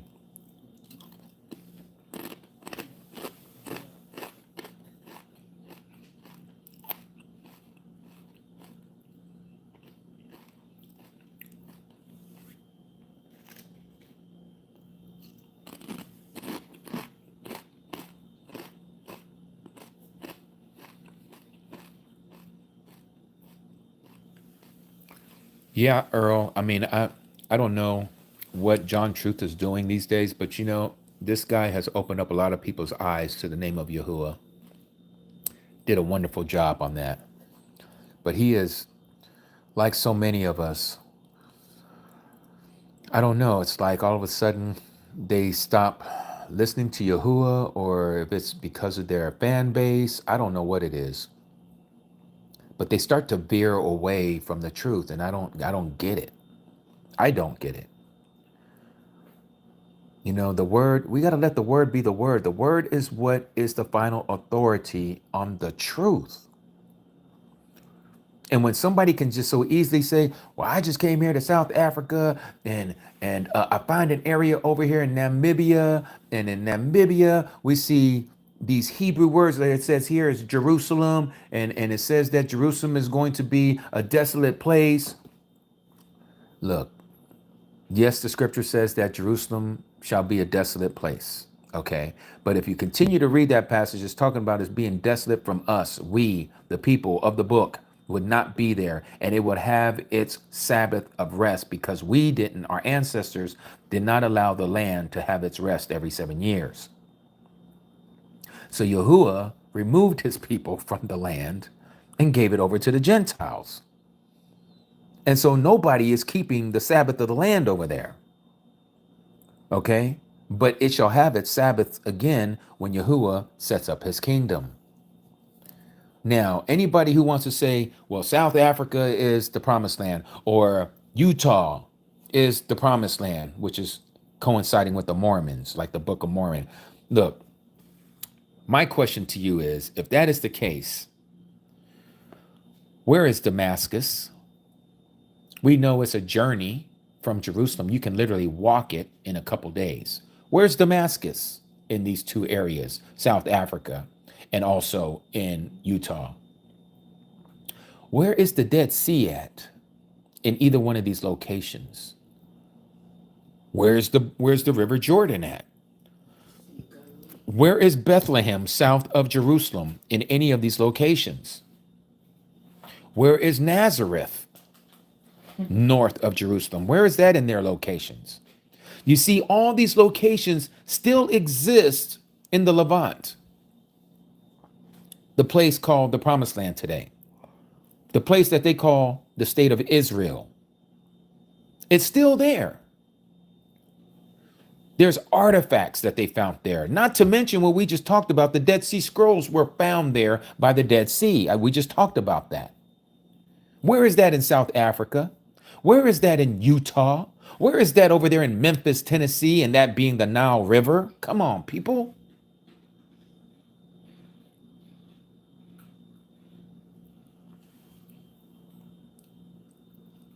When people don't study to show themselves approved, you're going to be led astray by every sound of doctrine that comes your way. Is this true? Is what John Truth saying is true? And I get it. I understand why people are saying that, because sometimes, and I know some of you probably even do this with me, and you shouldn't, you do not take my word for anything that I'm sharing with you. That's why I like to show you in scripture. If I say that the promised land is in South Africa, then I better show you some proof. And I'm talking about beyond a shadow of a doubt. Not because you see a town over there called Jerusalem. We got Jerusalems all over the United States. That doesn't make this the promised land. We got a place called Nineveh right here in the United States. A couple of them. A few of them. That doesn't make this the promised land. Nor does a place called Memphis make that area Egypt. They just named it after the city called Memphis that's in Egypt, and they named one here in Tennessee. That's all.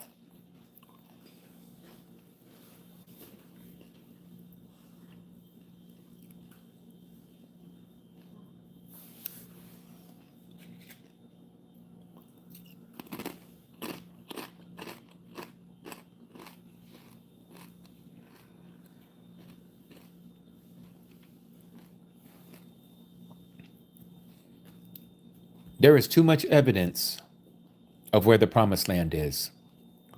Just like it says in Luke chapter 21, verse 24. that Jerusalem shall be trodden down by the Gentiles until the times of the Gentiles is fulfilled. That is prophecy. And we're seeing it today that there are Gentiles running Jerusalem right now because we're not in the land. We're not in the city. That's not to say some of us didn't go over there and decided to take up residence in Jerusalem, but that's going against what Yahuwah says. He says, I'm going to take you back there. Not a movement of the United Nations by a stroke of a pen and James Balfour from the House of Lords of Great Britain. No, those people over there are not the people of the book. It tells you that they are Gentiles. Luke chapter 21, verse 24. They shall trodden down Jerusalem. They shall run Jerusalem until their time is up, when their time is finished. And that time is not going to be finished until the Messiah cracks that sky at his second coming, and he's going to wipe them off of that face of that earth over there. Because they are getting ready to create the abomination that causes desolation, that's going to cause destruction. Because they are putting up a temple in a place that is not supposed to be, and they're going to try to use the Old Testament, the Tanakh, to once again revive things that they were not commissioned to do. They are not the Jews. They are not the Levitical priesthood. They are not the people of the book, and yet they're going to do all the things that it says that they were supposed to do, or those people that are supposed to do that, but all that has been taken away. It has been taken away at the tearing up of the veil when Yahuwah, in the body of Yahusha, gave up his Ruach, and the spirit of Yahuwah came out of the Most High place by ripping the veil from top to bottom.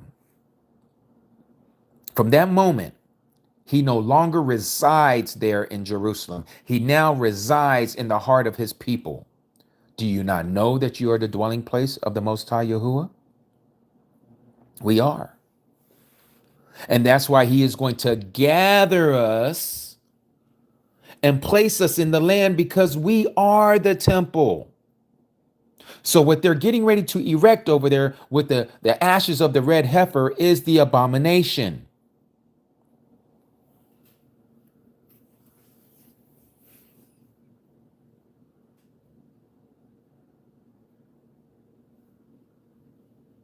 It's crazy, but that's what's happening before us today.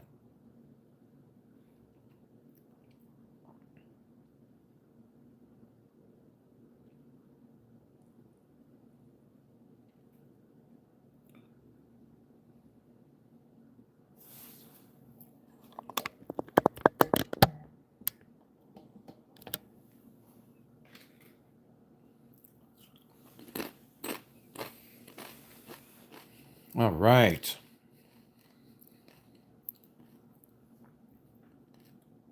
If anyone happens to have a Cody Shannon's number or know how to get a hold of her up there in Alaska, please get word back to us so we know that she's fine.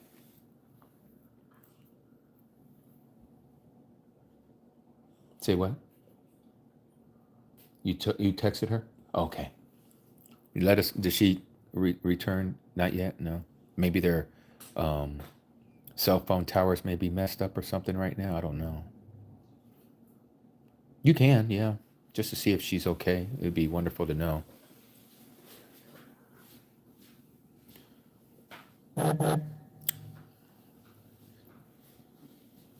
Oh, I have not, Aki Swank Swank. Thank you for bringing that up. Okay, so we're going to move on to another topic. Aki Swank Swank, also known as my Aki Matthew, who dwells in Palm Springs, California.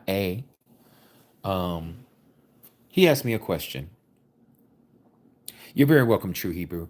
He asked me a question. Have I spoke about President Trump and this peace treaty between Israel and Hamas?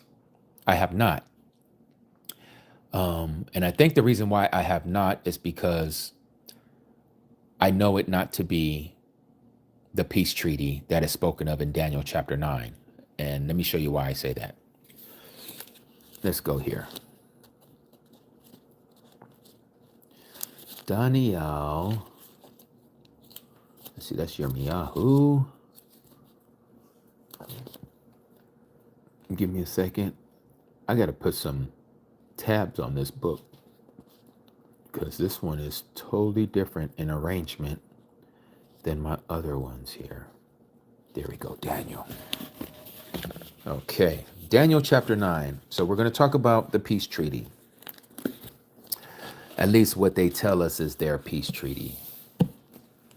Now, we're going to read the verse in Daniel chapter 9, verse 27, where it talks about the 70th as it has been termed or coined, the 70th week of Daniel. Okay, so let's read this. Verse 27.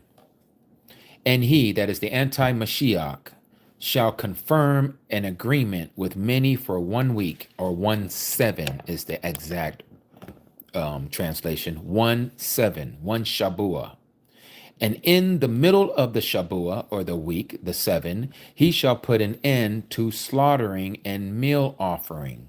And on the wing of an abomination, or wing of abominations, he shall lay waste, or that is, and on the wing of an abomination of desolation, even until the complete end, and that which is decreed is poured out on one who lays waste, or the one who does this. Okay, so it's talking about the so-called peacemaker, the peacemaker who does this.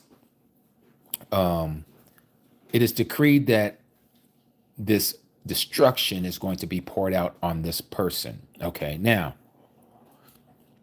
bringing all this together, now people love to use this passage for this 7-year peace treaty. What you're going to find, and I'm going to read this from the King James Version as well, so we can get a clear understanding of where they get a lot of this stuff. Let's read this before I get into interpreting from my understanding of what I'm seeing here, and I'm just going to share it with you all from the studies that I have done on this that goes back some years. And Yahuwah has corrected me on a lot of things because I was, without even knowing, I was brainwashed by Christian eschatological teachings. And what I mean by eschatological, that is end time studies. Okay. So here we're going to read the same passage. Daniel chapter 9, verse 27 out of the King James. And he shall confirm an agreement with many for 1 week. And in the midst of the week, he shall cause the sacrifice and oblations to cease. And for the overspreading of abominations, he shall make it desolate until the consummation. And at that determined shall be poured upon the desolate. Okay. Now, he shall confirm an agreement. Some people like to say he shall confirm a treaty with many for 1 week. Now, how many of you have heard that this 7-year peace treaty is supposed to be between Israel and her neighbors? How many of you have heard that or read that or was told that, was preached to you about that? Give me a 6. Give me a 6. If you have heard that, give me a 6.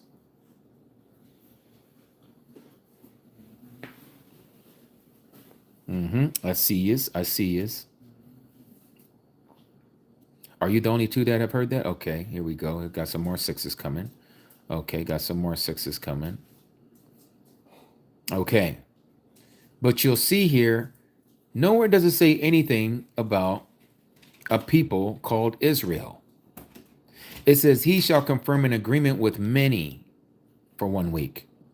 It doesn't say anything about any country. It just says many. Okay, you see that? That's the first thing. The second thing that we see here, it says that he shall cause sacrifice and oblations to cease. Christians, like I used to teach when I was a Christian, that he's going to stop. This is why we know that there's going to be this third temple, and he's going to stop the Jewish people from sacrificing and to cease from sacrificing. Now, Christians teach that the anti-Messiah is the one who tells the Jewish people that they are to stop sacrificing to the Creator. But that doesn't make sense. Why does it not make sense? Because number one, we know that the Creator doesn't want another temple built.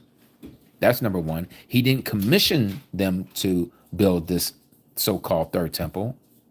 And we know that he doesn't want sacrifices because he says he'd rather have obedience than sacrifice. That's number one. Number two, he already completed the sacrificial laws that was instructed for us to have by the unaliving of the Messiah. Hebrews, the book of Hebrews tells us this. Okay, he took away the first so that he may institute the second. Okay, so there was no longer going to be shedding of lamb, bulls, and goats. But that's what they're getting ready to do here. So what is the understanding of taking away? He causes sacrifice and oblations, or that is worship, to cease. It has to be symbolic language. Remember earlier I was talking about a partial fulfillment of prophecy, and then there is a fulfillment of prophecy. This was a partial fulfillment back in 187 BC, I believe it was, if that's the correct timeline. I can't remember exactly, but we can go back and look into it. The first book of Maccabees. I've shared this before and I'm going to share it again. Antiochus Epiphanes, he was the king of Assyria. He erected an abomination that causes desolation at the Temple Mount of the Second Temple. Long story short, this is where we get the so-called celebration of Hanukkah. Okay, Hanukkah, the miracle of lights, or what they call the Feast of Rededication. Okay, Antiochus Epiphanes, the king of Assyria, caused the children of Yasharal to stop worshiping Yahuwah, caused sacrifices to cease. And what did he do? He erected an altar to Zeus, and he put an image of Zeus in the Most High place. This was an abomination that causes desolation. That was a partial fulfillment of what we're reading here in Daniel chapter 9, verses 26 and 27. This part has happened before, but it's about to repeat itself again, just like it says in the book of Ecclesiastes. There is nothing new under the sun. What was shall be again. Okay? How do we know this? Let's go to Matthew chapter 24. Do you recall the Messiah saying this?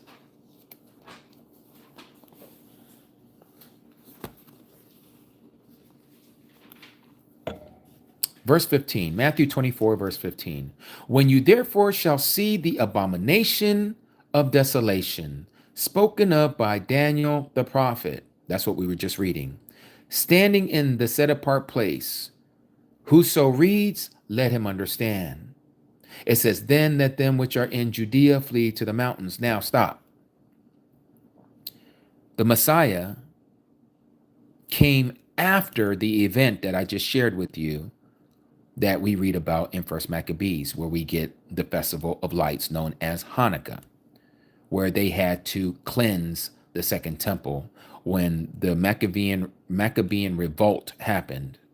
Maccabees and his sons, they were Yahudim. They were from the tribe of Yehuda.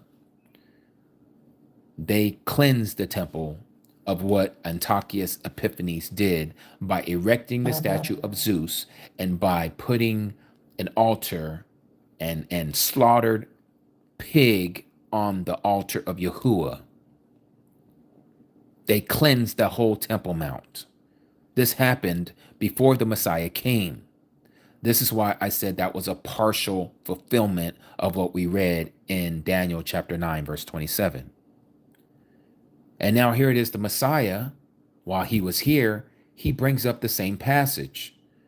When you therefore see the abomination of desolation spoken of by Daniel the prophet, standing in the set apart place, whosoever reads, let him understand. Now, we can also read about this abomination of desolation in chapter 11.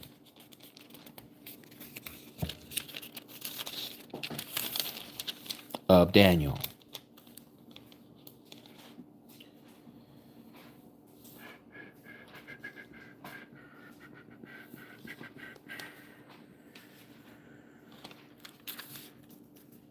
Okay, thank you, JJ. Thank you. Why is my brain not seeing it? Hold on one second. Hold on a second. Oh, give me a second here. I gotta look something up.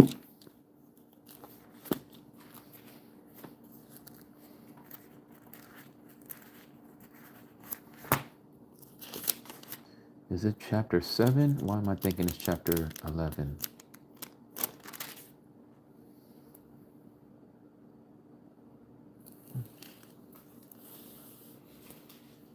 Let me see.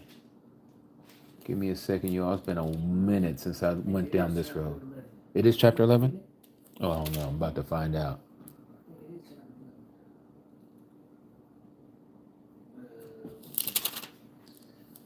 Okay, so we have that one. Supplication. Chapter 10. It's not chapter 10. Chapter 9 for sure. Chapter 11.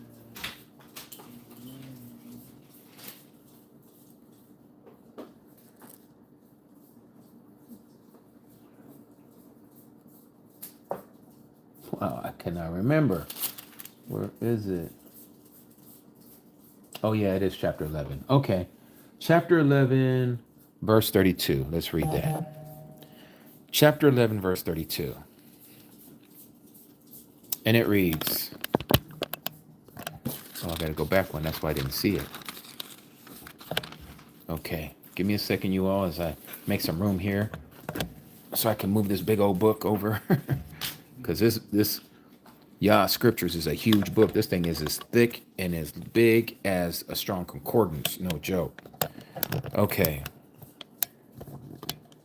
So here it says, let's start at verse 31. And strong one shall arise from him, that is the anti-Messiah, and profane the Mikdash, or the Mikdash is the temple, the stronghold, and shall take away that which is continual, and place the abomination that lays waste. Your translation may say abomination that causes desolation. And by flatteries or lies he shall profane those who do wickedness against the agreement, the contract, the pledge, the marriage vow that is between Yasharal and Yahuwah. But the people who know their mighty one shall be strong and shall act or do many exploits. So back to 31. This is why we know this is getting ready to come back in the future. So what we read in Matthew chapter 24, verse 15, when you therefore shall see the abomination of desolation spoken of by Daniel the prophet, standing in the set apart place. Okay? Whoso reads, let him understand. Going back to Daniel chapter 11, verse 31, it says here, and strong one shall arise from him, from the anti-Messiah, and profane the Mikdash, the stronghold, and shall take away that which is continual, and place the abomination that lays waste. When they set up that third temple, that is the abomination that causes desolation. That hasn't happened yet. The Messiah was strictly letting us know that what happened during the times of the revolt of the Maccabean era, that you can read about, what Antiochus Epiphanes did in those days, that happened before he came, before the Messiah came in the flesh, that was just a partial fulfillment. What you and I are getting ready to see, which what we're seeing right now that is going on between President Trump and Benjamin Netanyahu and Jared Kushner and John Wittrop, or whatever his name is, these people, along with Saudi Arabia, along with Egypt, along with Iraq, along with the Palestinians, along with the so-called Israelis, along with Turkey, along with Syria, and the list goes on, right? UAE, Qatar, Bahrain, all of these countries is what we read in Daniel chapter 9, verse 27. Daniel chapter 9, verse 27. Once again, let's look at it. What does it say? And he, the anti-Messiah, shall confirm an agreement with many.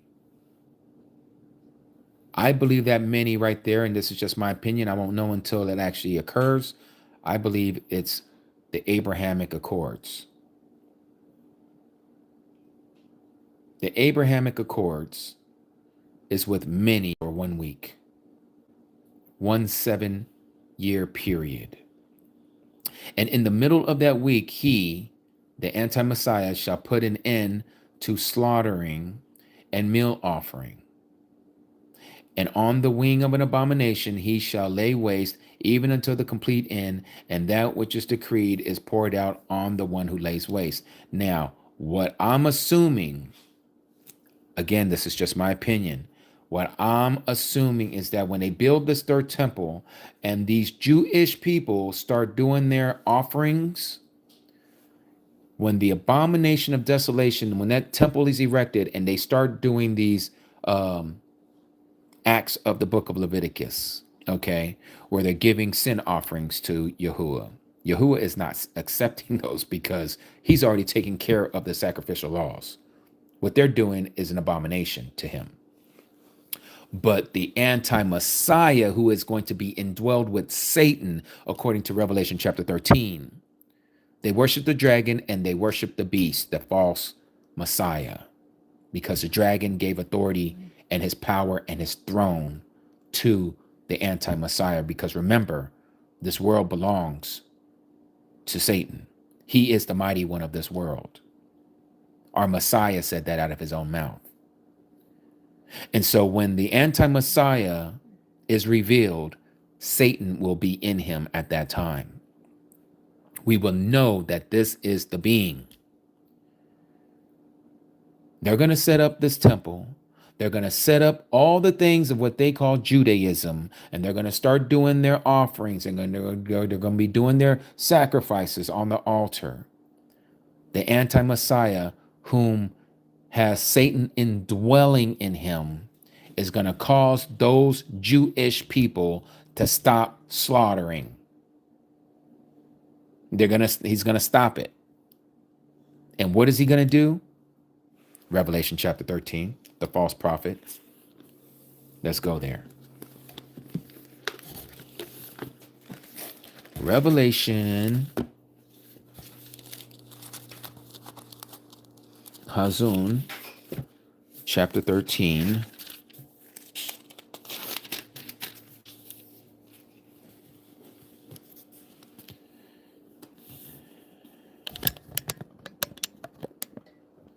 Right here.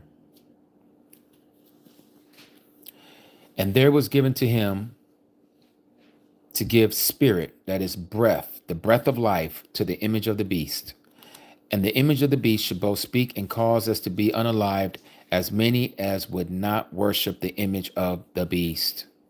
And he causes all, both small and great, rich and poor, and free and slave, to be given a mark upon their right hand and upon their foreheads. Okay, what happens?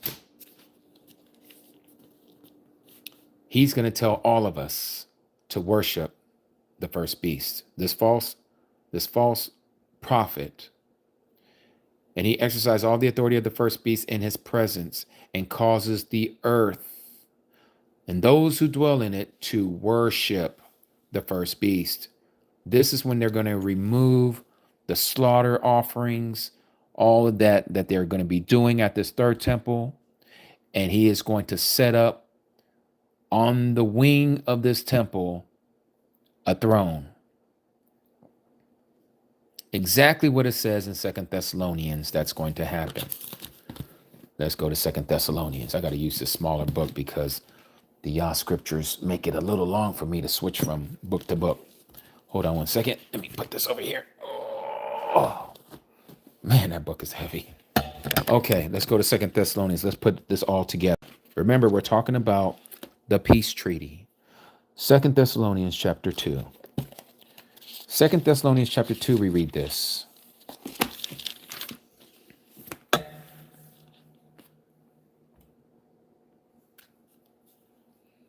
Let no one deceive you in any way. Verse 3. Because the falling away is to come first. That is, again, apostasia, falling from the truth. And the man of lawlessness is to be revealed, the son of destruction. Okay, meaning that he is going to be destroyed. Who opposes and exalts himself above all that is called, Alua Elohim, the mighty one, or that is worship, so that he sits as Alua Elohim in the dwelling place of Alua Elohim, showing himself that he is Alua Elohim. This right here is when he sets up the temple, or he sits in the temple in the Most High place, because again, they're going to erect what they say is the third temple. And it's going to be, I guess, a split image of Solomon's temple and the second temple kind of merged together. So they're going to have the outer court, the inner court, the place where they have the brazen altar, the altar of incense, and then they're going to have the Most High place. And in the Most High place is where Satan is going to sit. This is what he wanted from the very beginning. You can read about it in Isaiah chapter 14. And as he sits on this in the temple, on this throne, he's going to be showing himself that he is the creator. He wants to be like the Most High. Isaiah chapter 15. I will ascend, he says. I will be like the Most High. This is why what's happening in front of our face right now is the whole setup of the deception of Satan. He knows that he just cannot start and say, I'm going to erect my temple here. You guys are all going to come and worship me here. No, he can't do that. You see, he wants to fool those of us who think we're worshiping the creator, and the whole time we're actually worshiping Satan. That's the deception. So they have to erect this third temple. They have to make everybody believe that those are the people, that they're the Jews, and they are not. Satan has to make everyone believe that Jesus is the Messiah. Satan has to keep all these people in this delusion. He's not only doing it to the Jewish people, but he's also doing it to the Christian people. And he's also doing it to the Muslim people, because even the Muslims believe that Isa, their terminology for Jesus, is going to come back and judge the world. Same as the Christians. The crazy thing is Christians and Muslims have more in common than Jews have. Because the Muslims believe in Isa. They just call him a prophet, who people call Jesus. And so you hear all of this stuff like that dude who came out of Great Britain talking about, I'm the Imam, I am Jesus, I am this, I am that, wearing his black beanie and looking like, man, that dude is just a big old farce. Got people believing all this kind of stuff. People are like, oh my gosh, he's here. You think Satan is just going to come out that blatant? No, it's not.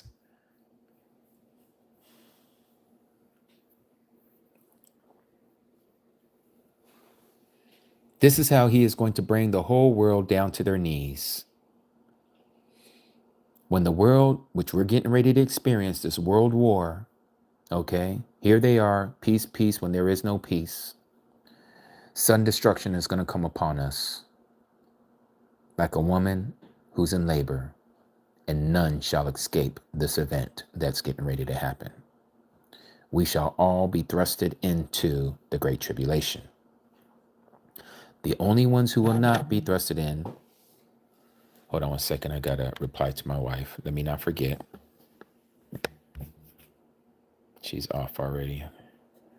Let me know when you are close, dear.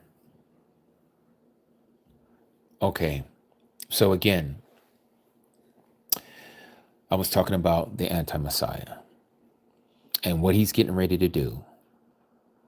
He's going to fool all of these religions, and he's going to come showing himself that he is the creator. But the problem with all of this is the deception that he is going to go through to get us to believe. This is why the Messiah says this. Let's go back to Matthew 24. I need you to understand the trickery, the connivingness, if that's even a word, of Shaitan. Okay?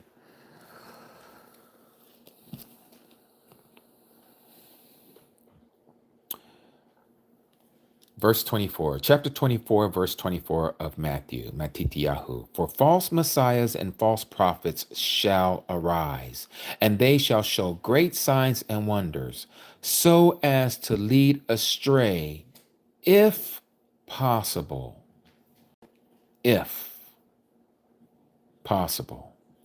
even the chosen ones. Yours would probably say even the very elect. If it was possible. Satan is coming with all lying signs and wonders, according to 2 Thessalonians chapter 2, verse 11. I think that's where it is. Let me see that again. 2 Thessalonians chapter 2, verse 9, not 11. Notice what it says here. The coming of the lawless one, 2 Thessalonians chapter 2, verse 9, is according to the working of Shaitan with all power and signs and wonders of falsehood or lies, and with all deceit of unrighteousness in those perishing, because they did not receive the love of the truth, in order for them to be saved. And for this reason, Alua Elohim sends them a working of delusion. The King James says it best, a working of strong delusion, for them to believe the lie, the falsehood. So again, all these Christians and Muslims and Judaisms of the Jews who don't think that they're going to be deceived by this being, let's put it this way. We would almost be deceived if we didn't know what we knew.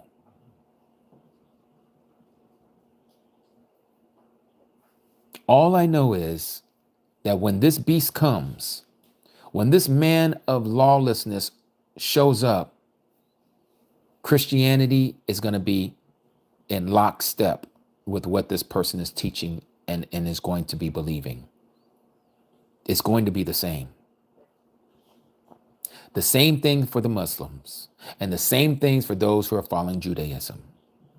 He is going to unite the people of the earth. This is why they will be able to see and know those of us who would not take the mark, who would not be a part of their order, who would not be a part of their agenda, who would not be a part of their new world order. And we're going to stick out like sore thumbs. It's going to be open season on many of us because we will not adhere to what they want us to do.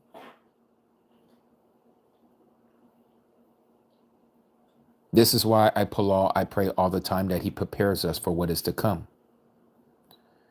Because as of right now, Yahuwah has not revealed it to any of us yet, what that great deception is going to be when it fully comes into fruition. We know that Christianity is the deception. We know that. We know that it changed the true teachings of our Messiah and they gave us a false one, but it sounds so real. It sounds and seems so authentic. It seems to be right because it's coming out of what people call the Holy Bible. But they changed things in the Bible, especially in the New Testament. They changed the name. They have you looking at the scriptures differently by thinking that the laws no longer apply. They got you believing that you don't have to worry about keeping these feast days and the Sabbath days. And so when this anti-Messiah appears, he's not going to change that. All he's going to do, once he's got everyone under his foot, and when this false prophet appears, he's going to tell everyone you are to worship that man right there. And anyone who will not worship him, he's going to be like the prosecutor. He's going to be like the Apostle Paul back in the day. He's going to be going after those of us who are followers of the way, seeking us, trying to find us, destroying us. And we're told that we're going to be given into their hands for a time, times, and half a time. 3.5 years, 42 months. We just went over some of this. 1,260 days.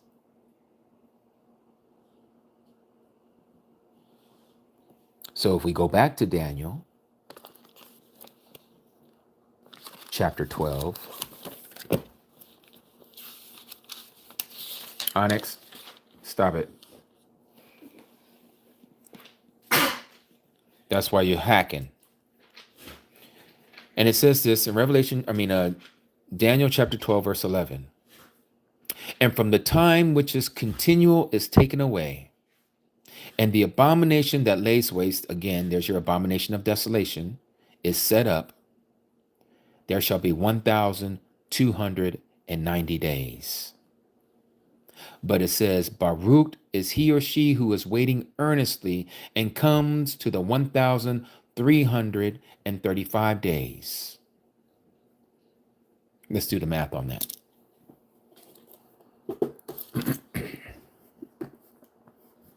The math on that is what? Let's see. Let me bring up my calculator. That is not my calculator. I don't know what that is. That's something new on my laptop I've never seen before. That's weird. 1,335 minus 1,290. That gives us 45 days, a month and a half. Yep, Francesca. 45 days. That is a month and a half. Exactly, a month and a half. What is going to happen during that month and a half? I don't know. We're not really told. And if it is told to us, we don't see it yet, or I don't see it yet. But we do know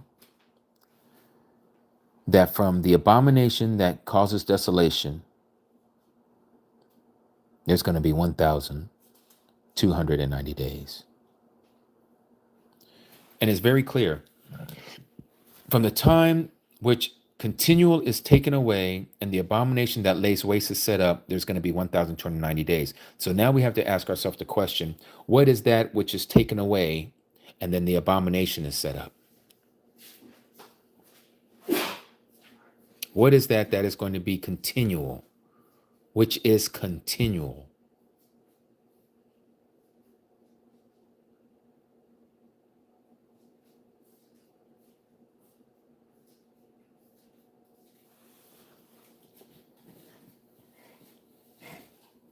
That we need to find out.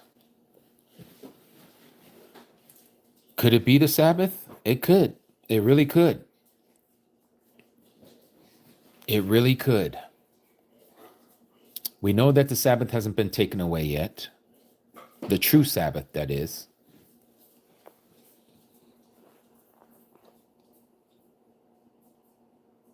The abomination of desolation, we know, is going to be the erecting of the temple. So when is the continual part of the Sabbath, if that is it?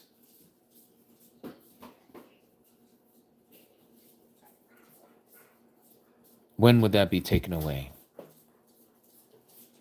I guess we're going to find out here in the future.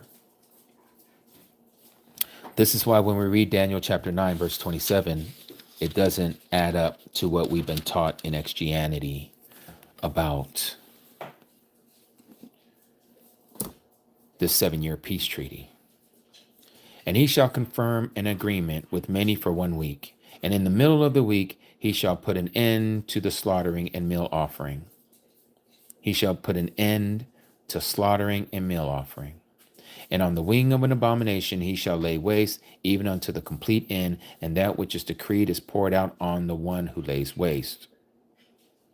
So if the abomination of desolation is the ending of the 1,290-day period, and the continual that is taken away is the beginning of the countdown of the 1,290 days, that's what we need to find out. And that seems to be, to me, the beginning of the confirmation of this agreement that is for 1 week.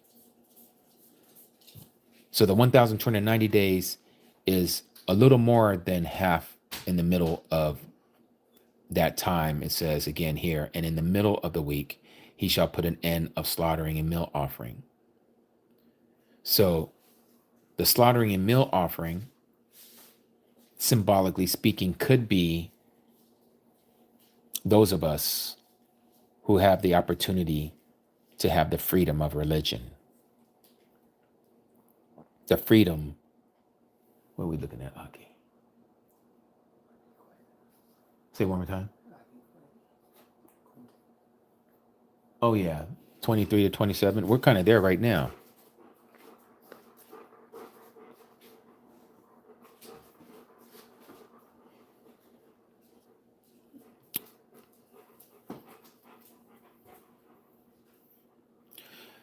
So if we go back to 23, Aki Quinton, what we're finding out, this is history, okay?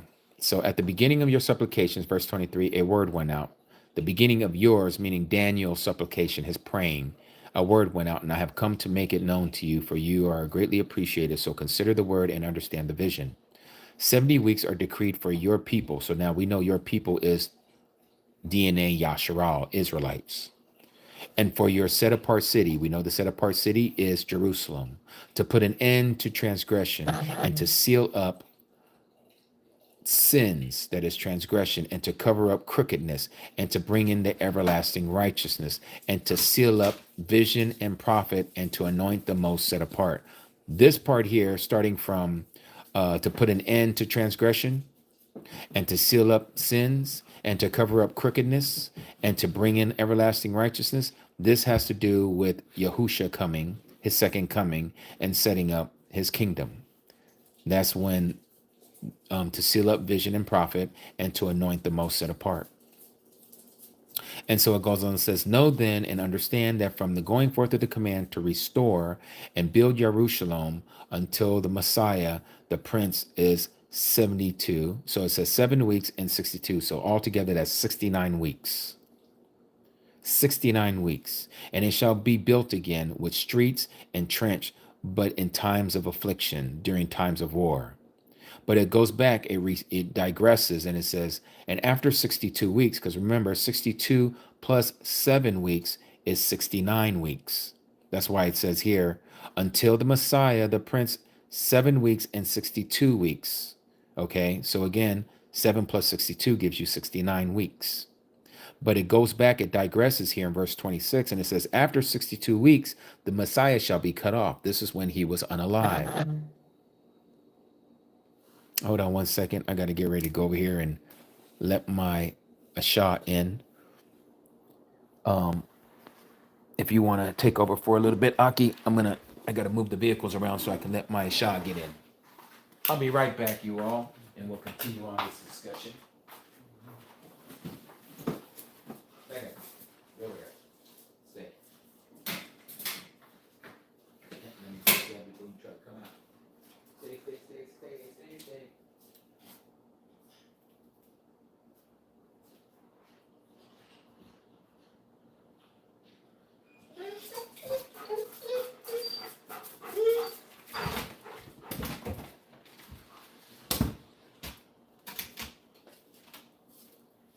Shabbat Shalom, Miss Parker. Shabbat Shalom.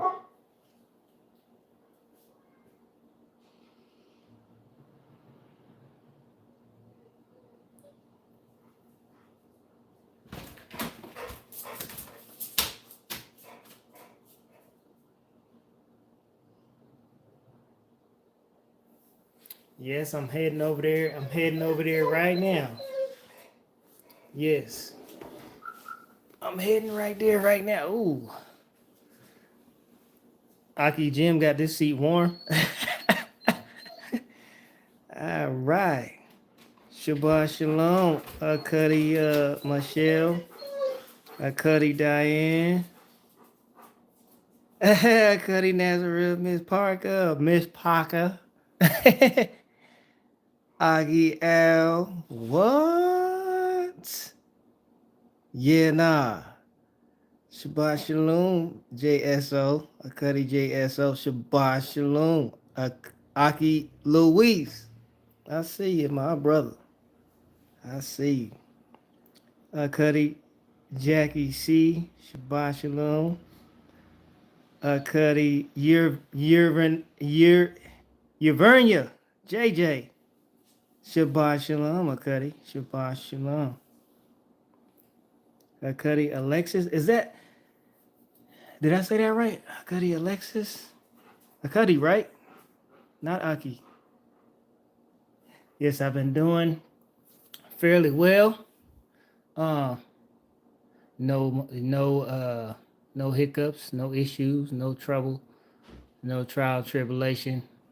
I'm in the process of being stripped, like being stripped of my weaknesses and things I've struggled with, spiritual battles, spiritual fights, spiritual wars that I've experienced and endured. Yahuwah is bringing me out of that now. So yes. Who else we got in here? Cuddy Miria. Aki Pete. Yes. I'm trying to be a little ray of sunshine. Aki Bob. I see you, my Ak. Yes. All the beautiful Quadesh ones, set apart, selected, elected, and chosen by the mighty strong hand and outstretched arm of Abba Yahuwah Alua, our Elohim. Yes, that is Jaffa. R.C. Jones. Shalom. Shabbat Shalom.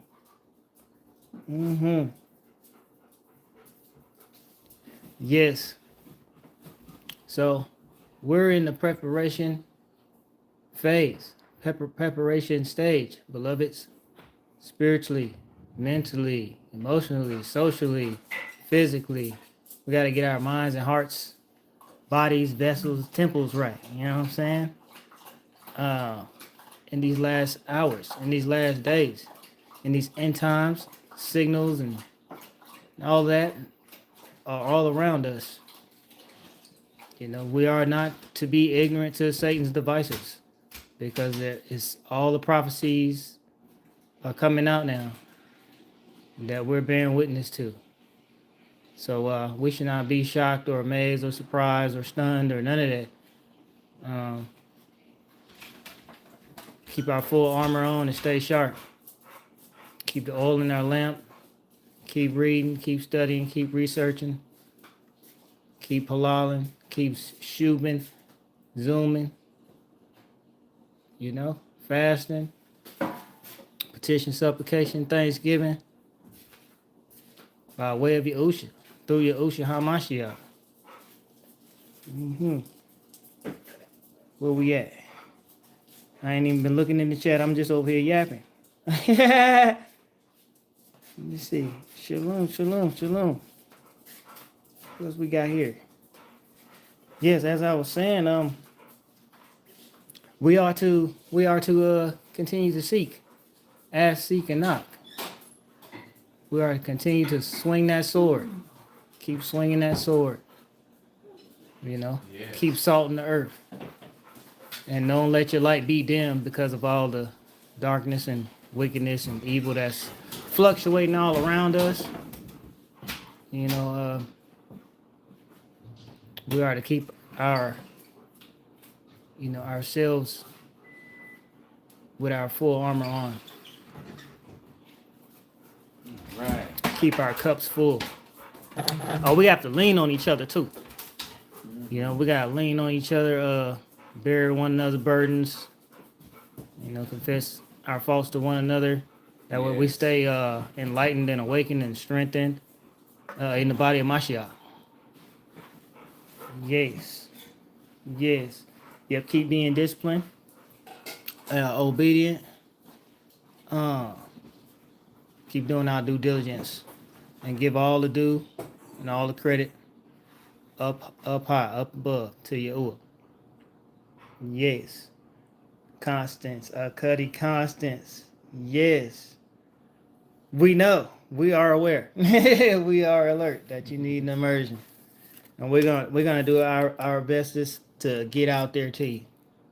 As soon as we possibly can, Abba Yahuwah willing. Yes. Oh, Cuddy Cree too? Wow. Cuddy Cree. Where are you at, Cuddy Cree? Y'all ain't get nothing. Y'all ain't get nothing. You on the east side? East coast? See? That's what y'all Let's see. out. Yes. Cuddy Susie. Yes, this is Ak Manuel. Aki Manuel the Protector. Yes. I am him, and he is I. Let's see. Keep looking towards Yahweh. Yes. Yes, beloved. You are so right. Cuddy Victoria. Oh, Cuddy Miriam said that she's been trying to immerse you, Cuddy Cree. Yes. Yes. Let me get up out your chair. I'm over here. I appreciate I'm you, on Aki. the mic phone. Check 1 2. 1 2 3. All right. We are back. I appreciate my Aki Manuel, for holding it down. And as we were saying earlier, as we were talking about the abomination that lays waste and about the so-called peace treaty. Now, to bring everything that we talked about and now bring it into current events. What we're seeing between the Israelis and Hamas is not what we're reading here. Okay? This is not the peace treaty that is spoken of here. What we're seeing before us is the lie that they want us to believe that it is here in Daniel chapter 9, verse 27. Because again, Satan has been promoting those people to be the people of the book. That's number one. They want people to believe, even though a lot of people's eyes are waking up, they know that those people are not the book, or not of the book. But Satan is continuing to perpetuate this lie because, as you know, a lot of Christians don't see what we see. They don't know what we know. And they believe that those people are the true Jews. And as long as they're looking at them and that them being taken back to the land, the motherland, and that saying that they are the fulfillment of what was written in Ezekiel chapter 37 of these dry bones, and got us believing that those people are the people of the book, then what they're doing is that they're causing Christians and Muslims and, of course, the Jewish people to believe that they have the right to be there and that they are going to be the ones who are going to bring about this third temple. The Christians are helping them do it, talking about the so-called Jews, and all of Western society is helping them to do it through their governments. The Muslims don't want to have anything to do with it because they, again, believe that that area now belongs to them. That's the third most holiest site, according to them, of their teachings. It's not in their Quran, but they say that. And so they say Mecca is first place, Medina is the second place, and then Jerusalem would be the third place. Okay? And they believe that that's where their so-called Prophet Muhammad, he ascended up into heaven from the Temple Mount. So that Dome of the Rock, most likely, depending on how they do all of this, I don't know, but they might just destroy the dome, dome of the rock to build the third temple in that location. But from studies that I have done, the actual true location of the temple is north of the dome of the rock. Let me show you what I'm talking about. I have some diagrams here of this. Let me bring it up. Give me a second here. Okay, I think it's this one. Yes. Okay, so let me show this to you.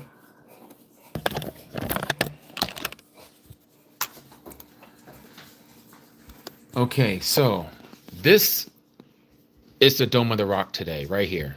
Dome of the Rock. You see it there? Dome of the Rock, right? Blow this up.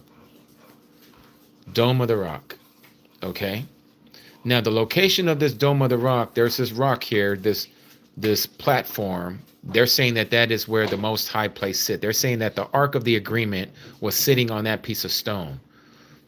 Nothing in Scripture says that there was a piece of stone or a plateau of a stone that the dome or that the temple, the Ark of the Agreement was sitting on.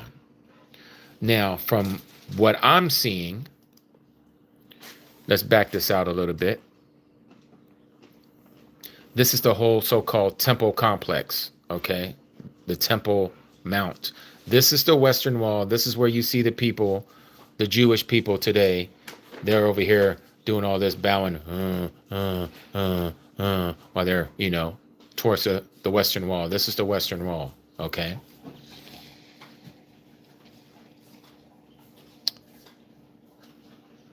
This is the Golden Gate, the Eastern Gate. Now we're told that the East Gate lines up with the Most High place. The only thing that is directly west of the Golden Gate is this area here called the Dome of the Spirit. You see that I draw this line right here. I call it the equinox line, okay? Because you don't see it here because it's cut off, but the Mount of Olives would be in this area. The Mount of Olives, okay, is east of Jerusalem, the old city. When the sun comes over that horizon of the crest of the Mount of Olives, the sun would go right through the Golden Gate, into the outer court gate, into the inner court gate, into the Most High gate, and go right into the Most High place where the Ark of the Agreement was sitting. That would be this area called the Dome of the Spirits. That location right there. And it's flat. We remember reading, and I don't know exactly off the top of my head, but it says that there was a threshing floor there. Okay. That threshing floor is exactly the same location that Jacob laid with a rock under his head. And he said that he saw angels going up and down, and it was called Jacob's ladder. That's what we call it. Okay. That was the location, supposedly. This is the same location that Abraham, when he came there, that area was the threshing floor where they would use the wheat to get rid of the tares. They would throw up the wheat, and the husks of the wheat would fall off. This is where they would do it, from this area. Now, I don't have physical pictures, I don't think. Let me check. Let me go back. Let me see if I have it here. I don't know if I have it on here. Let me see. I do not, I believe, have it. Nope, I don't see it here. But let me do this. Because we have the internet, we can do things like this. Let's go here. Temple Mount. M-O-U-N-T. Okay, let me see if I can, images. Okay, if I find it, I am going to show you. Give me a second. I'm looking for a satellite view of the Dome of the Rock. The Temple Mount. Give me a second here. Let me find one. I know they got to have one. Where is, I think this is one. No, I wanted a satellite, like an actual visual view. Okay, I think this is probably going to do it here. Will it let me get bigger? Maybe it will not. Hold on one second. Oh, here, no, they got all kinds of, well, let's see. This might work. View file. Will it allow me to blow it up? Nope. It will not allow me to do it. Okay, let me go back. Let's do this. Let me go here. Temple mount. Temple mount.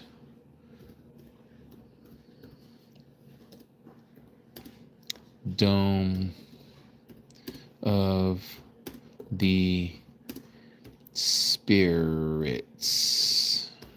Enter. Okay, so this is it right here. Oh, that's a better look. Okay. So let me show you guys this. So as you guys can see, you can see the Dome of the Rock in the back. This is what I just showed you, the Dome of the Spirits. This area here is flat. This is the threshing floor inside of here. This is supposedly where the Most High place, where the Ark of the Agreement sat there. Okay, let me see if I have a closer view of the dome of the, here we go. This is probably the best one. You can see it there. It's flat. Okay, that's the Dome of the Spirits. This is supposedly where the Ark of the Agreement sat here.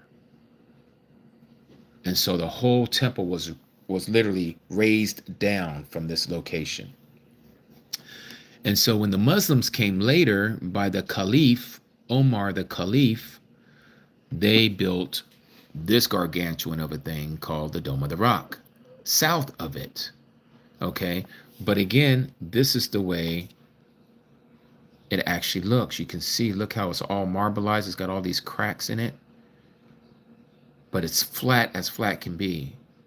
You're not going to put that on a piece of rock. You're not going to put the Ark of the Agreement on a piece of rock.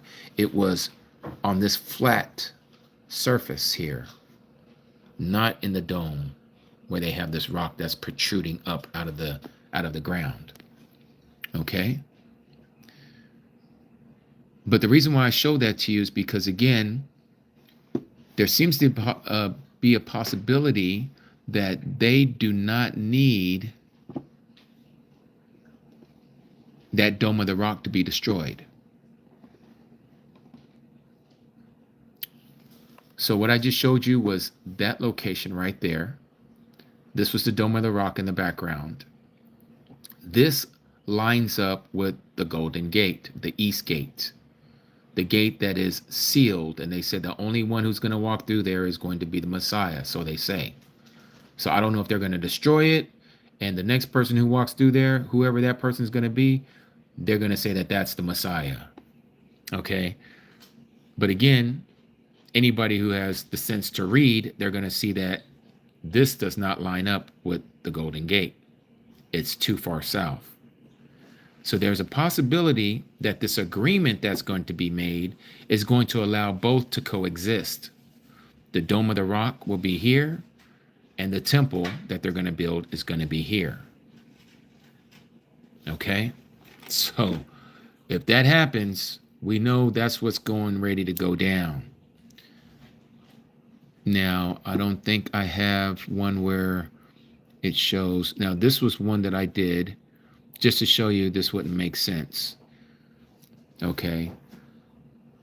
This would be an outline of the walls, and this would be the Most High place right here. So I was looking to see, well, will it work over here? It wouldn't work over here. It doesn't line up with the East Gate. This gate over here, they call the seat of Muhammad. But the Golden Gate is up here. And again, the Golden Gate lines up with the Dome of Tablets or the Dome of Spirits. Same name. That lines up with the East Gate. This is why I believe, and I'm not the only one, there's others that believe that this is the actual site of the first and second temple was here. not here by the Dome of the Rock. Okay.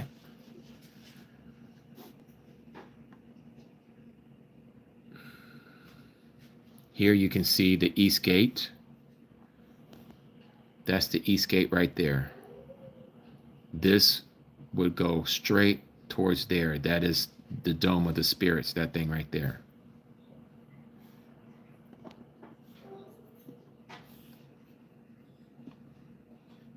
This is what it would look like if it was erected over the Dome of the Rock. They would have to destroy the Dome of the Rock to put this here. And we know they're probably not going to do that.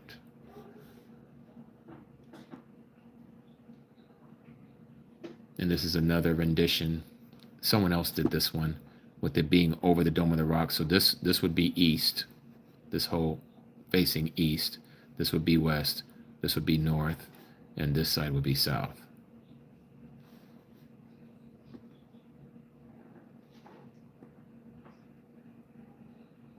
So you see here, these people in the days, they also put it in the same location, what I was just talking about, the Dome of the Spirits. So here's supposedly, this blue is supposed to be the temple. This is where it would be if they were to put it over the Dome of the Rock. But they're saying that this has got to be the location. Why? Again, because of the Golden Gate, the East Gate. It only makes sense. All right.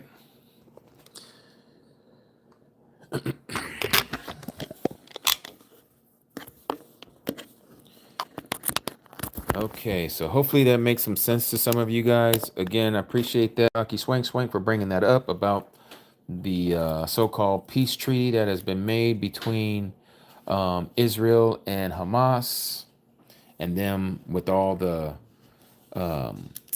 transferring of the hostages and all of this stuff.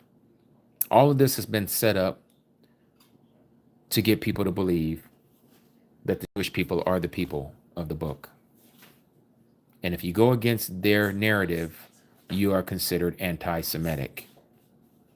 And they're going to deal with those of us who don't agree with their doctrine.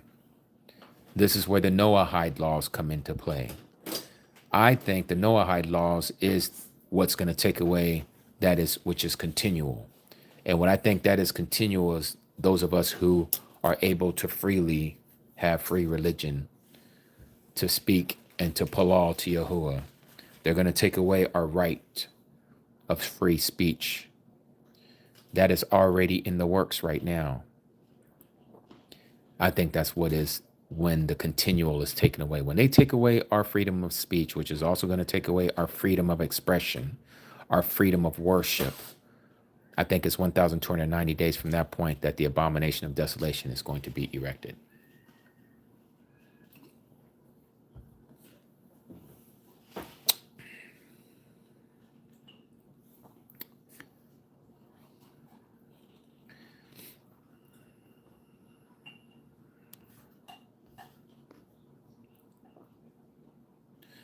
Let's see. Who is Steve Short?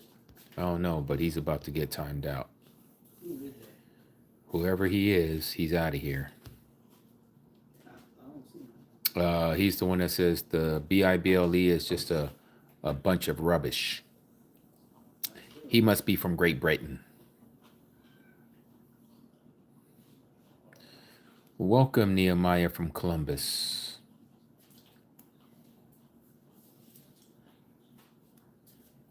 Yes, Diane, very great point. It almost, you're right, because you bring me to another part there in the book of Daniel about Shadrach, Meshach, and Abednego, right? They too would not bow down to the image, right? I was like, what happened to my seat over here? My leg rest. Your leg rest? No, it's okay, dear. Bring it on. Pete Rodriguez, yes, those are the ones, those are the Ish people. They're the Orthodox Jews.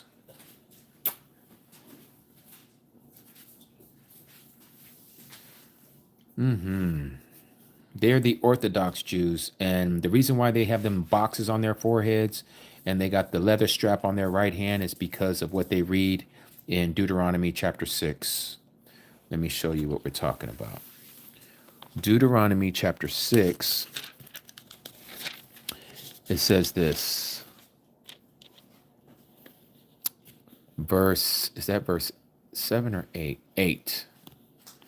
And you shall bind them as a sign on your hand, and they shall be as frontlets between your eyes. This right here, they've made a doctrine out of it. Nowhere in our history, and when I say our history, I'm talking about the true Jews' history and the true Israelites for that matter, does anybody wear like you see them doing, and they'll strap this thing all the way around their arm, okay, this black strap, to signify this passage that we're talking about. And then they'll put this big old black box on their foreheads that is supposed to be a sign between the frontlets of their eyes. Just like they wear the yarmulke. Nowhere in scripture does it tell you to have a skull cap that you put on your head. But these are their traditions.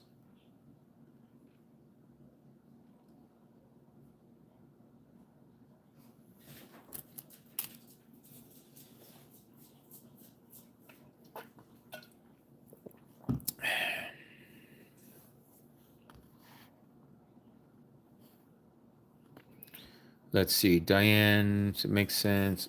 All of Daniel is a foreshadow was to take place and why Yahusha pointed us back to. Yep, exactly. And so just as Shadrach, Meshach, and Abednego was put into the fiery furnace, we are about to go through our fiery furnace for not wanting to bow down to the image.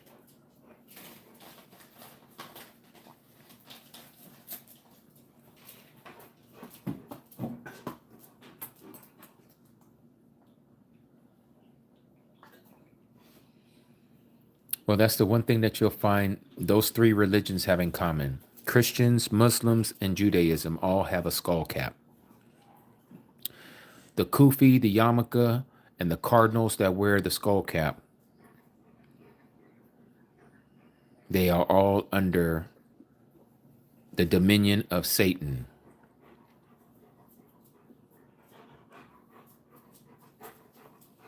Yes, John Mallory. I believe that is his original name, Milikowski.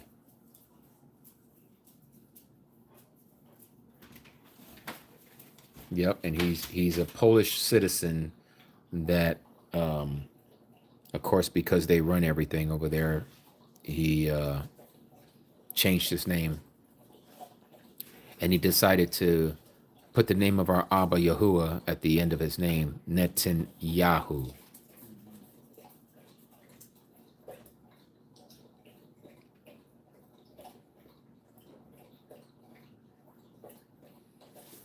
Mm-hmm.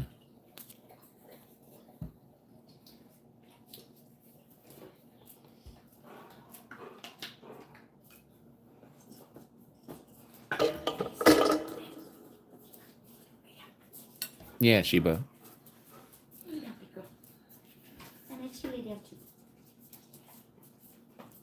Yes, Diane, the that area east of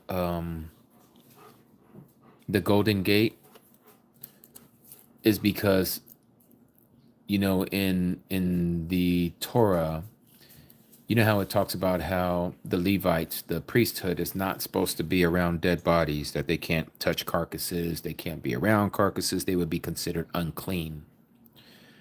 And so you see there in the Kidron Valley, which is east of the Temple Mount and west of Mount of Olives, you have this valley of a cemetery. And that is to stop, that is whoever the true Messiah is from entering through the Golden Gate, because it would be stating that they were defiled, or the person is defiled by walking through a cemetery.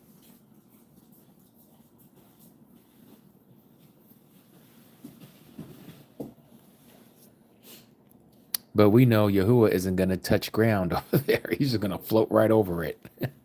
And he's going to destroy all that stuff over there. So, and then on top of that, the dead and the Messiah are going to rise. So a lot of those people that are probably over there are probably true believers. And they coming out them coffins.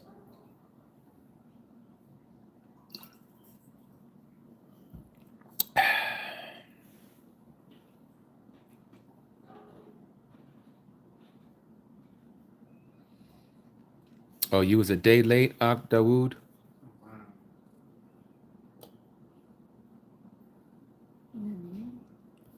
Miria, are you asking me if I wear zeet seats? Or someone else? Locked character. Locked character of JESUS followers don't guard the commands of Yahuwah and Yahusha's followers do. Do you keep the Sabbath, the feast? Do you eat clean? You already refuse to accept this. Oh, that's who you're talking about, Miria. Okay. I didn't even know. So locked character says, I believe that JESUS of the Bible is the same Yahshua. We don't use the word Yahshua, but in the Torah.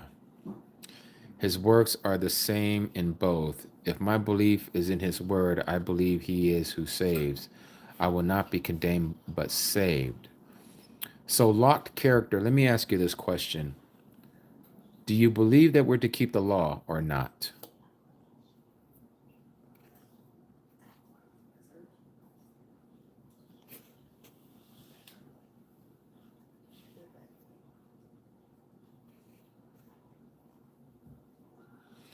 Locked character, do you believe in keeping the commandments or not?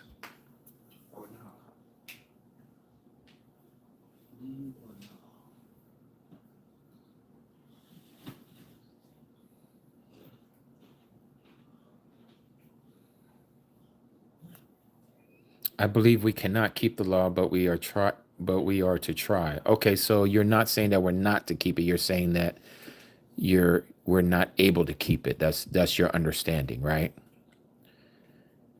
Okay, so now let me ask you this. Do you believe that we are to keep the Sabbath? And if we are to keep the Sabbath, do you know when the Sabbath is?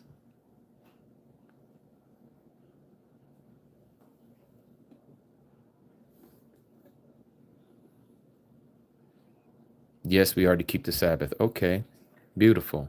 So now let me ask you this, Locked. No, Sabbath is not every day. That is a Christian doctrine. Let me ask you this, Locked character.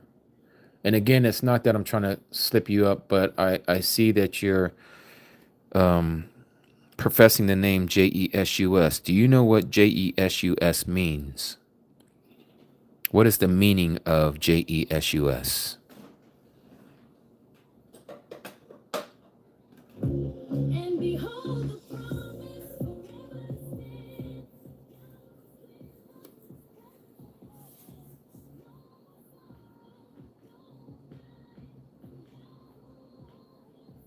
Only what I've read in the Bible. That doesn't really... Okay, Aki Quentin, have a great Layla. Yahuwah barak you and keep you. Tuda, I received that from you as well, Aki. May he do the same for you and your Asha, Rebecca. Have a great night. Great shalom. Locked character. You say only what you have read in the Bible, but that doesn't really tell me much. You're not telling me what does JESUS mean. Like, what does his name mean? What does JESUS mean?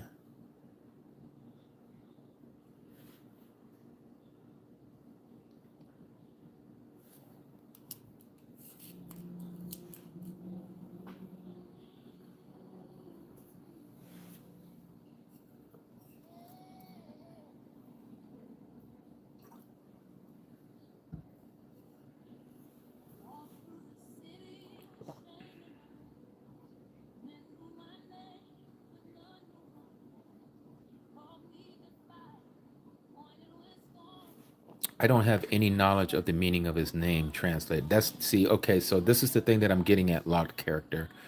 And Mary McGee, you don't even know what the new covenant is. There is no place in the New Testament that says that the new covenant is grace.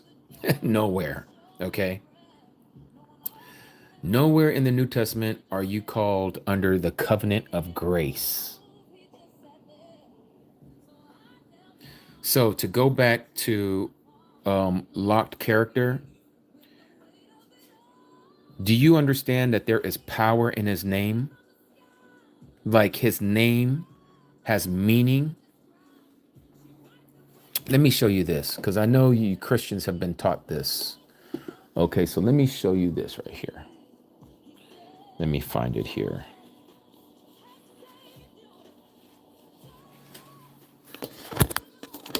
So lock character, look at this.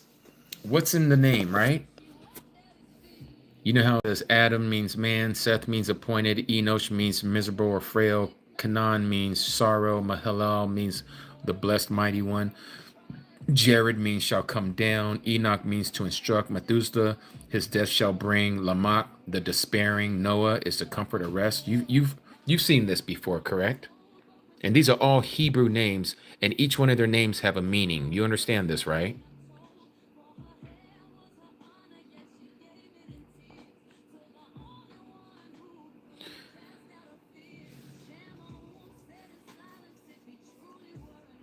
Yes, those are translated into English for me. Okay, so the reason why I bring that up, lock character, and I see Mary is on her own tangent about JESUS being your Sabbath and all this stuff. I'll get to you next, Mary, if you stick around, okay? But let me get with locked character real quick, because locked character, I see that you sound like you're very sincere about what you're saying, but I need you to see something, okay? Because this is a revelation for the last days. Yahuwah, the creator, is preparing his people to receive him. Now, those of us who want to be stubborn and stiff-necked like Mary, she's not going to get this because she's already on her tangent of what she wants to believe. Okay? And the problem is that if you understand that his name has meaning, I'm talking about the Messiah, okay? And you have said that you believe in JESUS, whom you understand that his name in Hebrew is Yahushua, or you say Yahshua by the Hebrew characters that you showed. Yahshua, it's actually Yahusha. And the reason why we know it's Yahusha, because I'm about to tell you the meaning of his name. Yahusha means I am is salvation. Okay? I am is salvation. So what I'm showing you is this. First, I'm going to show you the King James Version, okay? Let's go to Matthew chapter 1, verse 21. King James Version.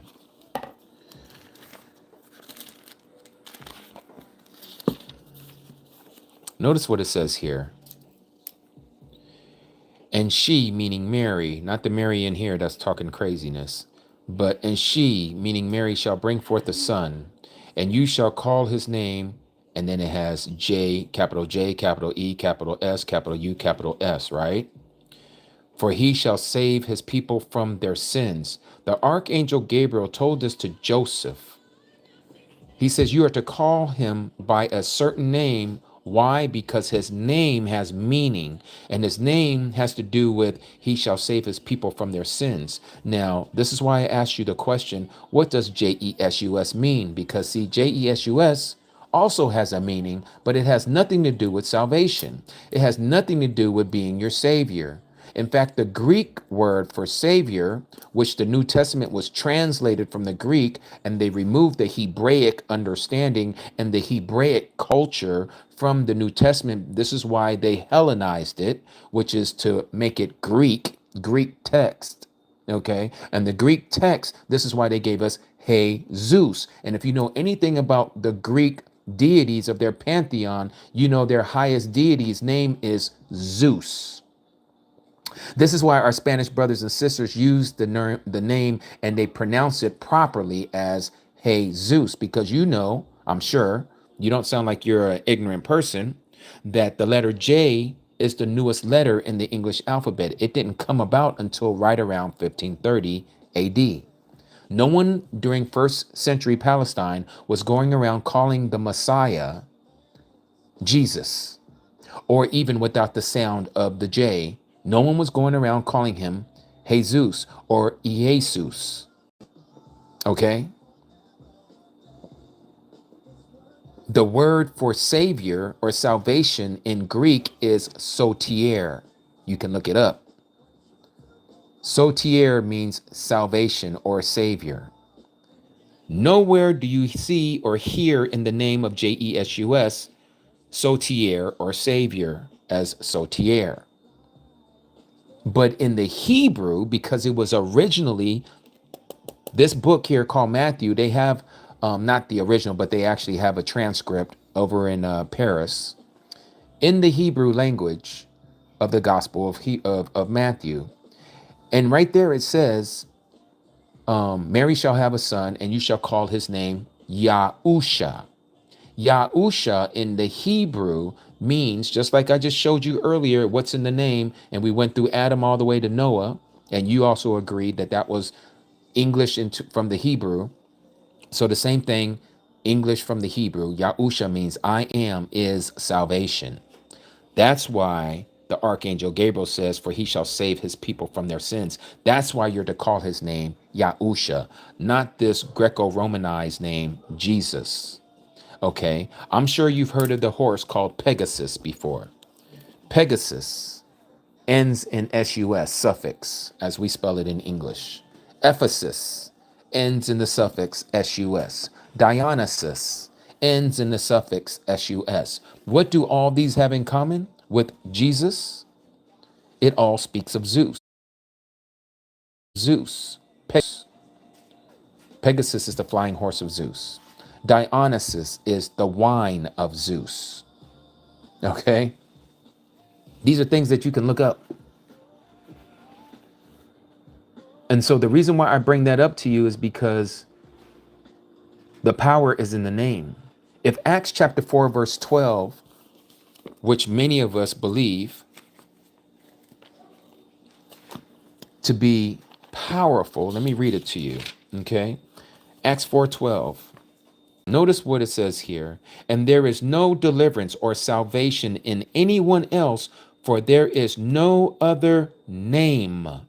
Meaning that you just can't make up any name that you want. You can't change the name through any translation or whatever you feel like his name should be. There is no other name at the time of the reading or the writing of this in what we know as the book of Acts. When it was pen to paper, there was no one calling him Jesus. There is no other name under heaven given among men by which we need to be saved. Now, everybody who's playing Christianity right now, they're speaking of what they don't know. Salvation is of the Jews, okay? It is not of the Greeks. And if you're going to use a Greek name, then you're putting your life and your soul in jeopardy. Anyone can preach whatever doctrine they want on this side of eternity, but if it has been given to you by the original source, that his name is Yahusha, who are you or me or anyone else on this earth that we should change his name from Yahusha, which has meaning, I am is salvation, to Jesus, which means hail or praise Zeus. Who has the right to do that? None of us do. But that's what's happened with Christianity. They're the ones who change the laws. They're the ones who changed and gave us an image when we've been told the second commandment that we're not to make an image of anything. And yet they have given us an image of a blonde haired, blue eyed person with long hair, mind you,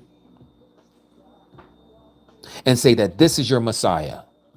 Just like it was in the days of the children of Israel when they came out of Egypt. And Moses went up to the mountain for 40 days and 40 nights. They didn't know what happened to Moses. They're like, where did he go? What happened to him? Aaron, make us a creator and say, this is the one that brought us out of Egypt. Aaron was like, okay. Aaron being a priest, a pastor. Okay. And he created the golden calf for them. And he said, this is your creator who brought you out of Egypt.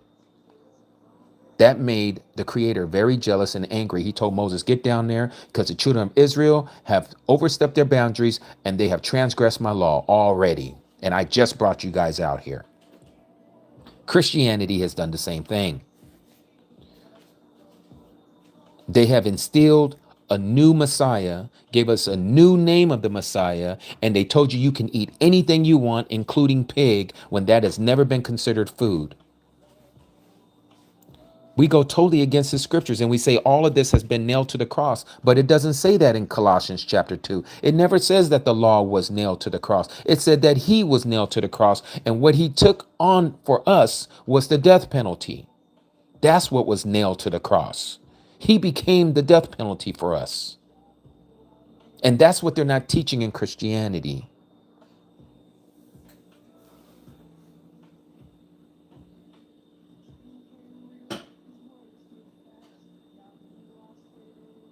Lot character, you're right. Yes. And 100% they're going to be judged. Let me show you. I have to show you through word. I can't give you my opinion on this. Let's go to Exodus chapter 20. Notice what it says, verse 7, the third commandment. You do not bring the name of Yahuwah, your mighty one, to nothing. Now, your translation in the King James will say, you are not to take the Lord thy God's name in vain. That is a bad translation. The true translation is you are not to make his name into nothing. And that's what we did. This is why so many of us don't know his name. We're calling him Lord and we're calling him God. He is not Lord and he is not God. He says, I am Yahuwah. This is my name forever as a remembrance to all generations. That is Exodus chapter 3, verse 14 and 15 and 16. We can read it in a minute. But here, he says, you do not bring the name of Yahuwah, your mighty one, to nothing. That's what not means, to nothing. For Yahuwah does not leave the one unpunished. That's to answer your question. Is he going to deal with them? Yes. He is not going to allow them to go unpunished who brings his name to nothing. He's very jealous for his name. He's very serious about his name. Everything is in the name. So I like to ask people this question. And I'm going to ask you the same question. Locked character. What is Muhammad's name in English? What is the name of Muhammad in English? Locked character.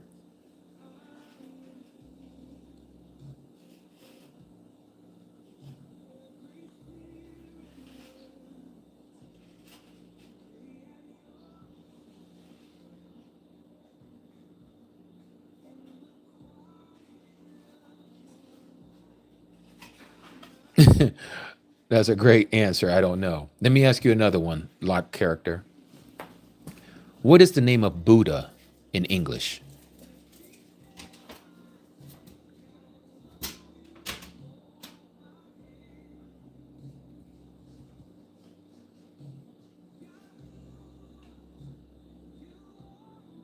What is the name of Buddha in English?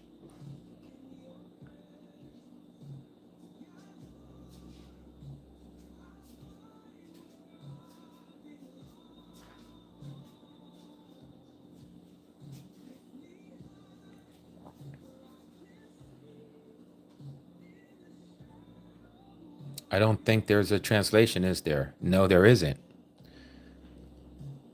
So it's a rhetorical question in a sense. So me asking you that is to say, what is the name of Krishna in English? There is none. It is what it is. So why, out of all the names, we're talking about the name that is above all names. He has given him the name that is highly exalted. That's what we read here in Philippians. Notice what it says here. Philippians chapter 2, verse 9. Alua Elohim therefore has highly exalted him and given him the name that which is above every name, that at the name of Yahusha, I am his salvation, every knee should bow, of those in heaven and on those on the earth and of those under the earth. And every tongue should confess that Yahusha the Messiah is Yahuwah to the esteem of Elohim the Father. The reason why I bring all that up, locked character, is because I'm hoping, and it sounds like you're about to crack to understand this truth. His name was never to be changed. His name has meaning. This is why I asked you, what is Muhammad's name in English? You said you don't know. It's Muhammad. I asked you, what is the name of Buddha in English? It's Buddha. Buddha, I said Buddha. It's Buddha. What is the name of Krishna? It's Krishna in English. So let me ask you, what is the name of Yahusha from Hebrew into English?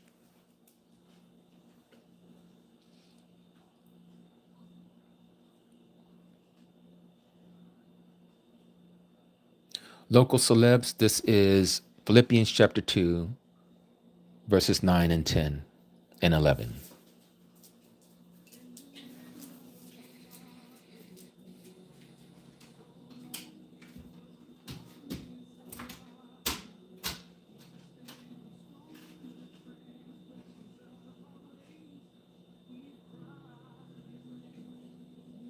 Lot, are you still there?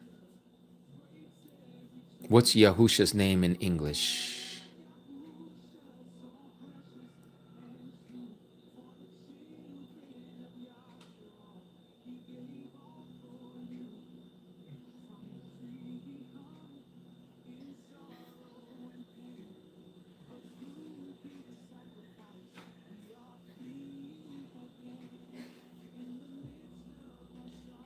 No, Lot character. You just went back after everything we just talked about. You went back to JESUS.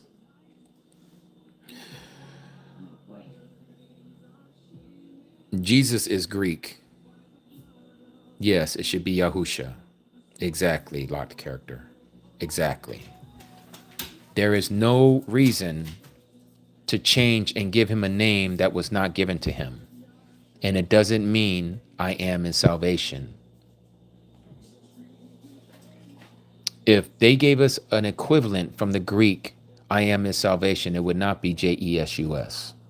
It would have the word sotier in there somewhere.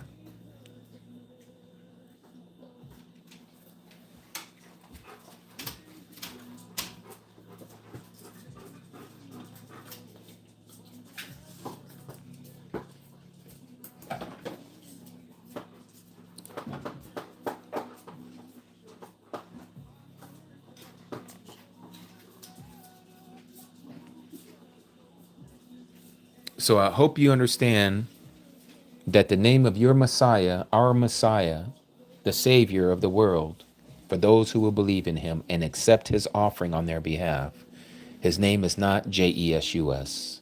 His name is Yahusha. I am his salvation.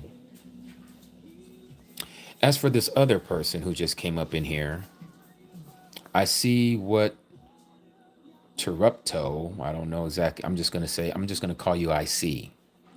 Why have you chosen to follow Extian beliefs that Yahusha was put to death on a cross? This is a pagan tradition. Okay, so I see. Let me ask you something. Are you Muslim?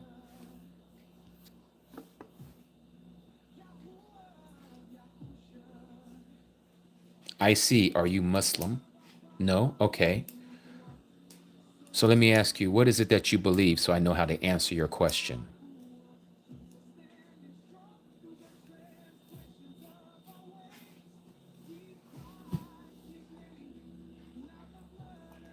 Go-kart, you said, is Greek an illegal language? No, it's not an illegal language, but Greek language has a lot of pagan in it. A lot of pagan. It is not a set apart pure language. Like English is not one either.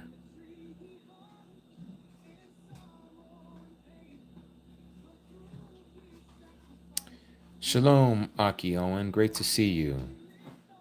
I might go there, Aki, but I want to find out what this IC dude believes in. What is it that you believe, IC?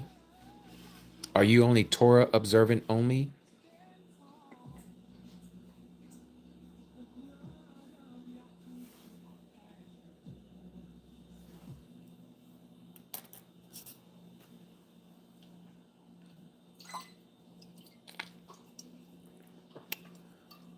You can't ask me a question with a question. But here, let me do this for you.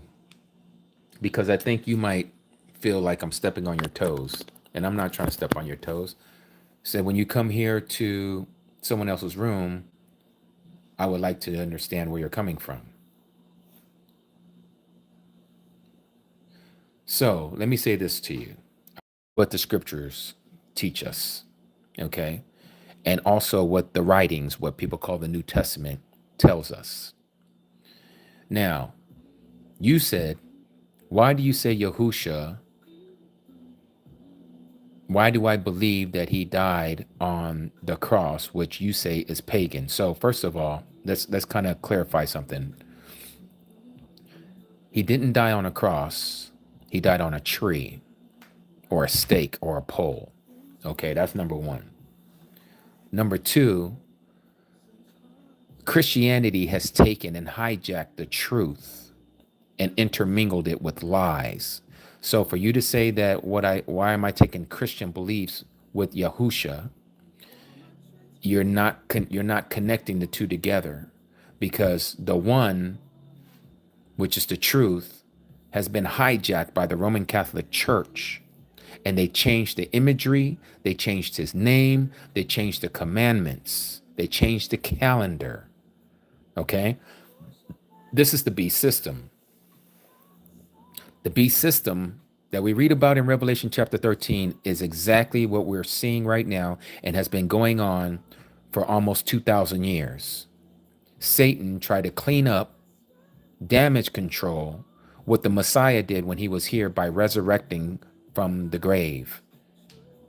This is what we're told in the book of Revelation. He is the first and the last, who was, who is, and who is to come. He says that he was dead and now he's alive forevermore. Okay? That is our Messiah. Death cannot hold him. Now, if you don't believe any of that stuff, I don't know what to tell you. You asked me what I believe in, I just shared it with you.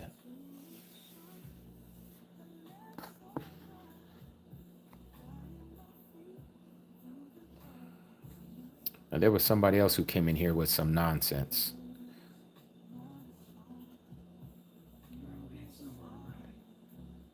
You're very welcome, Locked Character. Here's the other thing also that you may want to know, Locked Character, about those, which is unfortunate because I see what you're saying and we feel the same way. This is why I share what I share here on this live, is to wake up our brothers and sisters who the Creator says are his people. Revelation chapter 18, verse 4, he says, come out of her, my people. The problem is a lot of people that are in Christianity don't want to come out of her. They are attracted to the harlot. Christianity is the harlot. It's the whore. Revelation chapter 17. Christianity has been created and erected by Satan himself. He is the red dragon that the woman is sitting on. The woman represents Christianity. The red dragon, we know, is Satan. He is the one that is supporting and taking Christianity for a ride. And the people who believe in this do not believe or love the Messiah, because if they did, they wouldn't follow the doctrines of Catholicism. But you can't seem to tell Christians that, because they think that you're coming at them like if you're talking about their mama or their daddy. When you attack someone's religion, just like these Muslims, they're ready to unalive you. They will kill you over talking against their prophet Muhammad. It's the same thing with Christians. If they had the opportunity, they would kill you for talking against Jesus.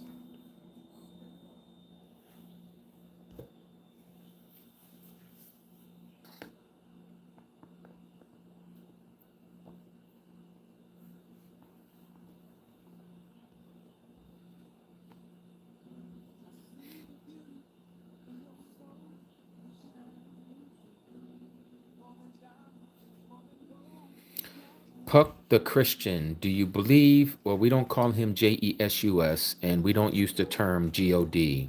But to answer your question, do we believe that the Messiah is the creator? Yes. That's what the word teaches.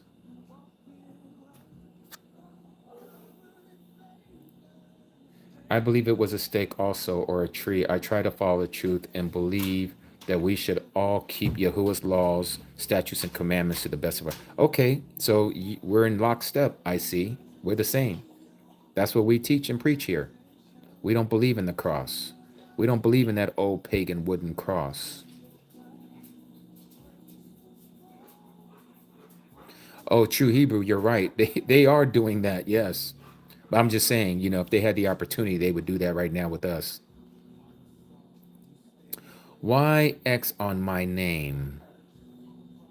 Anyways, don't forget John 3:16 and John 10:30, guys. Love. Okay. Okay, Puck the Christian.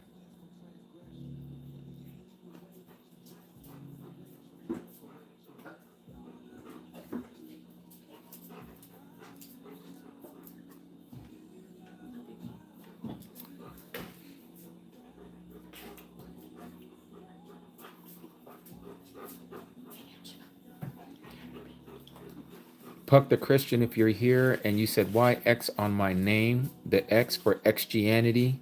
We try not to say the word Christ. Okay, they say they, meaning those who gave us a translation of the New Testament from the Greek, mind you. The original New Testament was in Hebrew and not Greek. We just talked about how Greek is full of pagan words. One of those words is the word that you're using as your handle here, Christian, Christ. That is not what it is that they want you to believe. The word Christ comes from Krishna. If you look it up in the Council of Nicaea, you'll see that that's where the word Christ comes from. It comes from Krishna, the Hindu deity.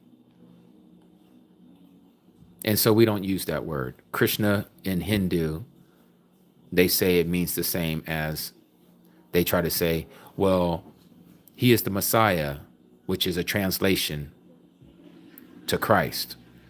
Well, you don't have to use the word Christ if we have a transliteration of Mashiach from Hebrew, which is Messiah. We don't need to have to use a Hindu word that has been Grecanized and given it to us as Christ, and those who follow Christ as Christians.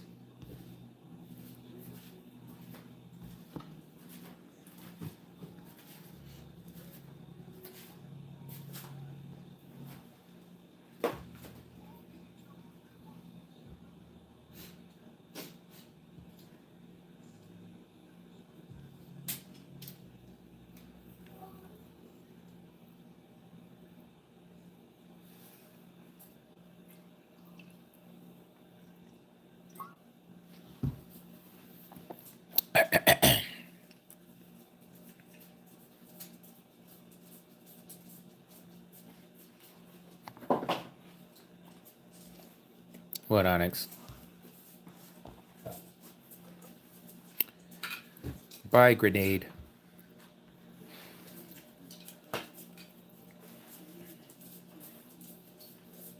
What you got on there, baby? Shop. Oh, okay.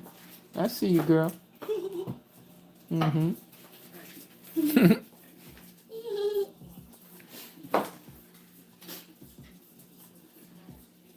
Local celebs, no problem. That's why we come here. We want people to allow Yahuwah to teach them. Let me show you what it says here in John.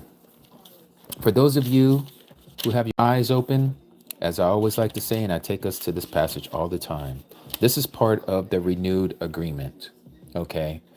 Like this lady Mary who was here, I don't think she's still here, but she tried to say that we have a covenant of grace. There is no such thing as a covenant of grace, okay? We have been given grace, which is favor, unmerited favor, right? What we don't deserve favor. But there's no such thing as an agreement that you don't deserve. There's an agreement between the Creator and those that he says are to be his people. Either you're going to agree with him, you do your part, which is your pledge, You're part of the marriage vow, which is the agreement. This is why it's called the Ark of the Agreement or the Ark of Testimony. Okay? Either you do that or you're not part of his people. It's that simple. Now, as it says in John chapter 6, verses 44 and 45, it says this: no one is able to come to me, that is to the Messiah, unless the Father who sent me draws that person, and I shall raise him or her up in the last day. That is the first resurrection. Okay.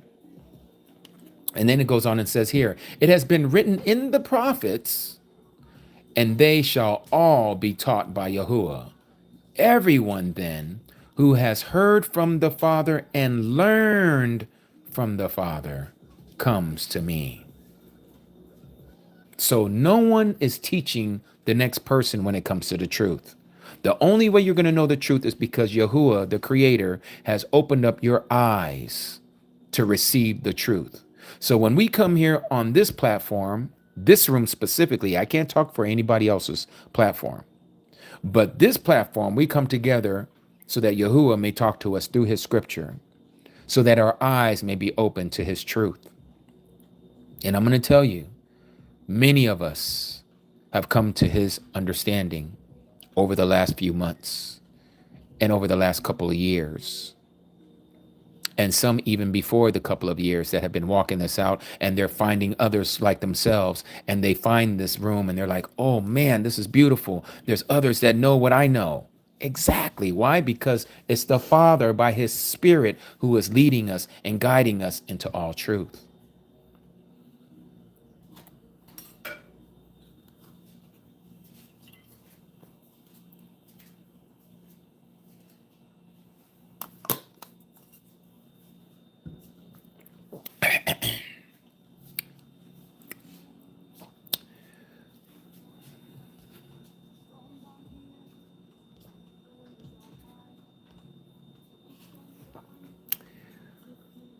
True Hebrew, I still want to know your thoughts with women wearing women's design pants.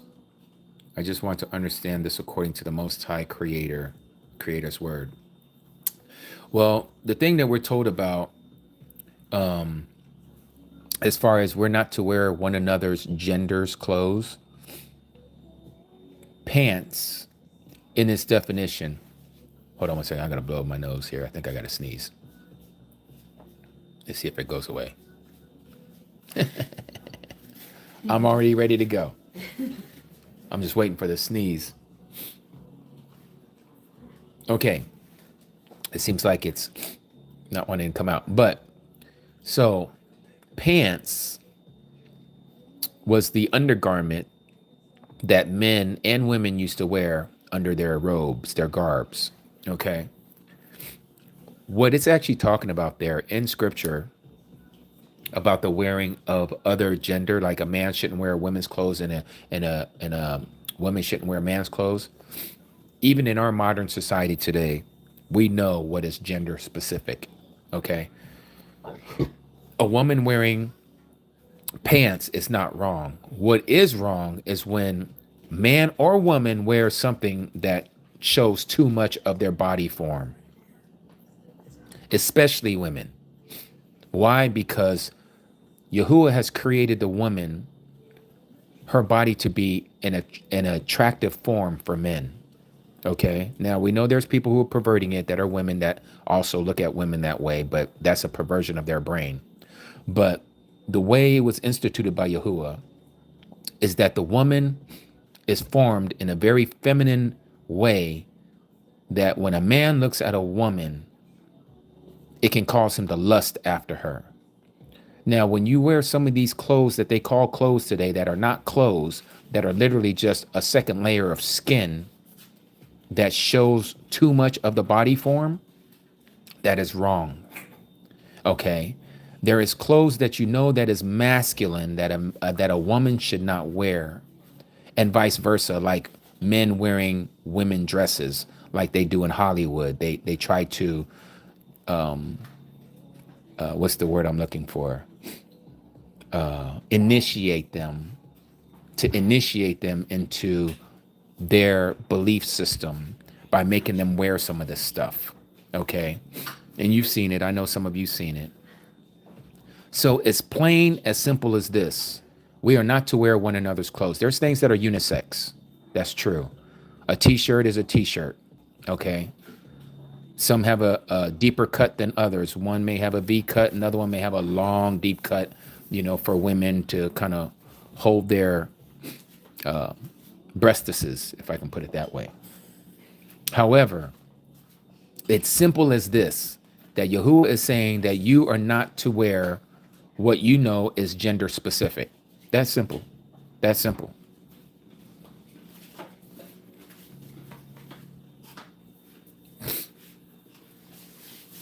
When you look at a man and he's got sugar in his tank and he's wearing these skinny jeans that are just so tight that you can see his nut sack that's being split.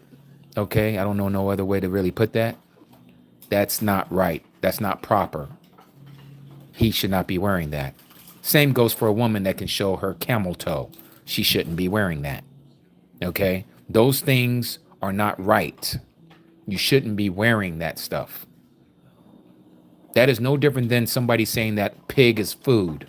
Pig is not food. I don't care how you slice it. I don't care how you marinate it. I don't care what you do to that pig. It's still a disgusting animal that you're not supposed to put in your mouth. It might taste great, but it is not great for you. Same thing with lobsters, same thing with crabs, same thing with all those things that we've been told we're not supposed to eat. But people say, but it's food. It's not food. Maybe according to your definition, but according to Yahuwah's definition, those were never considered food.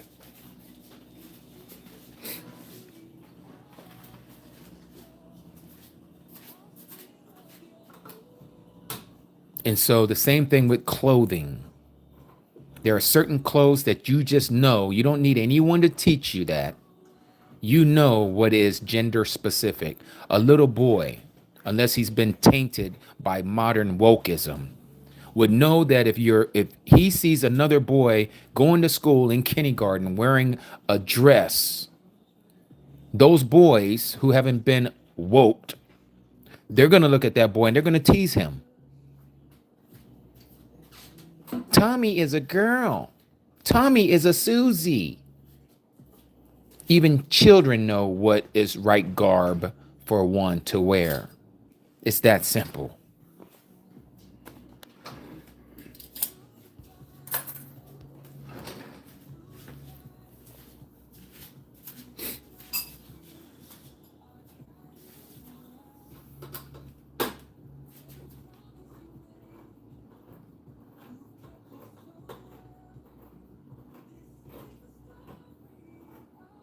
Mm-hmm.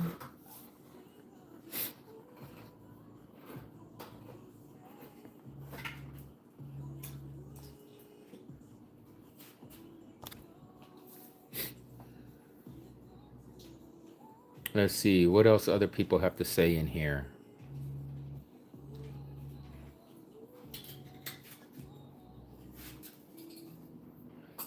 Wendy, you ask, is there such thing as the courts of heaven? I don't know exactly in that sense. I guess you can say there's a court in heaven for Judgment Day.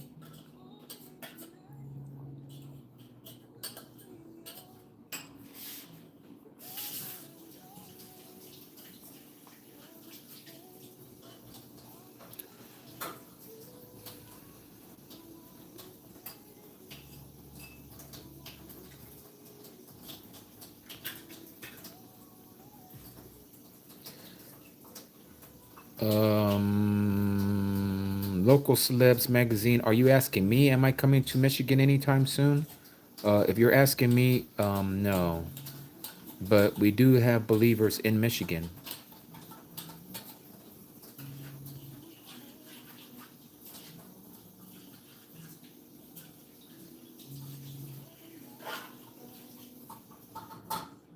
We do have believers in Michigan, Local Celebs.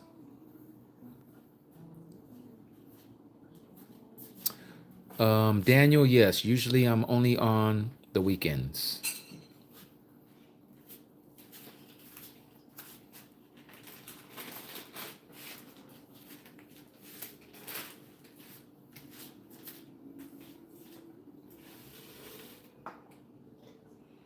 Yes, we do have believers in Maryland, true Hebrew.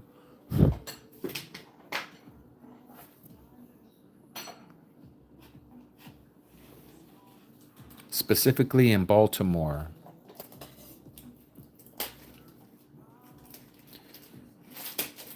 We do have Aki Quinton in North Carolina, Jacob. He's in Fayetteville.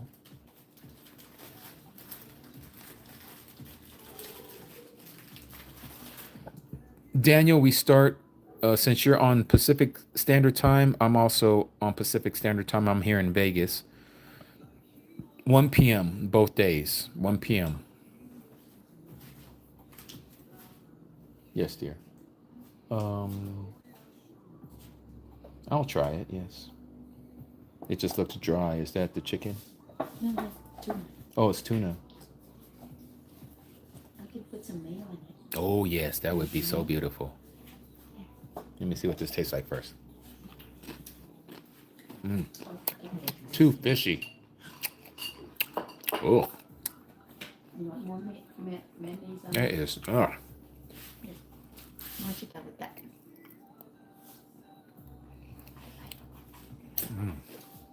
I don't want it anymore, baby. That stuff is nasty. Ugh.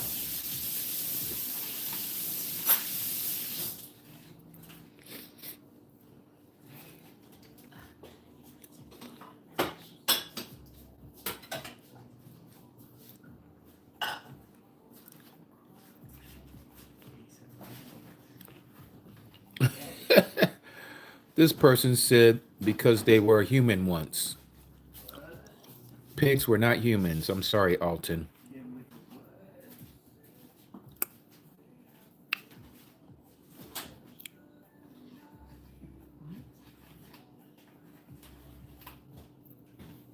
What about Acts 9 when Peter had a dream about food? That was Acts 10, Nehemiah. He never consumed anything, uncle, and his response called, not what I have made unclean. So if you continue to read that Nehemiah in Acts chapter 10, you'll see what the whole meaning of that vision was, which I'm going to show you right now. Acts chapter 10. And he, that is Kappa, you know him as Peter, which his real name is Kappa. There was no reason to change his name. But anyways, they did it because they want to make him the first pope, hence Pater.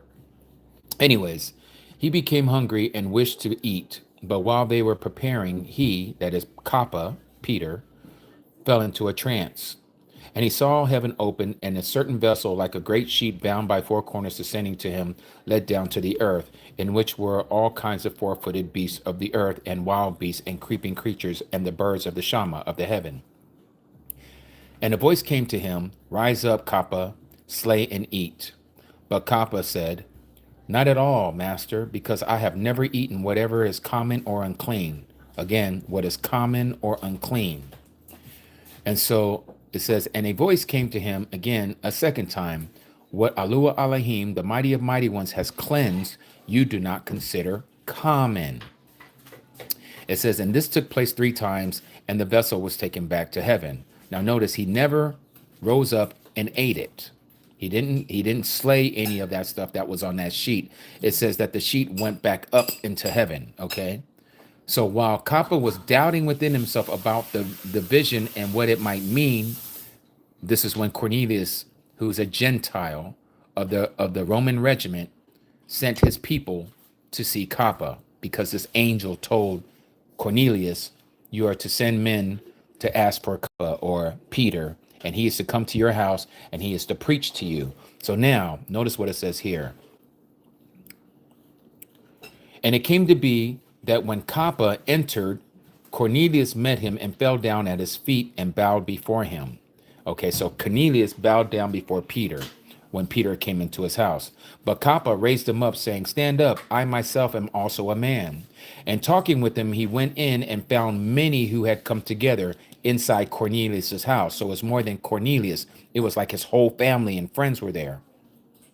And he said to them, Kappa, Peter said to them that were in the house, you know that a Yahudi man, a man from Judah, is not allowed to associate with or go into another Grace's home.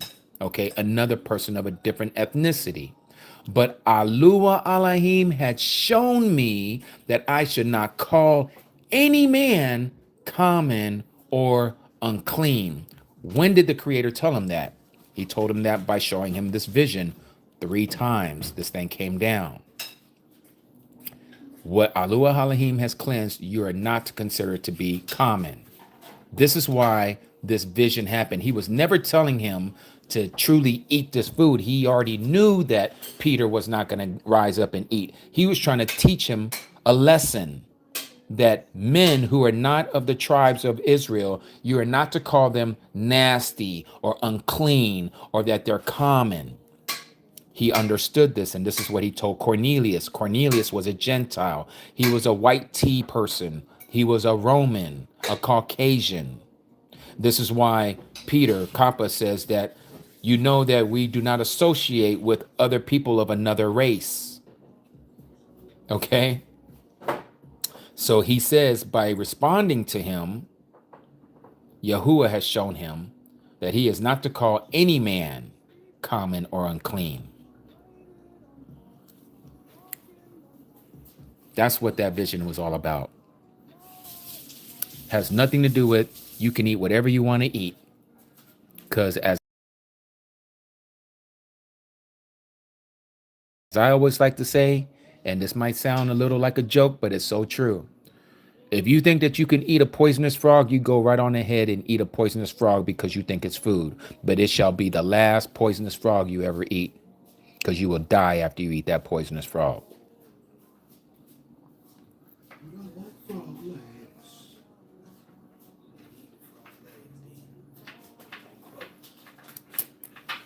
Mm-hmm.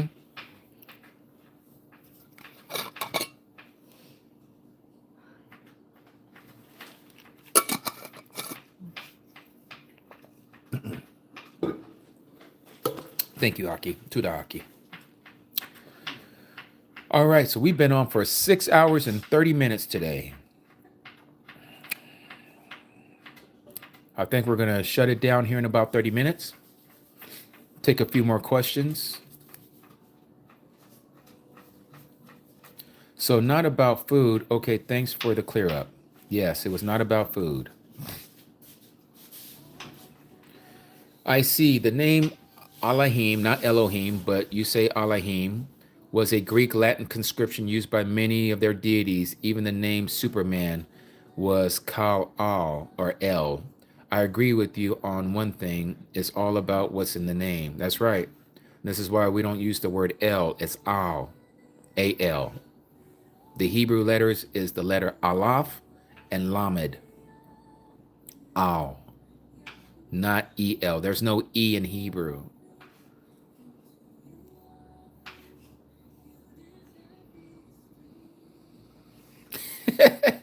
Jackie, you is so funny.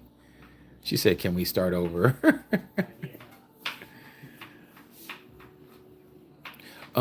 So Aki Owens, what part of Genesis 1 that you wanted to understand? Because you're not giving me like a verse or an actual word. What is it that you want to understand from there?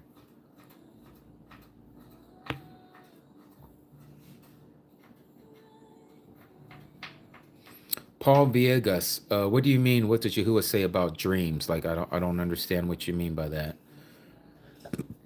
Not all dreams are of him or from him, but there is times that he does speak to us. When a man is in deep sleep, he speaks to us in our dreams.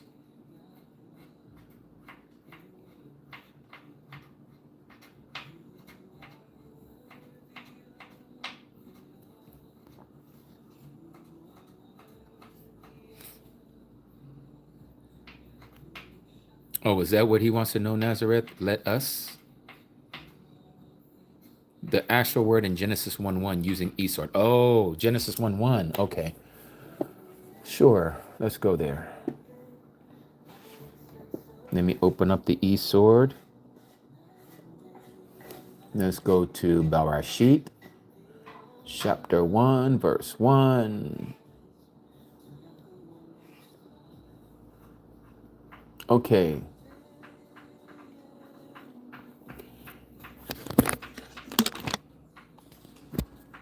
You've been having strange dreams lately. Well, we know in the book of Yoel, also known as Joel, he says in the last days that we shall have dreams and visions. But again, not all the dreams that we have are from Yahuwah. Sometimes it could be the enemy planting things in your mind. It could be a few things, okay? It can be even stuff that you eat that can cause certain chemicals to be released in your brain that can cause dreams. So you just have to, there's a lot of things that kind of happens with it. Okay, so here we see the word beginning, Barashit, okay?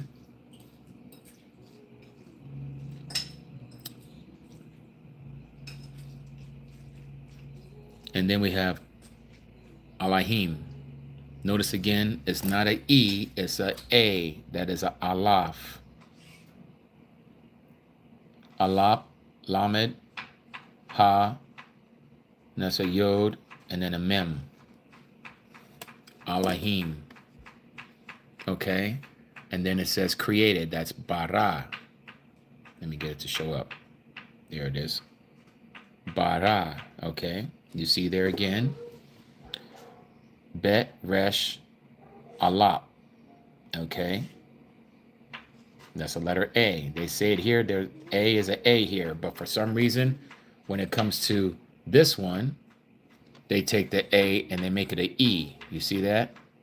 E. Again, Hebrew is read from right to left. It's written from right to left. Okay, and so then it has Alap and Ta. Okay, that's this right here. Okay, which doesn't show up or appear in most text. You'll see it in the Sefer, they put it, but most of them don't. And then it goes on and says Shama, which is actually Shamaim, plural, right here. You have the Sheen, the Mem, the Yod, and the Mem, okay? Shamaim, okay? And then, of course, as you know, and the, you don't see there. You don't see Ha, which is what the means, but you see earth, which is Arats. Arats, again, they spell it with an E. It should be a A-R-T-S, Arats. So that's Genesis 1:1.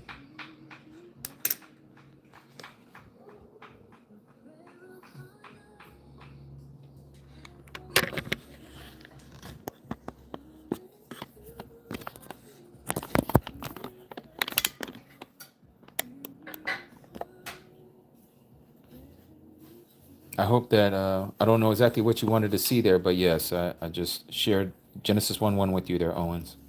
Sometimes I feel that I'm being held down and I cannot get out of bed. I know it's another force. I literally have to fight it. It always when I want to get into the Bible or try to be set apart. Okay. So what you're dealing with, oh, so let us, okay, that's not in Genesis 1:1.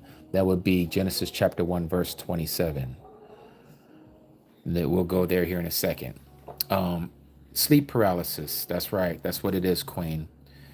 When you're having those issues, local celebs, you are dealing with entities that want to enter into your body. Do you know why? Because there is a calling, if you will, on your life. Everybody doesn't get it. Excuse me for me munching in your guys' ear. Everybody doesn't get it, but I get them every once in a while. But know this. They try to get you when you're most susceptible, when you're most vulnerable, and that is during the time of when you're sleeping, when you're off guard. It's nothing but satanic attack, the adversary, not Satan himself. It is a demonic satanic attack. And so what you need to do is when you feel that, if you can recall as you wake up, because you're in this half state, remember to say, Yahuwah rebuke you. Yahuwah rebuke you. Okay? And you can add in the name of Yahushua HaMashiach, if you can say all of that. But I've had it where I'm over here saying, I can't even get it all out. But the fact that I'm even saying it, I start to feel that entity getting up off of me. Or my wife she'll hear me sometimes and she'll like, baby, you okay? Oh dear. Mm-hmm.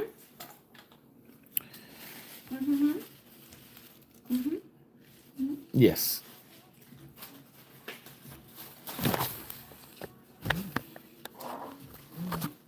Okay, let's see.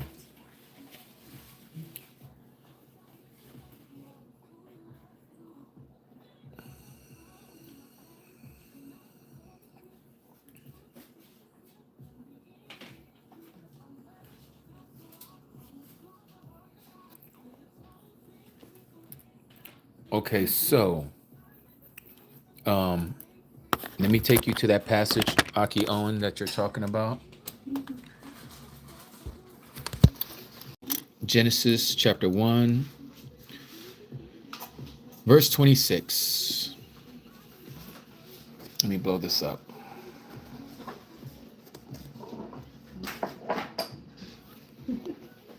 Notice it doesn't give you the number. So for those of you who've never done this before with me, I want to show you that there's a lot of inference, meaning that there's a lot of things that they are assuming that belongs with the sentence because of other words that are in the sentence. So they add things that are not really there, and they think that they're helping the reader by getting them to see something that is not there.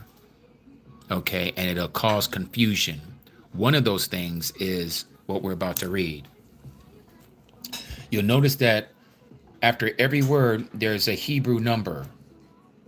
The H represents the Hebrew number that you find in the Strong's Concordance and the number that is associated with that name, or that word, rather. So you see all these that have numbers next to the word.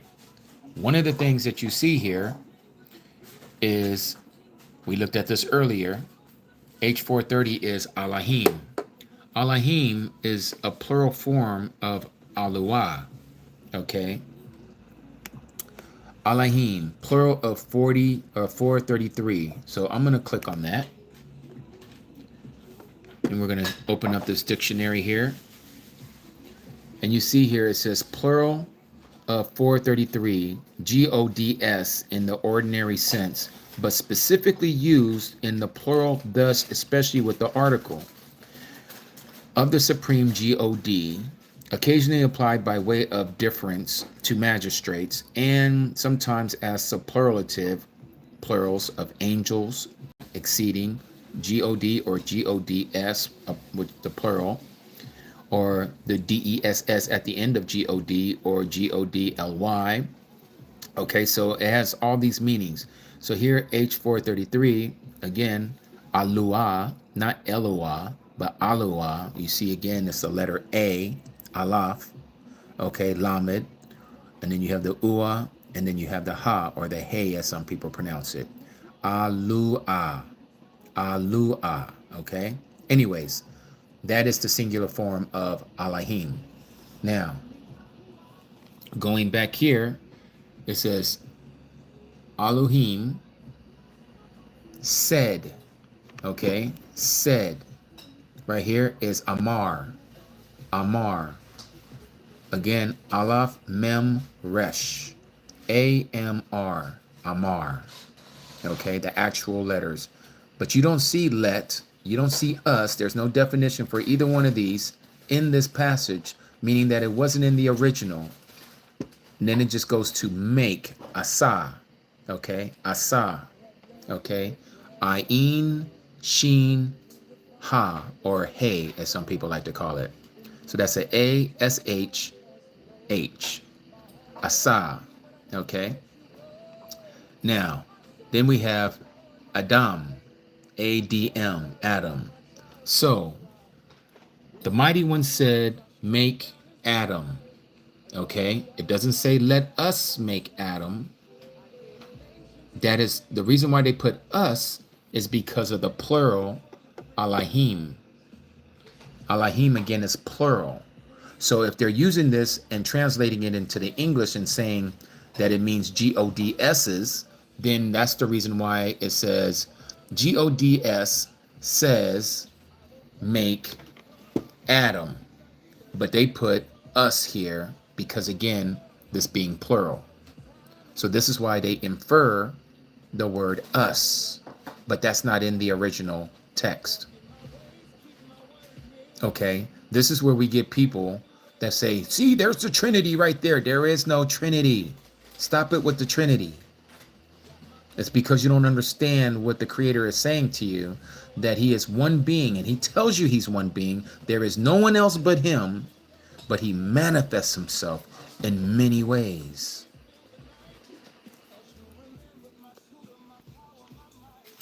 And the reason why we know all of this is singular, because if you go down here, verse 27, he says, Elohim. Let me stop using my cursor because it keeps popping up them boxes.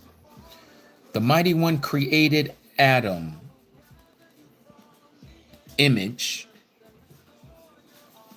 of Alua created, bara, male, female. So again, he created, bara.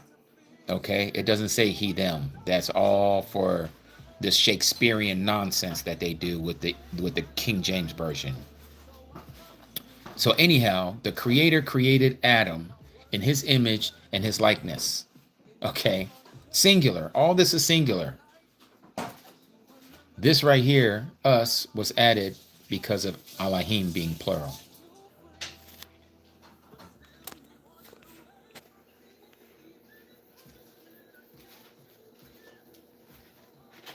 Thank you, love. I can leave it right there. I'll just pick it from there. I got enough in front of me.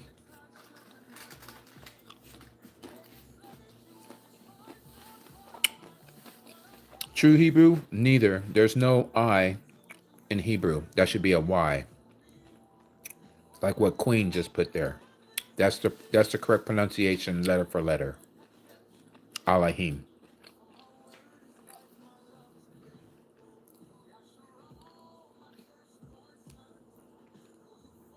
To that love. Now that it's more, I can handle this. Yeah.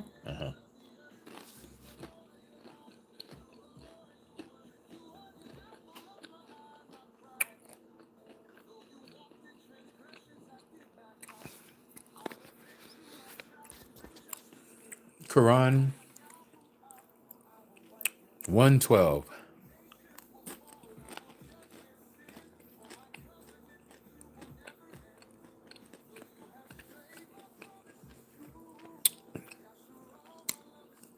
You, Riz, I guess that's your name, Riz for RE2. The Quran passage that you're using, 112, in the Surah. Quran is a commentary of the Old Testament. And even there, the Quran falls short.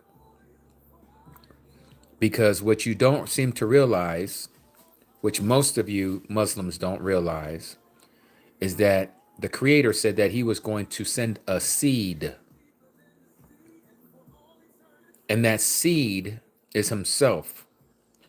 You believe even in your so-called Quran text that Mary brought forth a son through immaculate conception. That is that seed. The Creator himself came in the flesh. That's what it means in the Abrit in the Hebrew.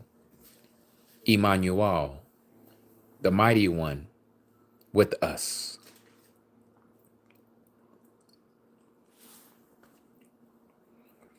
Local Celebs magazine, is there Allah or Elohim? Well, the word Allah, which is Arabic for a mighty one, is their way of saying mighty one. Our mighty one, we say the same in, which is Alua. Okay, they say Allah, we say Alua. Now, Elohim is plural, which means mighty ones, plural. But to say that their Allah or their mighty one is our mighty one, no, it is not.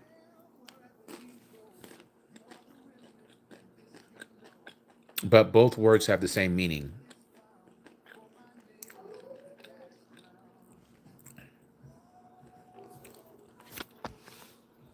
Okay, I see I have to get rid of this guy because you're not trying to listen. You're just here trying to spew your Muslim Islamic mess.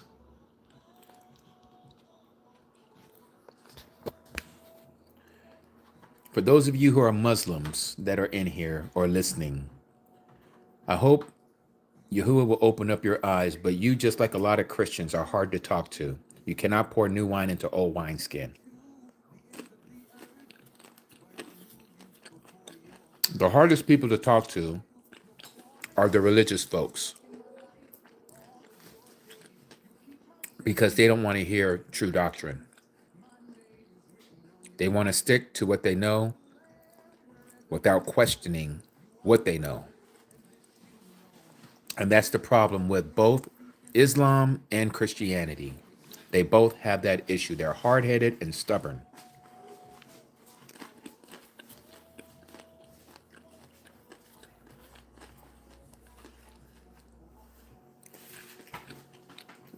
Oh, okay.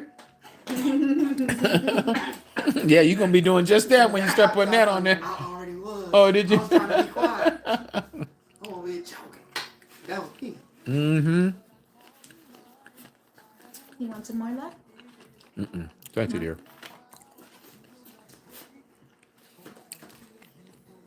So, Alton, you bring up a great point.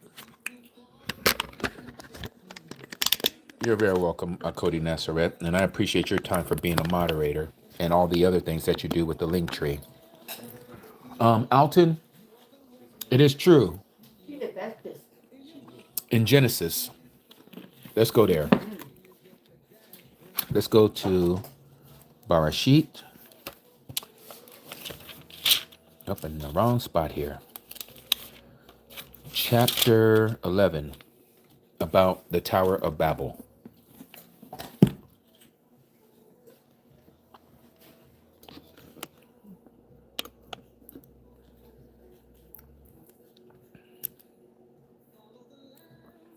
Great to see you here, Todd. Shalom. Shabbat shalom to you. Okay, so let me blow this up. Okay, a little too big there. Let me back it up a little bit. And so it says, and all on the Arats had one language, one speech, okay, one lip. And this one speech, it was Hebrew, okay? The original language was Hebrew. You can read about this in Jubilees. You can read about this, I believe also in Enoch. And it says, and it came to be, as they set out from the east, that they found a plain in the land of Shinar, and they dwelt there, and they said to each other, come, let us make bricks and bake them thoroughly. Now we know this whole thing. And then it was here that Yahuwah says, look, they are one people, and they all have one language. And this is what they begin to do. And now they are not going to be withheld from doing whatever they plan to do. Come, let us go down there and confuse their language. Again, notice here in the scriptures, they capitalize the letter U in us to signify that it's speaking of a so-called Trinity. Okay? But in Hebrew, there is no such thing as capital and lowercase letters. This, again, they're inferring onto the reader, which causes people like pastors and teachers and preachers to say, here, see, it's talking about the Trinity. No, it's not. It's talking about the other angels that Yahuwah told to come. Let us go down there and confuse their language so that they do not understand one another's speech. And it says, and Yahuwah scattered them from there over the face of all the earth, and they left off building the city. That is why the name was called Babel, because there Yahuwah confused the language of all the earth, and from there Yahuwah scattered them over the face of all the earth. This, and then it goes into the genealogy All right. But from this point, we also know that he had split up those that were at the Tower of Babel to 70 different nations with 70 different languages.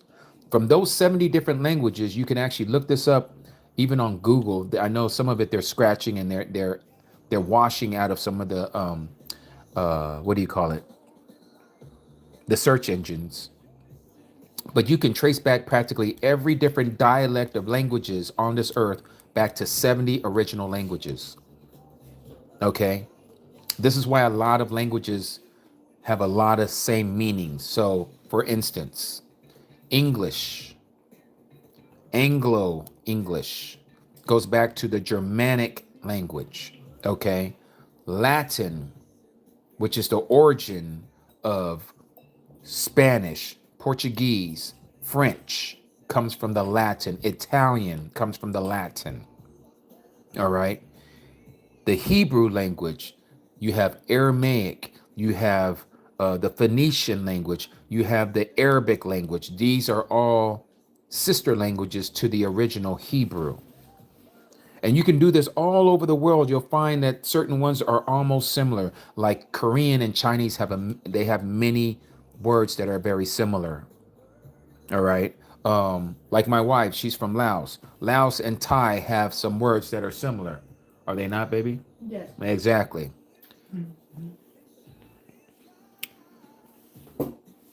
So, all that being said, English is a bastardized language. It was not one of the languages given at the Tower of Babel. This is a construct of Satan. This is why they teach us spells in kindergarten. Okay? Like the Harry Potter series, literally, English is a spell language.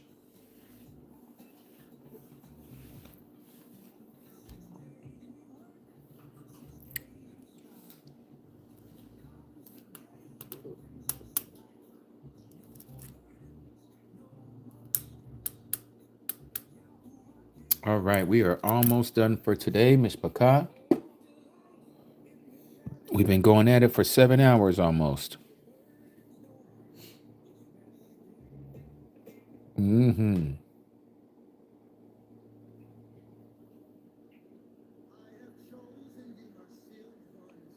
Yes, Al. That's why they have spelling contests, like Harry Potter spells, right?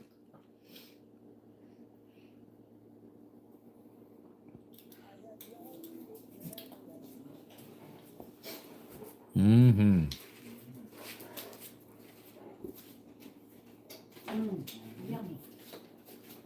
Yum, yum. Yum, yum. Warren Wilkinson, please, I need an answer. What was your question? I didn't see your question, Warren. Yeah, that's another one, Octawood, pledging allegiance to the flag. Yeah. I know, it really does, Jackie. It feels like only 3 hours. You're very welcome, Cody Miriam.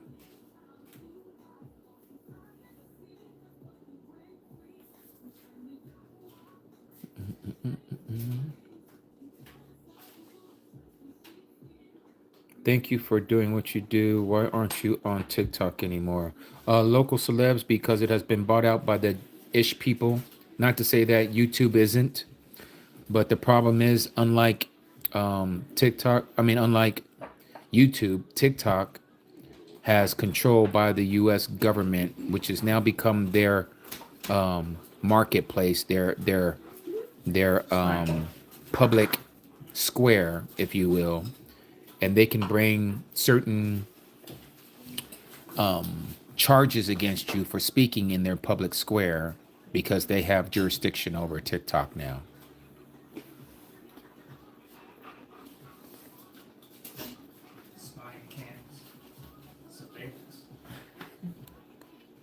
Let's see. So Warren, okay, Warren, you said, was an assembly here is there assembly here in Jamaica and a Bible instead of, was an assembly here is Jamaica, and a Bible instead of JC. You're very welcome, Nehemiah.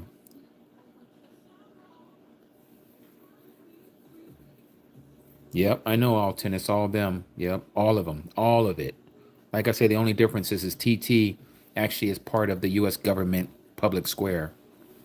They wanted to get control of what was being shared there.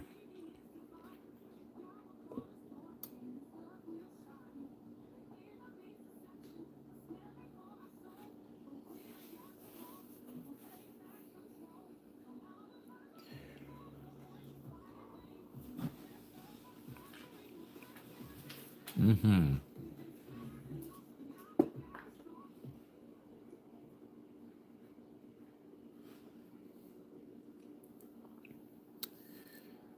All right. Well, I want to thank you all. Oh, is that what he's asking, Diane? He's requesting what translation he can find with the true names. Either get Yah Scriptures at yahscriptures.com, one word, or get The Scriptures, TS 2009. Okay?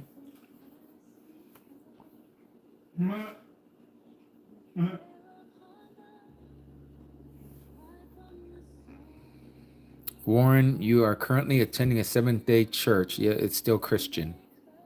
They still use JC. They still use LORD. They still use GOD. And even their seventh day that they call the Sabbath is just like the Jewish people over there who don't know what the true Sabbath is if it was to hit them in the face.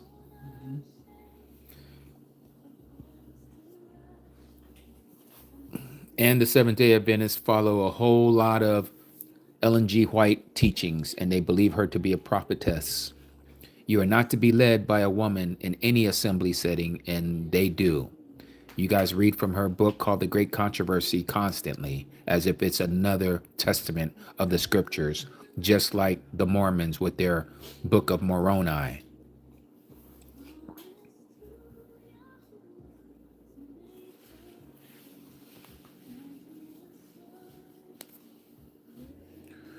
So anyhow, don't you ever get tired of pitching no-hitters? Aki Stephen, you is funny. I like that though. I want to play this song for you all. I think it's real beautiful. It's called The Prayer of Hannah.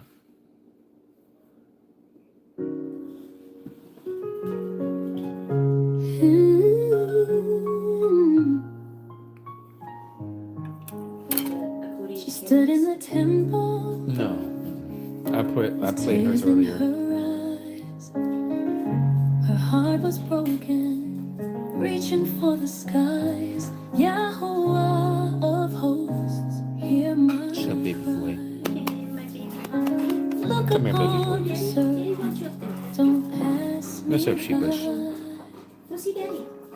The prayer of Hannah, a cry from the soul, a promise to Yahuwah to make her whole. Grant me a son, let him be true, to serve you, Yahuwah, in all he'll do. With the moon unshaken, her voice did rise. From this day forward, hear my I think you just cry. like hearing your tail If you hit that. barak me with a son to hold, I'll give him to you to be born. The prayer of Hannah, the cry from the soul, a promise to Yahuwah. Yes. To make her whole, grant me a son, let him be true, to serve you, Yahuwah, in all he'll do.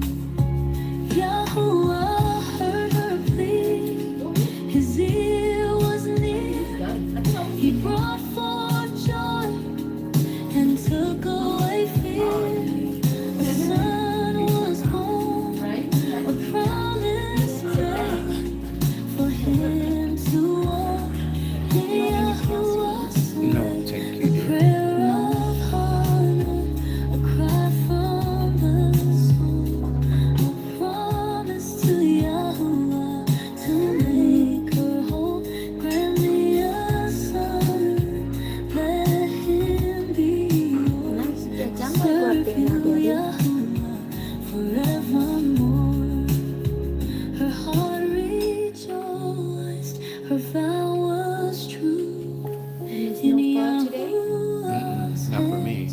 her Boss dream renewed, the prayer do the of microwave bar, but her moon of profound, a legacy of trust finish it in up. Yahweh found.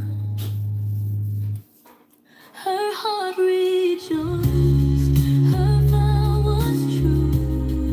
In Yahuwah's hands, her dream renewed.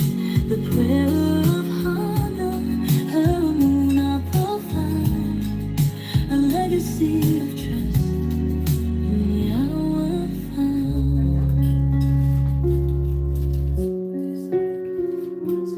Yes, hallelujah. And as our Cody Nazareth says, this song is available on our link tree. It's called The Prayer of Hannah. It is of Yasharal original music. You can find that on YouTube. If you put Yasharal original music and put in Prayer of Hannah, it'll come up. Just to show you what it looks like. That is how Yasharal is spelled, not Israel. It is not I-S-H-A-R-A-E. I can't even spell it right. I-S-H-R-A-E-L. That is not the way it's spelled. That is the Yiddish version of the true name. The true name is Yasharal. Should we send some duck sauce for Cody Nazareth?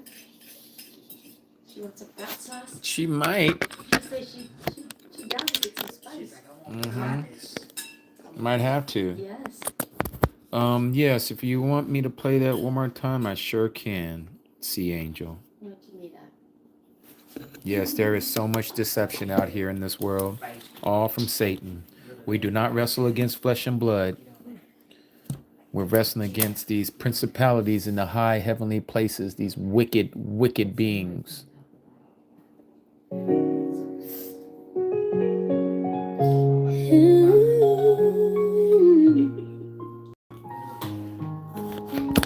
She stood in the temple with tears in her eyes. Her heart was broken, reaching for the skies. Yahuwah of hosts, hear my cry. Look upon your servant, don't pass me by. The prayer of Hannah, a cry from the soul, a promise to Yahuwah to make her whole. Grant me a son, let him be true, to serve you, Yahuwah, in all he'll do. With the moon unshaken, her voice did rise. From this day forward, hear my cries. If you barak me with a son to hold, I'll give him to you to be born. The prayer of Hannah, a cry from the soul, a promise to Yahuwah to make her whole. Grant me a son, let him be true, to serve you, Yahuwah, in all he'll do. Yahuwah heard her plea, his ear was near. He brought forth joy and took away fear. A son was born, a promise made, for him to walk in Yahuwah's way. The prayer of Hannah, a cry from the soul, a promise to Yahuwah to make her whole. Grant me a son, let him be yours, to serve you, Yahuwah, forevermore. Her heart rejoiced, her vow was true. In Yahuwah's hands, her dream renewed. The prayer of Hannah, her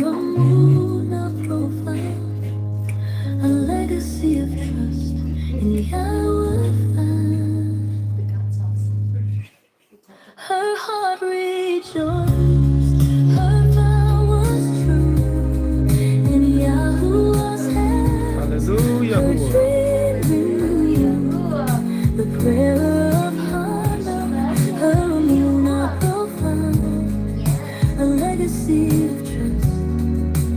Yeah, I will find.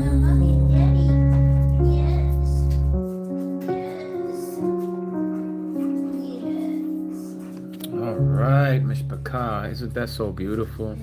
Beautiful. Beautiful song. Beautiful song. Beautiful. All right. So I see that someone was asking about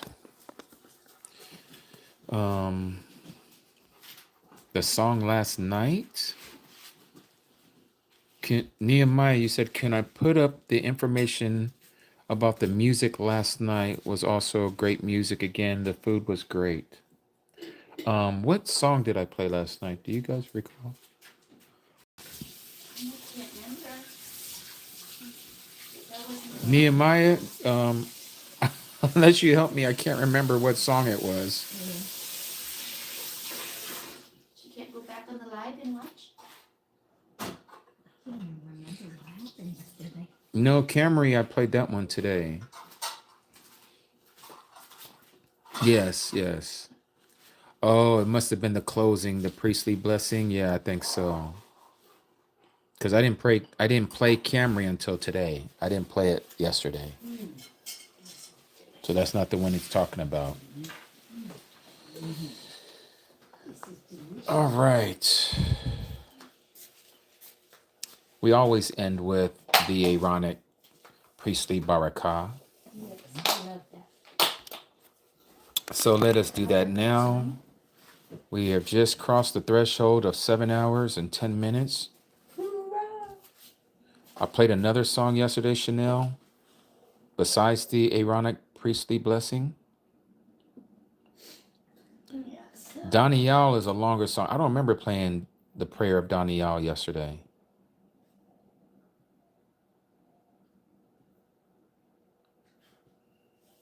No, it wasn't. It wasn't Danielle, Cody.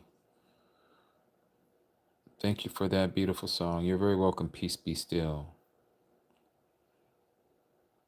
Yeah, this was beautiful. Yep, it's all available on Linktree. Okay, so let's go to Numbers chapter 6. Let's go ahead and close this down. I know many of you, especially on the East Coast, it is getting pretty late. And I don't want to be disrespectful to many of yours times. It's knocking over 11 o'clock over there. Again, you can go to our passages and our songs. Everything is on our link tree, literally everything. A lot of the stuff that I speak about, you'll see there. We have hours and hours of recordings there, thanks to our Cody Nazareth for cataloging all of them for us. She's done so much time. Honestly, for those of you who are able to barak her in whatever way, it doesn't have to be financial. It can be something that you give, send to her. Definitely send your palals in her direction, as we always try to palal for one another.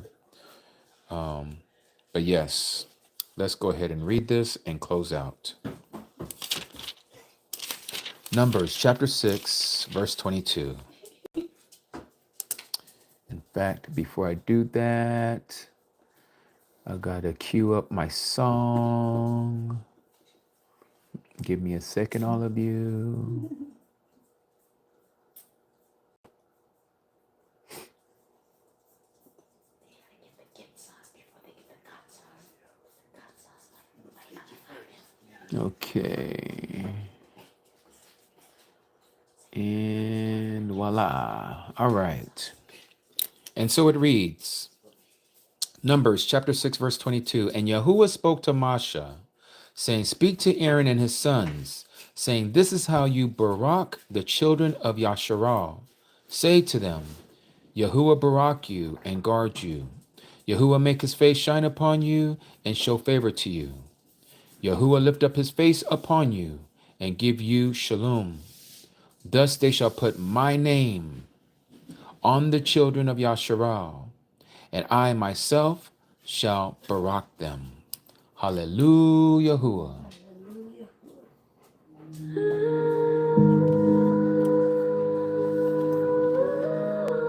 And with that, we come to another Ending of a live cast. I want to thank all of you for being here.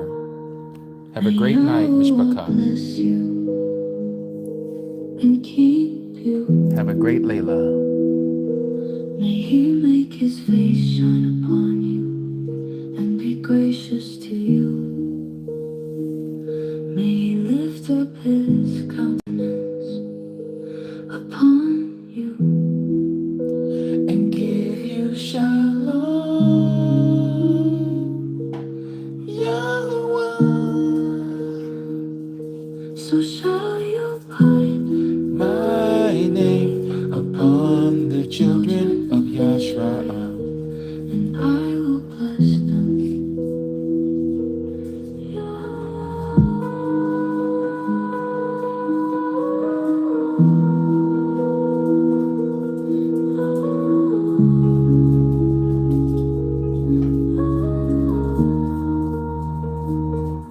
May Yahweh bless you and keep you.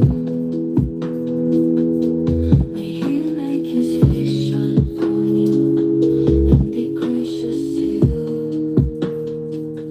May he lift up his countenance upon you and give you shalom. Yahweh. So shall you put my name upon the children of Yashra'ah, and I'll barak them. Yes.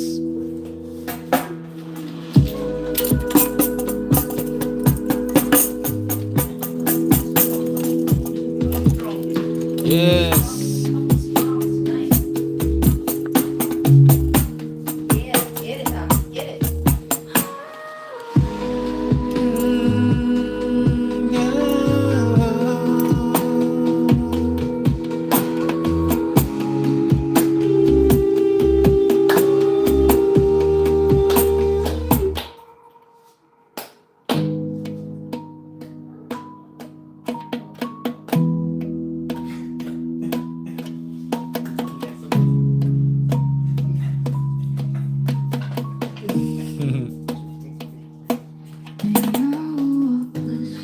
Yes.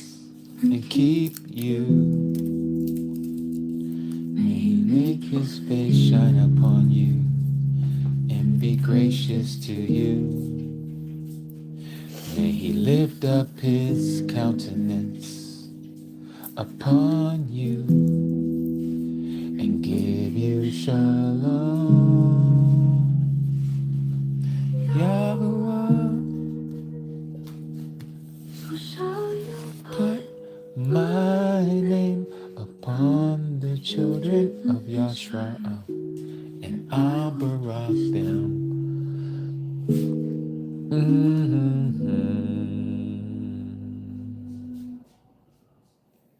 Okay, Mishpachah. Once again, we've come to the end of another live cast. We hope to see you next week, Yahuwah willing. We come on the weekends, both days, Saturday and Sunday, 1 p.m. Pacific, 2 p.m. Mountain, 3 p.m. Central, and 4 p.m. Eastern. We ask that you would invite your friends, your family, your coworkers, introduce them to this truth. Sometimes we need to step out the way and let Yahuwah do his work through other people. I do the same. So please, share the great news with those around you. May you continue to do the work of an evangelist, in season and out of season. To all those who will hear, remember it is not you who they are rejecting, but those of the words of our Father who gave them. So we palal that they will hear these words, and you just being obedient, sharing the words, Yahuwah, may he baruch each and every one of you. My name is Jimmy, also known as Brother Jimmy, aka Ambassadors of Yah. Until next time, Shabbat Shalom. Shabbat Shalom. Layla Tube. Great night to all of you. Shalom.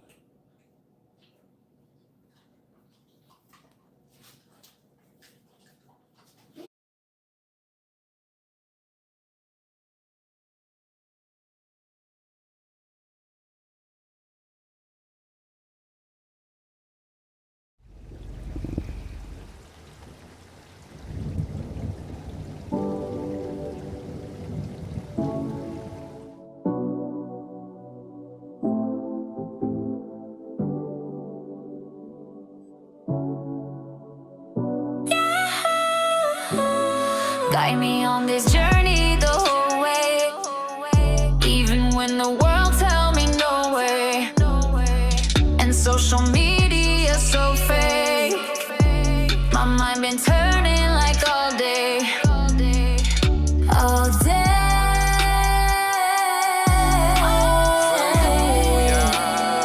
My mind been turning like all day.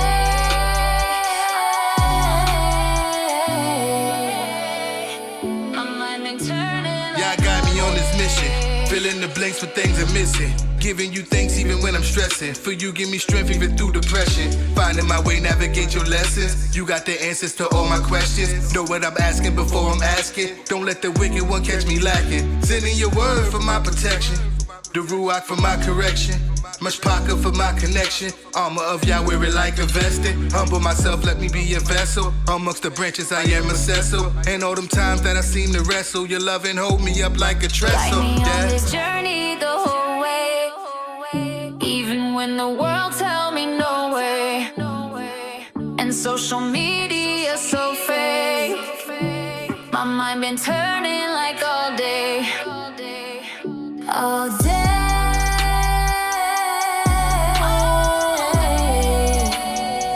My mind been turning like all day.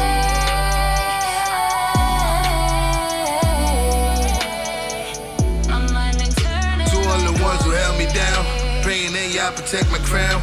Amongst the lost, but now we're found.